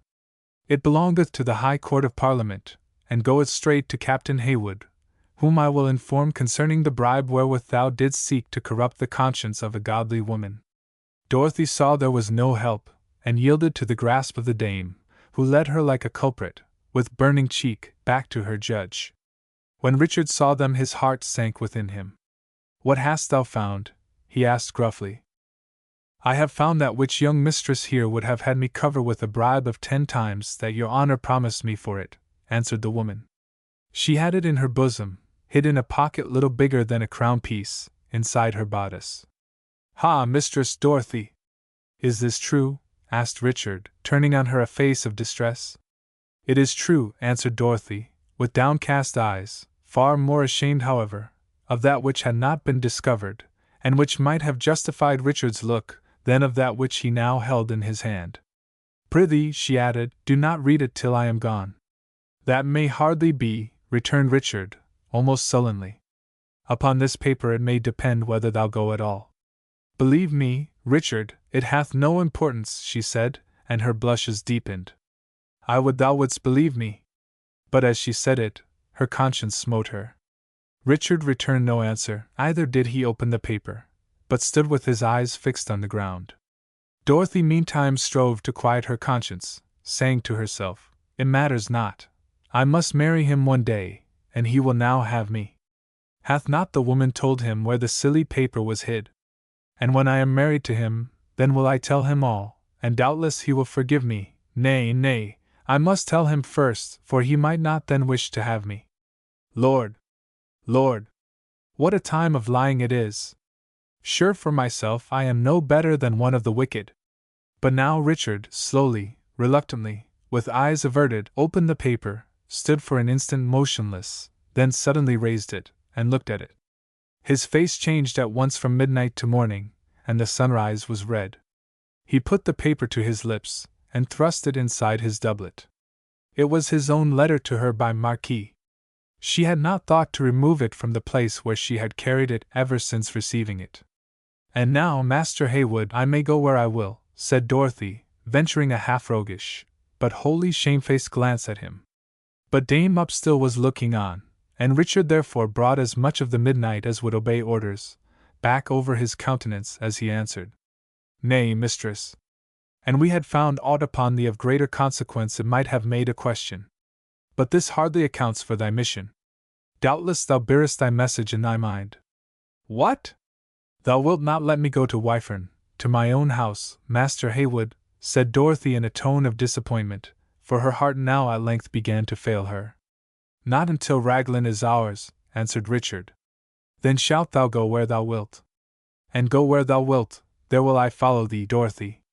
From the last clause of this speech he diverted Mistress Upstill's attention by throwing her a gold noble, an indignity which the woman rightly resented, but stooped for the money. Go tell thy husband that I wait him here, he said. Thou shalt follow me no whither, said Dorothy, angrily. Wherefore should not I go to Wyfern and there abide? Thou canst there watch her whom thou trustest not. Who can tell what manner of person might not creep to Wyfern, to whom there might messages be given, or whom thou mightest send credence by secret word or sign? Whither then am I to go? Asked Dorothy, with dignity. Alas, Dorothy, answered Richard, there is no help. I must take thee to Raglan. But comfort thyself, soon shalt thou go where thou wilt. Dorothy marveled at her own resignation the while she rode with Richard back to the castle. Her scheme was a failure, but through no fault, and she could bear anything with composure except blame. A word from Richard to Colonel Morgan was sufficient. A messenger with a flag of truce was sent instantly to the castle, and the firing on both sides ceased. The messenger returned, the gate was opened, and Dorothy re-entered defeated, but bringing her secrets back with her. Tit for tat, said the Marquis when she had recounted her adventures. Thou and the Roundhead are well matched. There is no avoiding of it, cousin. It is your fate, as clear as if your two horoscopes had run into one. Mind thee, hearts are older than crowns, and love outlives all but leasing. All but leasing, repeated Dorothy to herself, and the boat was bitter. Chapter 54. Domus Dissolvitur. Scudamore was now much better, partly from the influence of reviving hopes with regard to Dorothy, for his disposition was such that he deceived himself in the direction of what he counted advantage, not like Haywood, who was ever ready to believe what in matters personal told against him. Tom Fool had just been boasting of his exploit in escaping from Raglan, and expressing his conviction that Dorothy, whom he had valiantly protected, was safe at Wyfern, and Roland was in consequence dressing as fast as he could to pay her a visit, when Tom caught sight of Richard riding towards the cottage, and jumping up, ran into the chimney corner beyond his mother, who was busy with Scudamore's breakfast.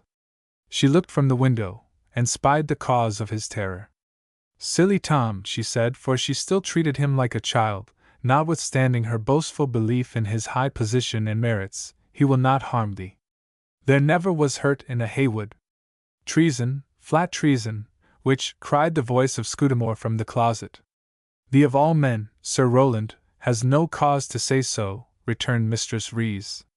But come and break thy fast while he talks to thee, and save the precious time which runneth so fast away. I might as well be in my grave for any value it hath to me, said Roland, who was for the moment in a bad mood. His hope and his faith were ever ready to fall out, and a twinge in his shoulder was enough to set them jarring. Here comes Master Haywood, anyhow, said the old woman, as Richard, leaving Lady at the gate, came striding up the walk in his great brown boots, and I pray you, Sir Roland, to let bygones be bygones, for my sake if not for your own, lest thou bring the vengeance of General Fairfax upon my poor house. Fairfax, cried Scudamore, is that villain come hither? Sir Thomas Fairfax arrived 2 days agone, answered Mistress Rees. Alas, it is but too sure a sign that for Raglan the end is near. Good morrow, Mother Rees, said Richard, looking in at the door, radiant as an Apollo. The same moment out came Scudamore from the closet, pale as a dying moon. I want my horse, Haywood, he cried, deigning no preliminaries. Thy horse is at Redware, Scudamore. I carry him not in my pocket. I saw him yesterday. His flesh hath swallowed a good many of his bones since I looked on him last. What wouldst thou with him? What is that to thee? Let me have him. Softly, Sir Roland. It is true I promised thee thy liberty, but liberty doth not necessarily include a horse. Thou wast never better than a shifting fanatic, cried Sir Roland. And I serve thee as befitted, thou shouldst never see thy horse again, returned Richard. Yet I promise thee that so soon as Raglan hath fallen, he shall again be thine. Nay, I care not. Tell me whither thou goest, and, ha! Art thou there? He cried, interrupting himself as he caught sight of Tom in the chimney corner, and pausing, he stood silent for a moment. Wouldst like to hear, thou rascal, he resumed presently, that Mistress Dorothy Vaughan got safe to Wyfern this morning? God be praised, said Tom Fool. But thou shalt not hear it. I will tell thee better if less welcome news, that I come from conducting her back to Raglan in safety, and have seen its gates close upon her. Thou shalt have thy horse, Sir Roland, and thou can wait for him an hour, but for thy ride to Wyfern that, thou sayest, would not avail thee. Thy cousin rode by here this morning, it is true, but, as I say, she is now within Raglan walls, whence she will not issue again until the soldiers of the Parliament enter. It is no treason to tell thee that General Fairfax is about to send his final summons ere he storm the rampart. Then mayst thou keep the horse, for I will back to Raglan on foot, said Scudamore. Nay, that wilt thou not, for not greatly larger than a mouse can any more pass through the lines. Dost think because I sent back thy cousin Dorothy, lest she should work mischief outside the walls, I will therefore send thee back to work mischief within them? And thou art the man who professeth to love Mistress Dorothy, cried Scudamore with contempt. Hark thee, Sir Roland, and for thy good I will tell thee more. It is but just that as I told thee my doubts, whence thou didst draw a hope, I should now tell thee my hopes, whence thou mayst do well to draw a little doubt. Thou art a mean and treacherous villain, cried Scudamore. Thou art to blame in speaking that thou dost not believe, Sir Roland. But wilt thou have thy horse or no? No, I will remain where I am until I hear the worst. Or come home with me, where thou wilt hear it yet sooner. Thou shalt taste the Roundhead's hospitality.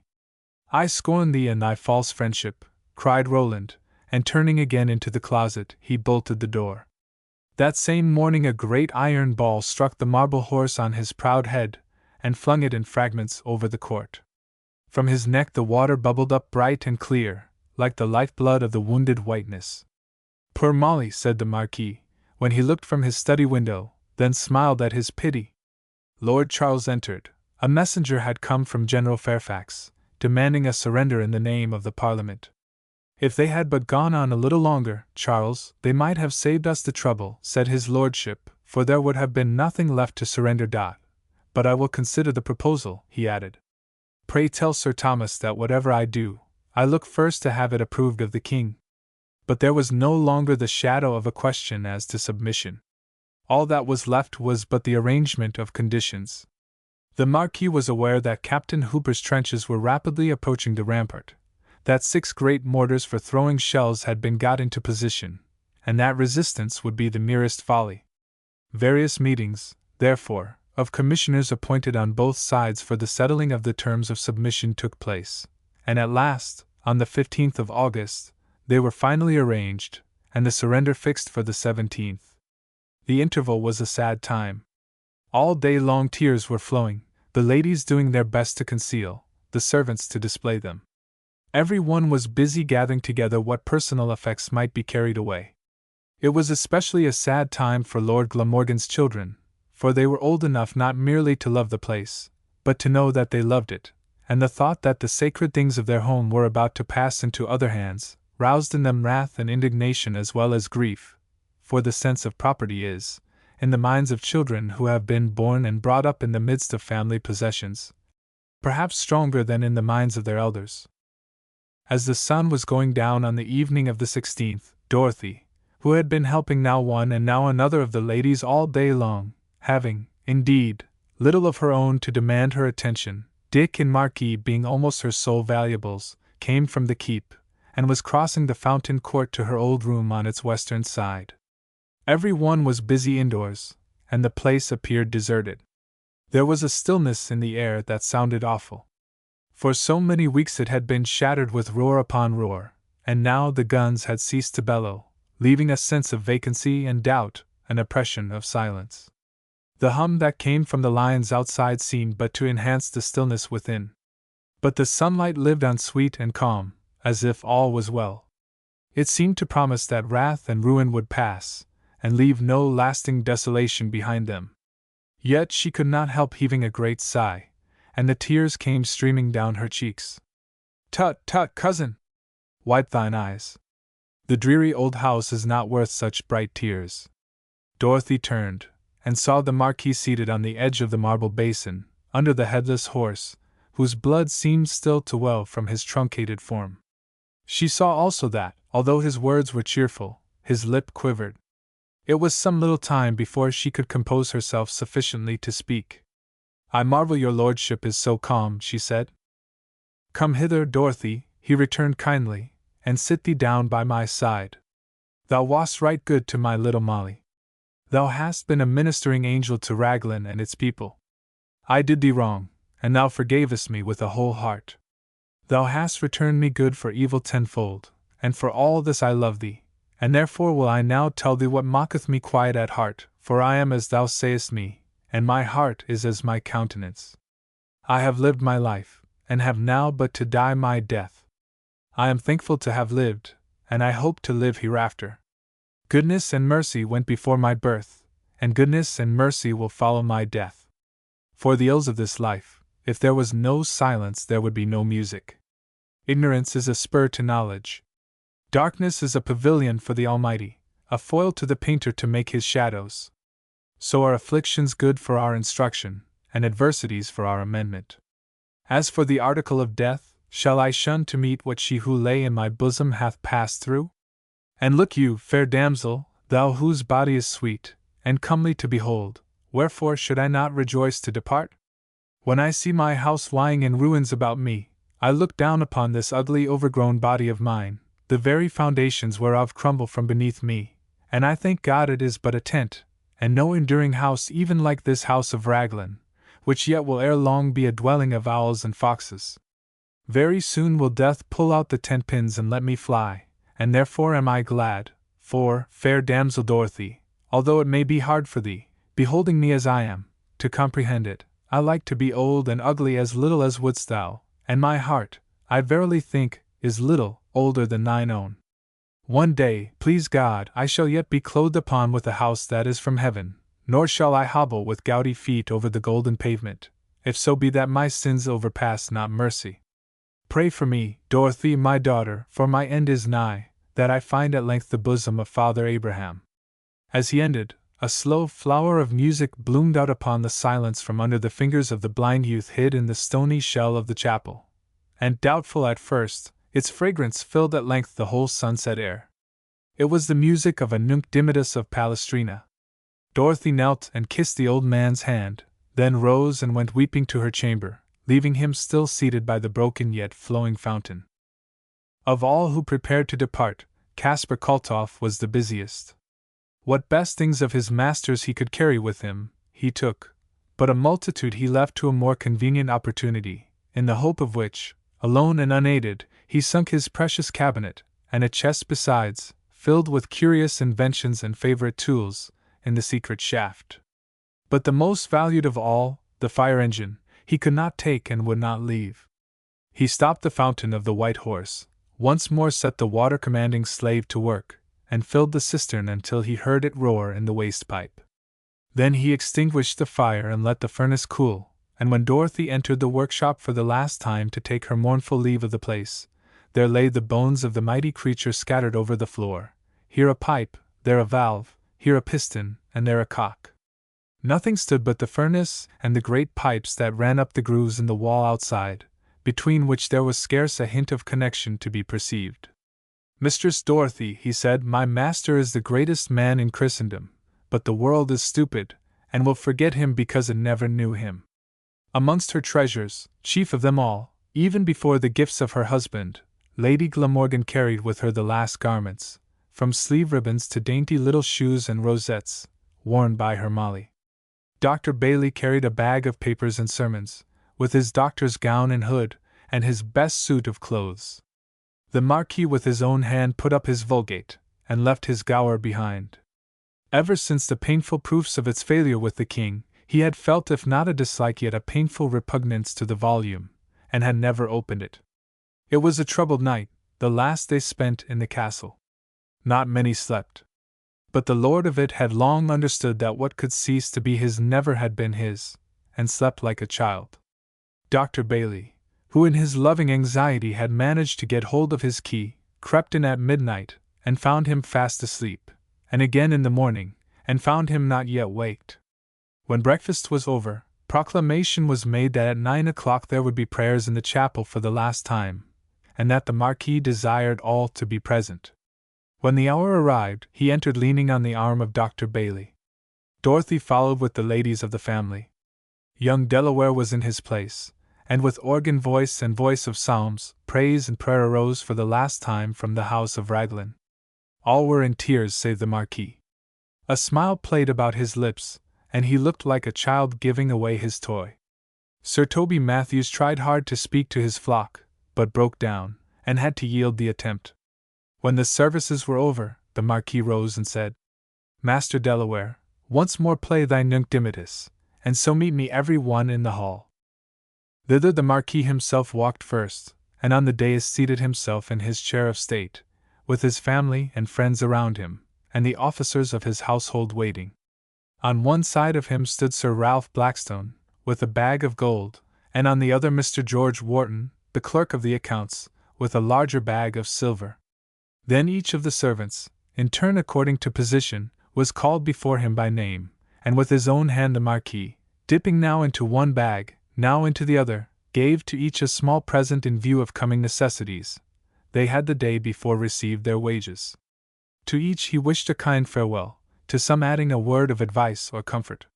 He then handed the bags to the governor, and told him to distribute their contents according to his judgment amongst the garrison. Last, he ordered every one to be ready to follow him from the gates the moment the clock struck the hour of noon, and went to his study.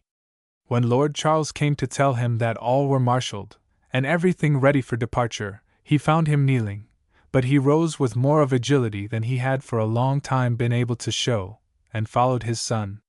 With slow pace he crossed the courts and the hall, which were silent as the grave, bending his steps to the main entrance. The portcullises were up, the gates wide open, the drawbridge down, all silent and deserted. The white stair was also vacant, and in solemn silence the Marquis descended, leaning on Lord Charles. But beneath was a gallant show, yet, for all its color and shine, mournful enough.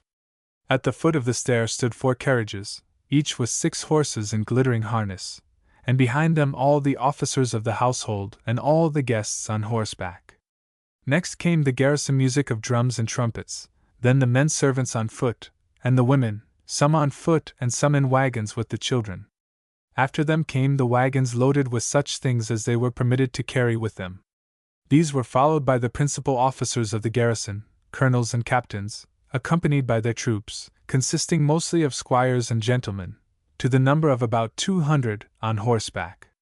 Last came the foot soldiers of the garrison and those who had lost their horses, in all some 500, stretching far away, round towards the citadel, beyond the sight. Colors were flying and weapons glittering, and though all was silence except for the pawing of a horse here and there, and the ringing of chain bridles, everything looked like an ordered march of triumph rather than a surrender and evacuation. Still there was a something in the silence that seemed to tell the true tale. In the front carriage were Lady Glamorgan and the Ladies Elizabeth, Anne, and Mary.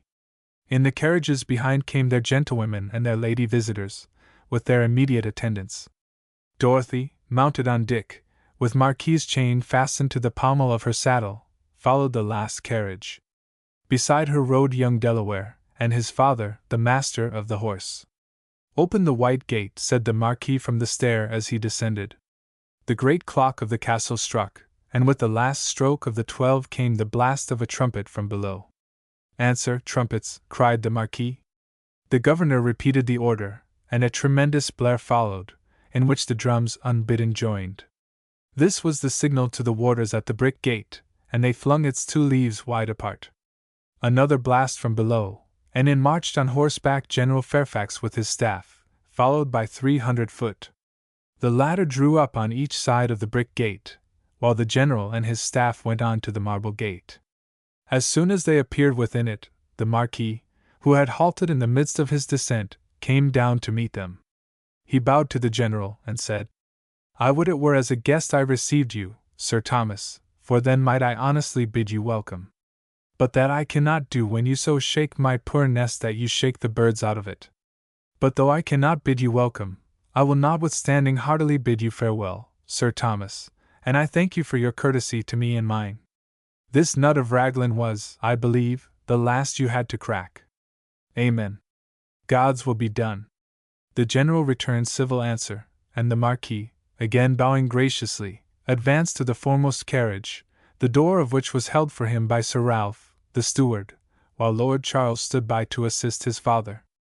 The moment he had entered, the two gentlemen mounted the horses held for them, one on each side of the carriage. Lord Charles gave the word, the trumpets once more uttered a loud cry, the Marquis moved, the rest followed, and in slow procession Lord Worcester and his people, passing through the gates, left forever the house of Raglan, and in his heart Henry Somerset bade the world good-bye. General Fairfax and his company ascended the great white stair, crossed the moat on the drawbridge, passed under the double portcullis and through the gates, and so entered the deserted court. All was frightfully still. The windows stared like dead eyes. The very houses seemed dead. Nothing alive was visible except one scared cat.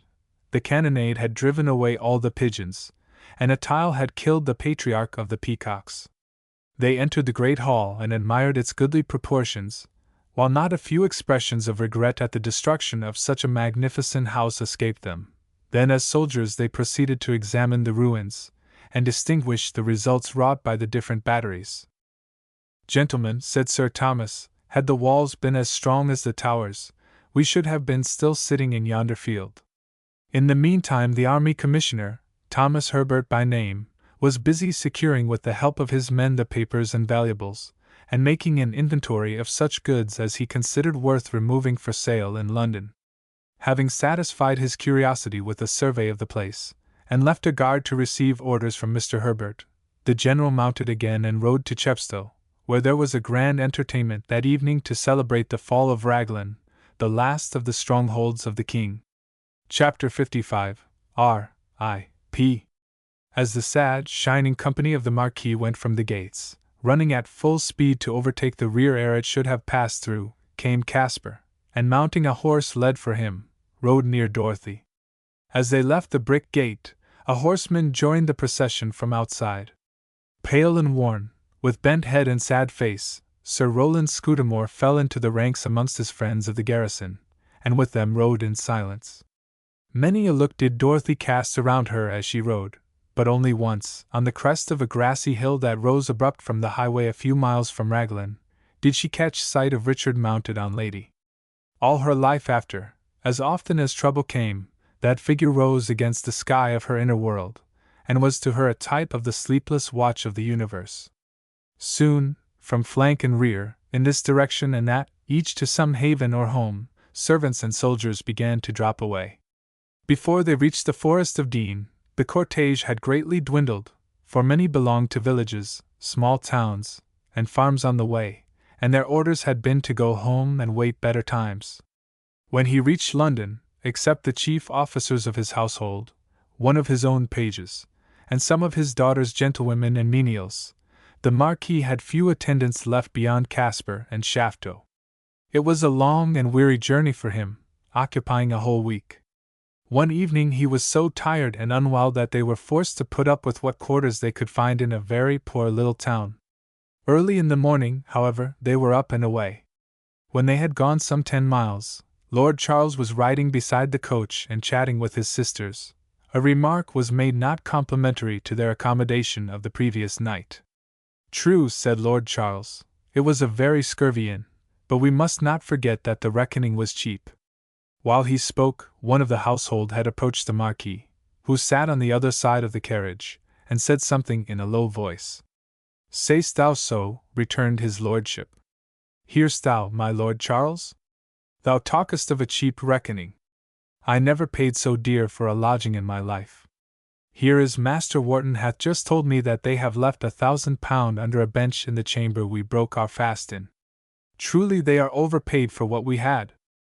"We have sent back after it, my lord," said Mr. Wharton. "You will never see the money again," said Lord Charles. "Oh, peace," said the Marquis. "If they will not be known of the money, you shall see it in a brave and in a short time." Nothing more was said on the matter, and the Marquis seemed to have forgotten it. Late at night, at their next halting-place, the messenger rejoined them, having met a drawer, mounted on a sorry horse, riding after them with the bag, but little prospect of overtaking them before they reached London. "I thought our hostess seemed an honest woman," said Lady Anne. "It is a poor town, indeed, Lord Charles, but you see it is an honest one nevertheless," said Dr. Bailey. It may be the town never saw so much money before, said the Marquis, and knew not what to make of it. Your lordship is severe, said the doctor. Only with my tongue, good doctor, only with my tongue, said the Marquis, laughing. When they reached London, Lord Worcester found himself, to his surprise, in custody of the Black Rod, who, as now for some 3 years Worcester House in the Strand had been used for a state paper office, conducted him to a house in Covent Garden, where he lodged him in tolerable comfort and mild imprisonment. Parliament was still jealous of Glamorgan and his Irish doings, as indeed well they might be. But his confinement was by no means so great a trial to him as his indignant friends supposed, for, long willing to depart, he had at length grown a little tired of life, feeling more and more the oppression of growing years, of gout varied with asthma, and worst of all to the once active man, of his still increasing corpulence, which last indeed, by his own confession, he found it hard to endure with patience. The journey had been too much for him, and he began to lead the life of an invalid. There being no sufficient accommodation in the house for his family, they were forced to content themselves with lodging as near him as they could, and in these circumstances Dorothy, notwithstanding Lady Glamorgan's entreaties, would have returned home. But the Marquis was very unwilling she should leave him, and for his sake she concluded to remain. I am not long for this world, Dorothy, he said. Stay with me and see the last of the old man. The wind of death has got inside my tent, and will soon blow it out of sight. Lady Glamorgan's intention from the first had been to go to Ireland to her husband as soon as she could get leave. This, however, she did not obtain until the 1st of October, 5 weeks after her arrival in London. She would gladly have carried Dorothy with her, but she would not leave the Marquis, who was now failing visibly. As her ladyship's pass included 30 of her servants, Dorothy felt at ease about her personal comforts, and her husband would soon supply all else. The Ladies Elizabeth and Mary were in the same house with their father. Lady Anne and Lord Charles were in the house of a relative at no great distance, and visited him every day. Sir Toby Matthews also, and Dr. Bailey, had found shelter in the neighborhood, so that his lordship never lacked company. But he was going to have other company soon. Gently he sank towards the grave, and as he sank his soul seemed to retire farther within, vanishing on the way to the deeper life. They thought he lost interest in life. It was but that the brightness drew him from the glimmer. Every now and then, however, he would come forth from his inner chamber, and standing in his open door look out upon his friends, and tell them what he had seen. The winter drew on. But first November came, with its St. Martin's summer, halcyon days, and the old man revived a little. He stood one morning and looked from his window on the garden behind the house, all glittering with molten hoarfrost. A few leaves, golden with death, hung here and there on a naked bough. A kind of sigh was in the air. The very light had in it as much of resignation as hope. He had forgotten that Dorothy was in the room. There was Celtic blood in the Marquis, and at times his thoughts took shapes that hardly belonged to the Teuton. "Cometh my youth hither again," he murmured. "As a stranger he cometh whom yet I know so well. Or is it but the face of my old age lighted with a parting smile? Either way, change cometh, and change will be good. Domini in manus tuas." He turned and saw Dorothy. "Child," he exclaimed, "good sooth, I had forgotten thee. Yet I spake no treason. Dorothy, I hold not with them who say that from dust we came and to dust we return. Neither my blessed Countess, whom thou knewest not, nor my darling Molly, whom thou knewest so well, were born of the dust. From some better where they came, for, say, can dust beget love? Whither they have gone I follow, in the hope that their prayers have smoothed for me the way. Lord, lay not my sins to my charge. Mary, mother, hear my wife who prayeth for me. Hear my little Molly, she was ever dainty and good." Again he had forgotten Dorothy, and was with his dead. But St. Martin's summer is only the lightning of the year that comes before its death, and November, although it brought not then such evil fogs as it now afflicts London withal, yet brought with it November weather, one of God's hounds, with which he hunts us out of the hollows of our own moods, and teaches us to sit on the arch of the cellar. But though the Marquis fought hard and kept it out of his mind, it got into his troubled body. The gout left his feet, he coughed distressingly, breathed with difficulty, and at length betook himself to bed. For some time his interest in politics, save in so much as affected the king's person, had been gradually ceasing. "I trust I have done my part," he said once to the two clergymen, as they sat by his bedside. "Yet I know not. I fear me I clove too fast to my money. Yet would I have parted with all, even to my shirt, to make my lord the king a good Catholic. But it may be, Sir Toby, we make more of such matters down here than they do in the high countries, and in that case, good doctor, ye are to blame who broke away from your mother, even were she not perfect." He crossed himself and murmured a prayer, in fear lest he had been guilty of laxity of judgment. But neither clergyman said a word. "But tell me, gentlemen, ye who understand sacred things," he resumed, "can a man be far out of the way so long as, with full heart and no withholding, he saith, Fiat voluntas tua, and that after no private interpretation, but sicut in caelo?"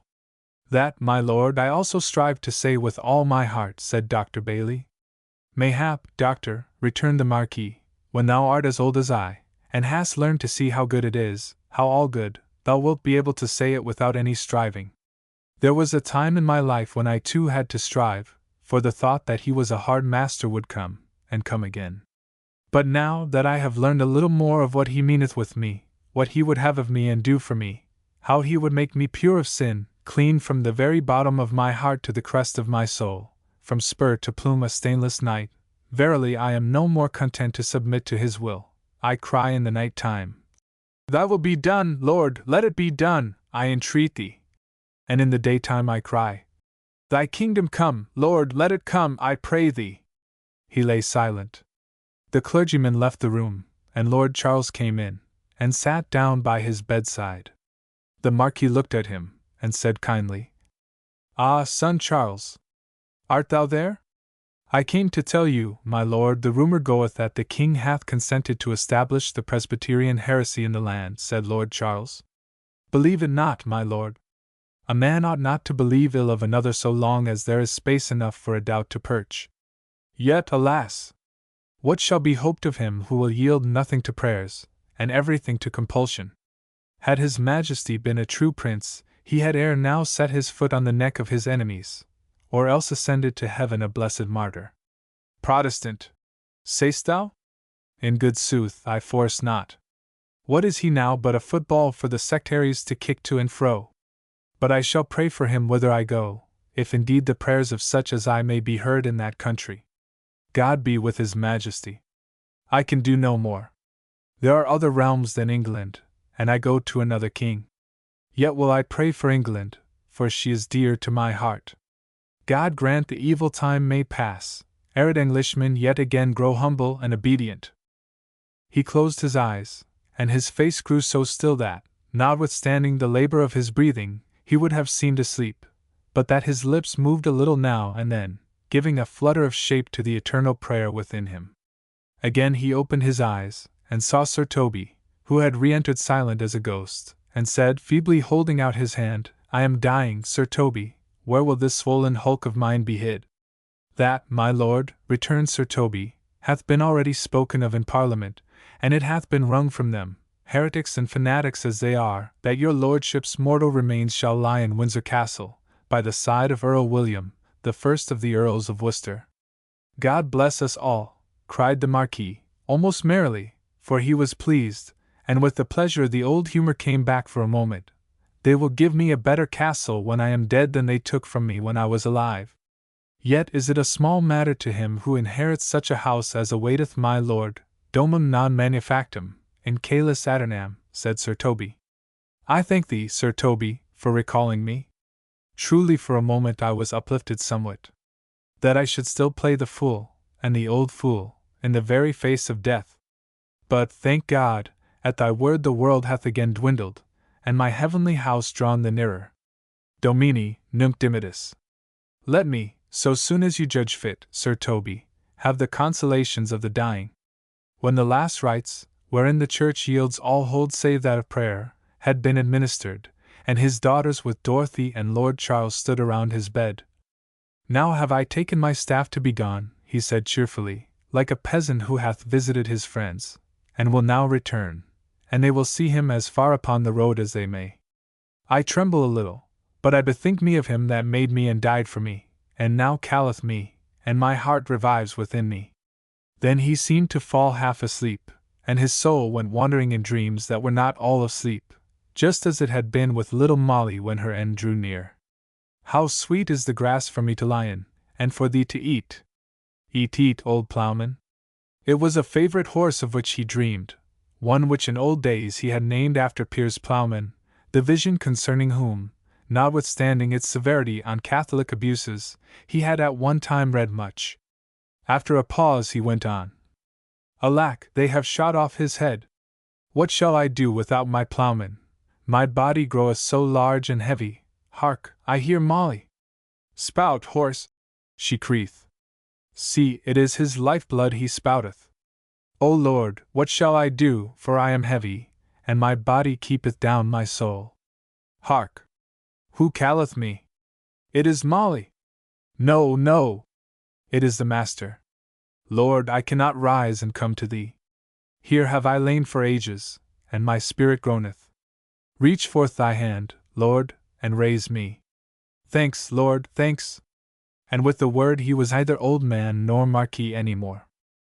The Parliament, with wondrous liberality, voted £500 for his funeral, and Dr. Bailey tells us that he laid him in his grave with his own hands. But let us trust rather that Anne and Molly received him into their arms, and soon made him forget all about castles and chapels and dukedoms and ungrateful princes, in the everlasting youth of the heavenly kingdom, whose life is the presence of the Father, whose air to breathe is love, and whose corn and wine are truth and graciousness. There surely, and nowhere else as surely, can the prayer be for a man fulfilled, requiescat in pace. Chapter 56. Richard and Caspar. I have now to recount a small adventure, to which it would scarcely be worth while to afford a place, were it not for the important fact that it opened to Richard a great window not only in Dorothy's history while she lived at the castle, but, which was of far more importance, into the character molding that history, for character has far more to do with determining history than history has to do with determining character. Without the interview whose circumstances I am about to narrate, Richard could not so soon at least have done justice to a character which had been, if not keeping parallel pace with his own, yet advancing rapidly in the same direction. The decree of the Parliament had gone forth that Raglan should be destroyed. The same hour in which the sad news reached Caspar, he set out to secure, if possible, the treasures he had concealed. He had little fear of their being discovered, but great fear of their being rendered inaccessible from the workshop. Having reached the neighborhood, he hired a horse and cart from a small farmer whom he knew, and taking the precaution to put on the dress of a countryman, got on it and drove to the castle. The huge oaken leaves of the brick gate, bound and riveted with iron, lay torn from their hinges, and he entered unquestioned. But instead of the solitude of desertion, for which he had hoped, he found the whole place swarming with country people, men and women, most of them with baskets and sacks, while the space between the outer defenses and the moat of the castle itself was filled with country vehicles of every description, from a wheelbarrow to a great wagon. When the most valuable of the effects found in the place had been carried to London, a sale for the large remainder had been held on the spot, at which not a few of the neighboring families had been purchasers. After all, however, a great many things were left unhid for, which were not, from a money point of view, the sole one taken, worth removing, and now the peasantry were, like jackals, admitted to pick the bones of the huge carcass, ere the skeleton itself should be torn asunder. Nor could the invading populace have been disappointed of their expectations. They found numberless things of immense value in their eyes, and great use in their meager economy.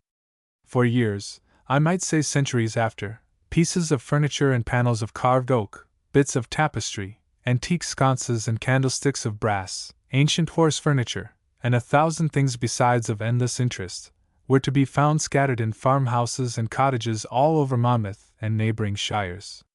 I should not wonder if, even now in the 3rd century, and after the rage for the collection of such things has so long prevailed, there were some of them still to be discovered in places where no one has thought of looking. When Caspar saw what was going on, he judged it prudent to turn and drive his cart into the quarry, and having there secured it, went back and entered the castle. There was a great divided torrent of humanity rushing and lingering through the various lines of rooms, here meeting in whirlpools, there parted into mere rivulets, man and woman searching for whatever might look valuable in his or her eyes. Things that nowadays would fetch their weight in silver, some of them even in gold, were passed by as worthless, or popped into a bag to be carried home for the amusement of cottage children. The noises of hobnailed shoes on the oak floors, and of unrestrained clownish and churlish voices everywhere, were tremendous. Here a fat cottager might be seen standing on a lovely quilt of patchwork brocade, pulling down, rough in her cupidity, curtains on which the newborn and dying eyes of generations of nobles had rested, henceforth to adorn a miserable cottage, while her husband was taking down the bed, larger perhaps than the room itself, in which they would in vain try to set it up, or cruelly forcing a lid, which, having a spring lock, had closed again after the carved chest had been already rifled by the commissioner or his men. The kitchen was full of squabbling women, and the whole place in the agonies of dissolution. But there was a small group of persons, fortuitously met, but linked together by an old painful memory of the place itself, strongly revived by their present meeting, to whom a fanatical hatred of everything Catholic, coupled with a profound sense of personal injury, had prevailed over avarice, causing them to leave the part of acquisition to their wives, and aspire to that of pure destruction. It was the same company, almost to a man, whose misadventures in their search of Raglan for arms, under the misguidance of Tom Fool, I have related in an early chapter. In their hearts they nursed a half-persuasion that Raglan had fallen because of their wrongs within its walls, and the shame that there had been heaped upon the godly.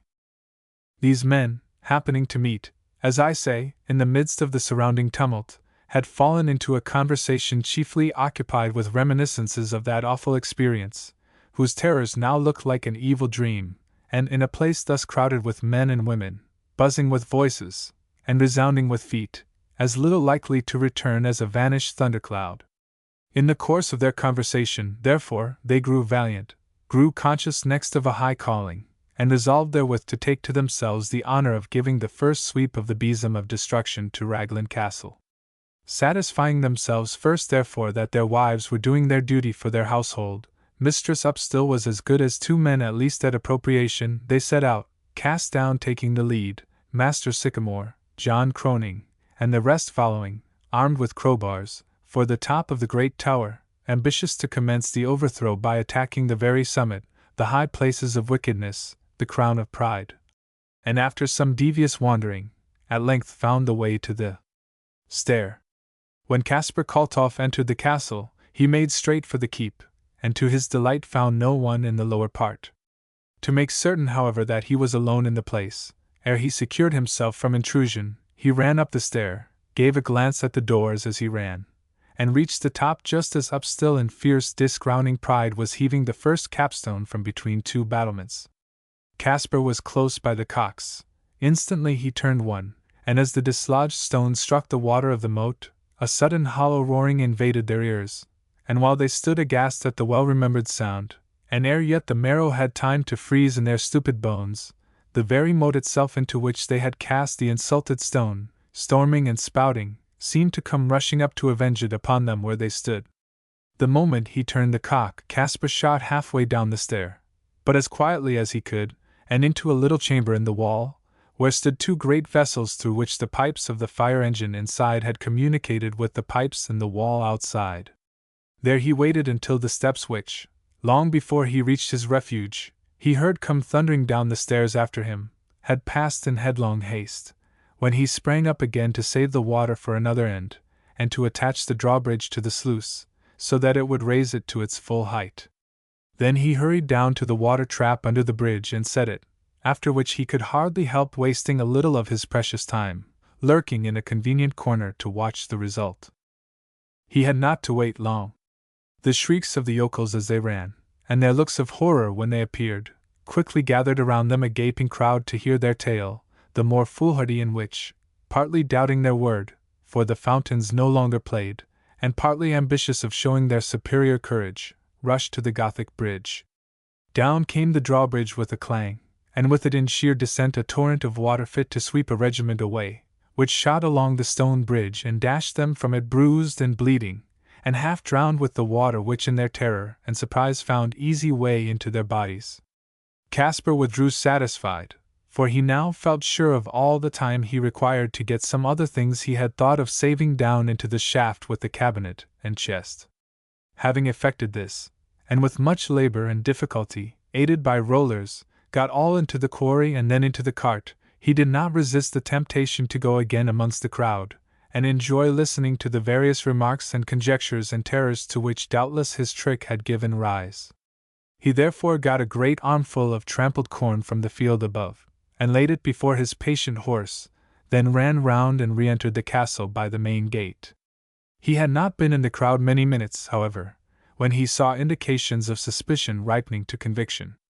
What had given ground for it he could not tell, but at some point he must have been seen on the other side of the tower moat.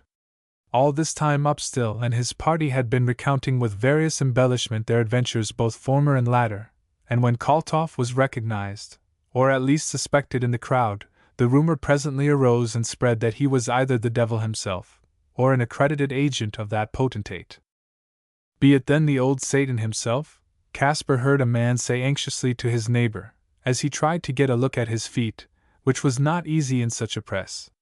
Caspar, highly amused, and thinking such evil reputation would rather protect than injure him, showed some anxiety about his feet, and made as if he would fain keep them out of the field of observation. But thereupon he saw the faces and gestures of the younger men begin to grow threatening. Evidently anger was succeeding to fear, and some of them, fired with the ambition possibly of thrashing the devil, ventured to give him a rough shove or two from behind. Neither outbreak of sulphurous flashes nor even kick of cloven hoof following, they proceeded with the game, and rapidly advanced to such extremities, expostulation in Caspar's broken English, for such an excitement it always became, seeming only to act as fresh incitement and justification, that at length he was compelled in self-defense to draw a dagger. This checked them a little, and ere audacity had had time to recover itself, a young man came shoving through the crowd, pushing them all right and left until he reached Caspar, and stood by his side. Now there was that about Richard Haywood to give him influence with the crowd. He was a strong man and a gentleman, and they drew back. "De fools think I was the Teufel," said Caspar. Richard turned upon them with indignation. "You Englishmen," he cried, "and treat a foreigner thus." But there was nothing about him to show that he was a Roundhead, and from behind rose the cry, "A malignant! A royalist!" and the fellows near began again to advance threateningly. "Mr. Haywood," said Caspar hurriedly, for he recognized his helper from the time he had seen him a prisoner, "let us make for the hall. I know the place and can bring us both off safe." It was one of Richard's greatest virtues that he could place much confidence. He gave one glance at his companion, and said, "I will do as thou sayest." "Follow me then, sir," said Caspar, and turning with brandished dagger, he forced his way to the hall door, Richard following with fists, his sole weapons, defending their rear. There were but few in the hall, and although their enemies came raging after them, they were impeded by the crowd, so that there was time as they crossed it for Caspar to say, "Follow me over the bridge, but for God's sake, put your feet exactly where I put mine as we cross. You will see why in a moment after." "I will," said Richard, and, delayed a little by needful care, gained the other side just as the foremost of their pursuers rushed on the bridge, and with a clang and a roar were swept from it by the descending torrent. They lost no time in explanations. Caspar hurried Richard to the workshop, down the shaft, through the passage, and into the quarry, whence, taking no notice of his cart, he went with him to the White Horse, where Lady was waiting him. And Richard was well rewarded for the kindness he had shown, for ere they said good-bye, the German, whose heart was full of Dorothy, and understood, as indeed every one in the castle did, something of her relation to Richard, had told him all he knew about her life in the castle, and how she had been both before and during the siege a guardian angel, as the Marquis himself had said to Raglan. Nor was the story of her attempted visit to her old playfellow in the turret chamber, or the sufferings she had to endure in consequence, forgotten. And when Caspar and he parted, Richard rode home with fresh strength and light and love in his heart, and Lady shared in them all somehow, for she constantly reflected, or imaged rather, the moods of her master. As much as ever he believed Dorothy mistaken, and yet could have kneeled in reverence before her. He had himself tried to do the truth, and no one but he who tries to do the truth can perceive the grandeur of another who does the same. Alive to his own shortcomings, such a one the better understands the success of his brother or sister. There the truth takes to him shape, and he worships at her shrine. He saw more clearly than before what he had been learning ever since she had renounced him, that it is not correctness of opinion. Could he be sure that his own opinions were correct? That constitutes rightness. But that condition of soul which, as a matter of course, causes it to move along the lines of truth and duty, the life going forth in motion according to the law of light. This alone places a nature in harmony with the central truth. It was in the doing of the will of his Father that Jesus was the Son of God, yet the eternal Son of the eternal Father. Nor was this to make little of the truth intellectually considered, of the fact of things. The greatest fact of all is that we are bound to obey the truth, and that to the full extent of our knowledge thereof, however little that may be. This obligation acknowledged and obeyed, the road is open to all truth, and the only road. The way to know is to do the known. Then why, thought Richard with himself, should he and Dorothy be parted? Why should Dorothy imagine they should? All depended on their common magnanimity, not the magnanimity that pardons faults, but the magnanimity that recognizes virtues. He who gladly kneels with one who thinks largely wide from himself, in so doing draws nearer to the Father of both than he who pours forth his soul in sympathetic torrent only in the company of those who think like himself. If a man be of the truth, then and only then is he of those who gather with the Lord.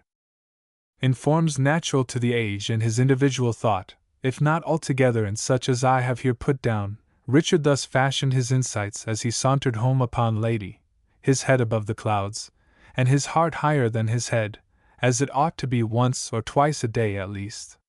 Poor indeed is any worldly success compared to a moment's breathing in divine air, above the region where the miserable word success yet carries a meaning.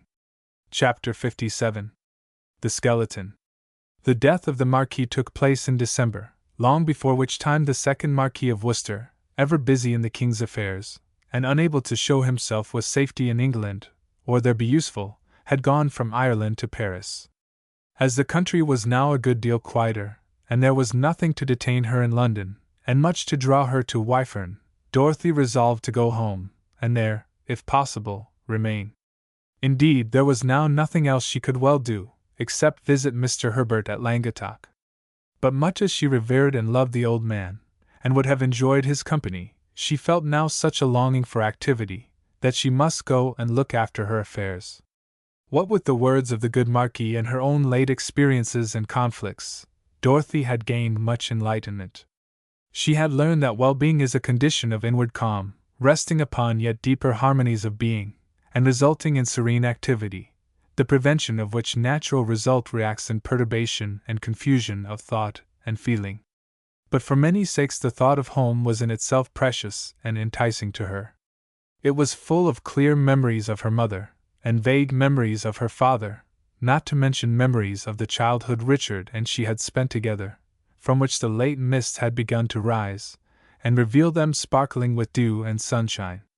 As soon, therefore, as Marquis Henry had gone to Countess and Dorothy took her leave, with many kind words between, of the Ladies Elizabeth, Anne, and Mary, and set out, attended by her old bailiff and some of the men of her small tenantry, who having fought the king's battle in vain, had gone home again to fight their own. At Wyfern she found everything in rigid order, almost cataleptic repose. How was it ever to be home again? What new thing could restore the homefulness where the revered over-life had vanished? And how shall the world be warmed and brightened to him who knows no greater or better man than himself therein, no more skilful workman, no diviner thinker, no more godlike doer than himself? And what can the universe have in it of home, of country, nay, even of world, to him who cannot believe in a soul of souls, a heart of hearts? I should fall out with the very beating of the heart within my bosom, did I not believe it the pulse of the infinite heart, for how else should it be heart of mine? I made it not, and any moment it may seem to fail me, yet never, if it be what I think it, can it betray me. It is no wonder then, that, with only memories of what had been to render it lovely in her eyes, Dorothy should have soon begun to feel the place lonely. The very next morning after her rather late arrival, she sent to saddle Dick once more, called Marquis, and with no other attendant, set out to see what they had done to dear old Raglan. Marquis had been chained up almost all the time they were in London, and freedom is blessed even to a dog. Dick was ever joyful under his mistress, and now was merry with the keen, invigorating air of a frosty December morning, and frolicsome amidst the early snow, which lay unusually thick on the ground, notwithstanding his 120 miles ride, for they had taken nearly a week to do it. So that between them they soon raised Dorothy's spirits also, and she turned to her hopes, and grew cheerful. This mood made her the less prepared to encounter the change that awaited her. What a change it was! While she approached, what with the trees left, and the towers, the rampart, and the outer shell of the courts, little injured to the distant eye, she had not an idea of the devastation within. But when she rode through one entrance after another with the gates torn from their hinges, crossed the moat by a mound of earth instead of the drawbridge, and rode through the open gateway, where the portcullises were wedged up in their grooves and their chains gone, into the paved court, she beheld a desolation, at sight of which her heart seemed to stand still in her bosom.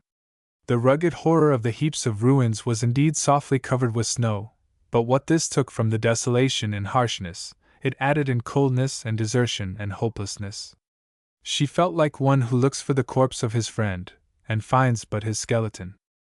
The broken bones of the house projected gaunt and ragged.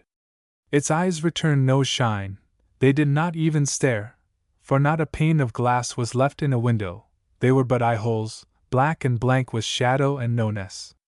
The roofs were gone, all but that of the great hall, which they had not dared to touch. She climbed the grand staircase, open to the wind and slippery with ice, and reached her own room. Snow lay on the floor, which had swollen and burst upwards with November rains. Through room after room she wandered with a sense of loneliness and desolation and desertion such as never before had she known, even in her worst dreams. Yet was there to her, in the midst of her sorrow and loss, a strange fascination in the scene. Such a hive of burning human life now cold and silent. Even Marquis appeared aware of the change, for with tucked-in tail he went about sadly sniffing, and gazing up and down. Once indeed, and only once, he turned his face to the heavens, and gave a strange protesting howl, which made Dorothy weep, and a little relieved her oppressed heart. She would go and see the workshop. On the way, she would first visit the turret chamber. But so strangely had destruction altered the look of what it had spared, that it was with difficulty she recognized the doors and ways of the house she had once known so well. Here was a great hole to the shining snow where once had been a dark corner, there a heap of stones where once had been a carpeted corridor. All the human look of indwelling had passed away. Where she had been used to go about as if by instinct, she had now to fall back upon memory, and call up again, with an effort sometimes painful in its difficulty, that which had vanished altogether except from the minds of its scattered household. She found the door of the turret chamber, but that was all she found. The chamber was gone. Nothing was there but the blank gap in the wall, and beyond it, far down, the nearly empty moat of the tower. She turned, frightened and sick at heart, and made her way to the bridge. That still stood, but the drawbridge above was gone. She crossed the moat and entered the workshop. A single glance took in all that was left of the keep. Not a floor was between her and the sky.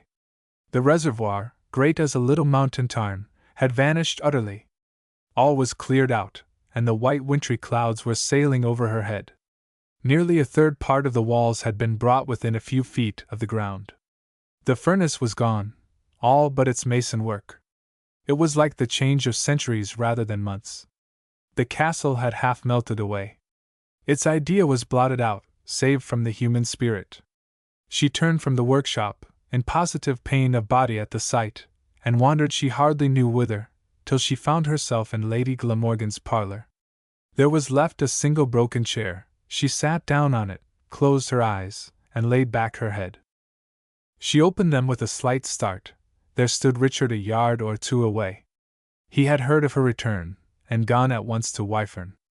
There, learning whither she had bade ken herself, he had followed, and tracking what of her footsteps he could discover, had at length found her. Chapter 58. Love and No Leasing. Their eyes met in the flashes of a double sunrise. Their hands met, but the hand of each grasped the heart of the other. Two honester, purer souls never looked out of their windows with meeting gaze. Had there been no bodies to divide them, they would have mingled in a rapture of faith and high content. The desolation was gone, the desert bloomed and blossomed as the rose. To Dorothy it was for a moment as if Raglan were rebuilt. The ruin and the winter had vanished before the creative, therefore prophetic throb of the heart of love. Then her eyes fell, not defeated by those of the youth, for Dorothy's faith gave her a boldness that was lovely even against the foil of maidenly reserve, but beaten down by conscience. The words of the Marquis shot like an arrow into her memory: "Love outlives all but leasing." And her eyes fell before Richard's. But Richard imagined that something in his look had displeased her, and was ashamed, for he had ever been, and ever would be, sensitive as a child to rebuke. Even when it was mistaken or unjust, he would always find within him some ground whereon it might have alighted. "Forgive me, Dorothy," he said, supposing she had found his look presumptuous. "Nay, Richard," returned Dorothy, with her eyes fast on the ground, whence it seemed rosy mist came rising through her. "I know no cause wherefore thou shouldst ask me to forgive thee, but I do know, although thou knowest not, good cause wherefore I should ask thee to forgive me. Richard, I will tell thee the truth, and thou wilt tell me again how I might have shunned doing amiss, and how far my lie was an evil thing."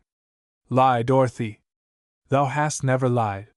Hear me, Richard, first, and then judge. Thou rememberest I did tell thee that night as we talked in the field, that I had about me no missives.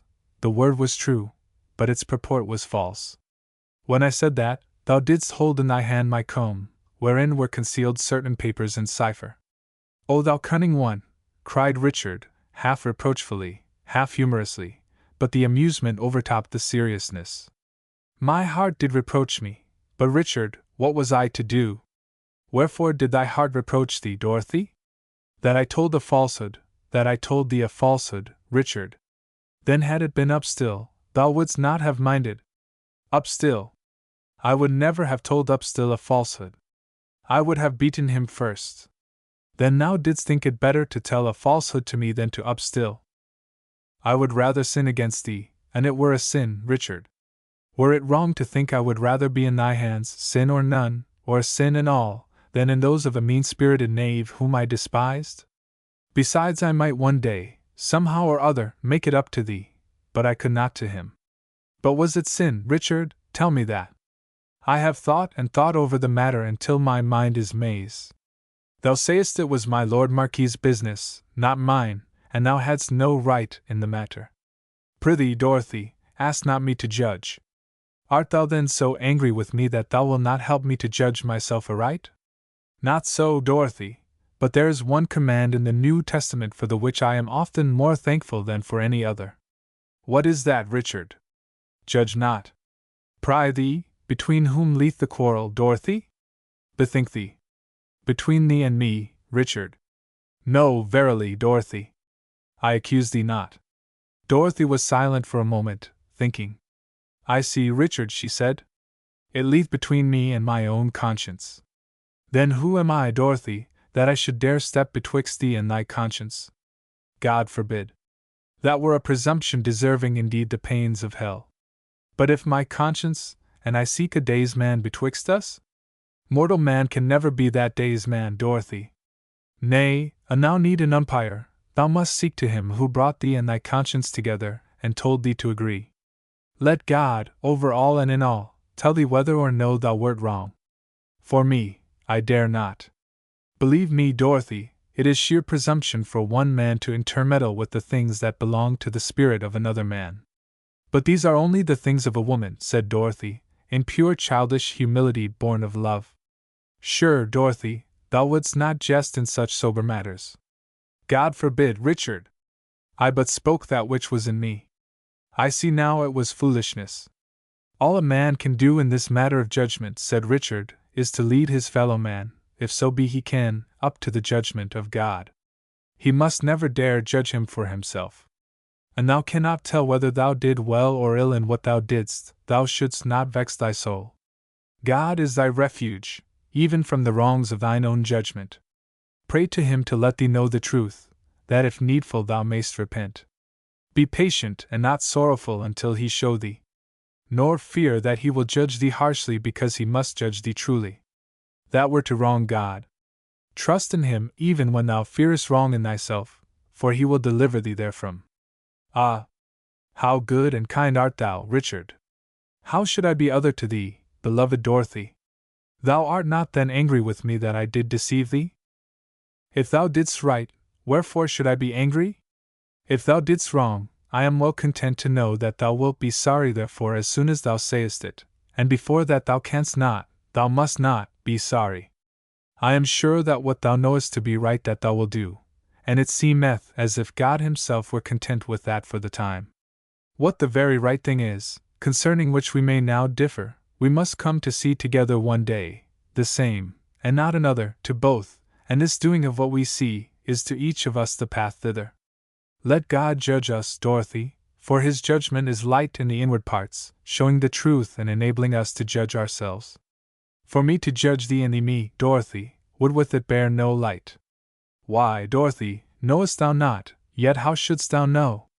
That this is the very matter for the which we, my father and his party, contend, that each man, namely, in matters of conscience, shall be left to his God, and remain unjudged of his brother? And if I fight for this on mine own part, unto whom should I accord it if not to thee, Dorothy, who art the highest in soul and purest in mind and bravest in heart of all women I have known? Therefore I love thee with all the power of a heart that loves that which is true before that which is beautiful, and that which is honest before that which is of good report. What followed I leave to the imagination of such of my readers as are capable of understanding that the truer the nature the deeper must be the passion, and of hoping that the human soul would yet burst into grander blossoms of love than ever poet has dreamed, not to say sung. I leave it also to the hearts of those who understand that love is greater than knowledge. For those who have neither heart nor imagination, only brains, to them I presume to leave nothing, knowing what self-satisfying resources they possess of their own.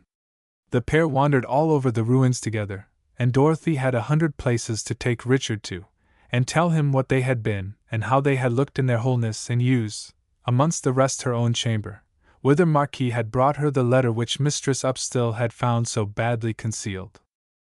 Then Richard's turn came, and he gave Dorothy a sadly vivid account of what he had seen of the destruction of the place, how, as if with whole republics of ants, it had swarmed all over with men paid to destroy it, how in every direction the walls were falling at once, how they dug and drained at fish ponds and moat in the wild hope of finding hidden treasure, and had found in the former nothing but mud and a bunch of huge old keys, the last of some lost story of ancient days, and in the latter, nothing but a pair of silver-gilt spurs, which he had himself bought of the fellow who found them. He told her what a terrible shell the Tower of Towers had been to break, how after throwing its battlement crown into the moat, they had in vain attacked the walls, might almost as well have sought with pickaxes and crowbars to tear asunder the living rock, and at last, but this was hearsay, he had not seen it, had undermined the wall, propped it up with timber, set the timber on fire, and so succeeded in bringing down a portion of the hard, tough, massy defense. What became of the wild beasts in the base of the kitchen tower, dost know, Richard? I saw their cages, answered Richard, but they were empty. I asked what they were, and what had become of the animals, of which all the country had heard, but no one could tell me. I asked them questions until they began to puzzle themselves to answer them, and now I believe all Gwent is divided between two opinions as to their fate, one, that they are roaming the country, the other that Lord Herbert, as they still call him, has by his magic conveyed them away to Ireland to assist him in a general massacre of the Protestants. Mighty in mutual faith, neither politics, nor morals, nor even theology was any more able to part those whose plain truth had begotten absolute confidence. Strive they might, sin they could not, against each other. They talked, wandering about, a long time, forgetting, I am sorry to say, even their poor shivering horses, which, after trying to console themselves with the renewal of a friendship which a broad white line across Lady's face had for a moment, on Dick's part, somewhat impeded, had become very restless. At length an expostulatory whinny from Lady called Richard to his duty, and with compunctions of heart the pair hurried to mount. They rode home together in a bliss that would have been too deep almost for conscious delight but that their animals were eager after motion, and as now the surface of the fields had grown soft, they turned into them, and a tremendous gallop soon brought their gladness to the surface in great fountain throbs of joy. Chapter 59. Ave! Veil! Salve! And now must I bury my dead out of my sight, bid farewell to the old resplendent, stately, scarred, defiant Raglan, itself the grave of many an old story, and the cradle of the new, and alas! In contrast with the old, not merely the mechanical, but the unpoetic and commonplace, yes, vulgar era of our island's history. Little did Lord Herbert dream of the age he was initiating, of the irreverence and pride and destruction that were about to follow in his footsteps, wasting, defiling, scarring, obliterating, turning beauty into ashes, and worse. That divine mechanics should thus, through selfishness and avarice, be leagued with filth and squalor and ugliness.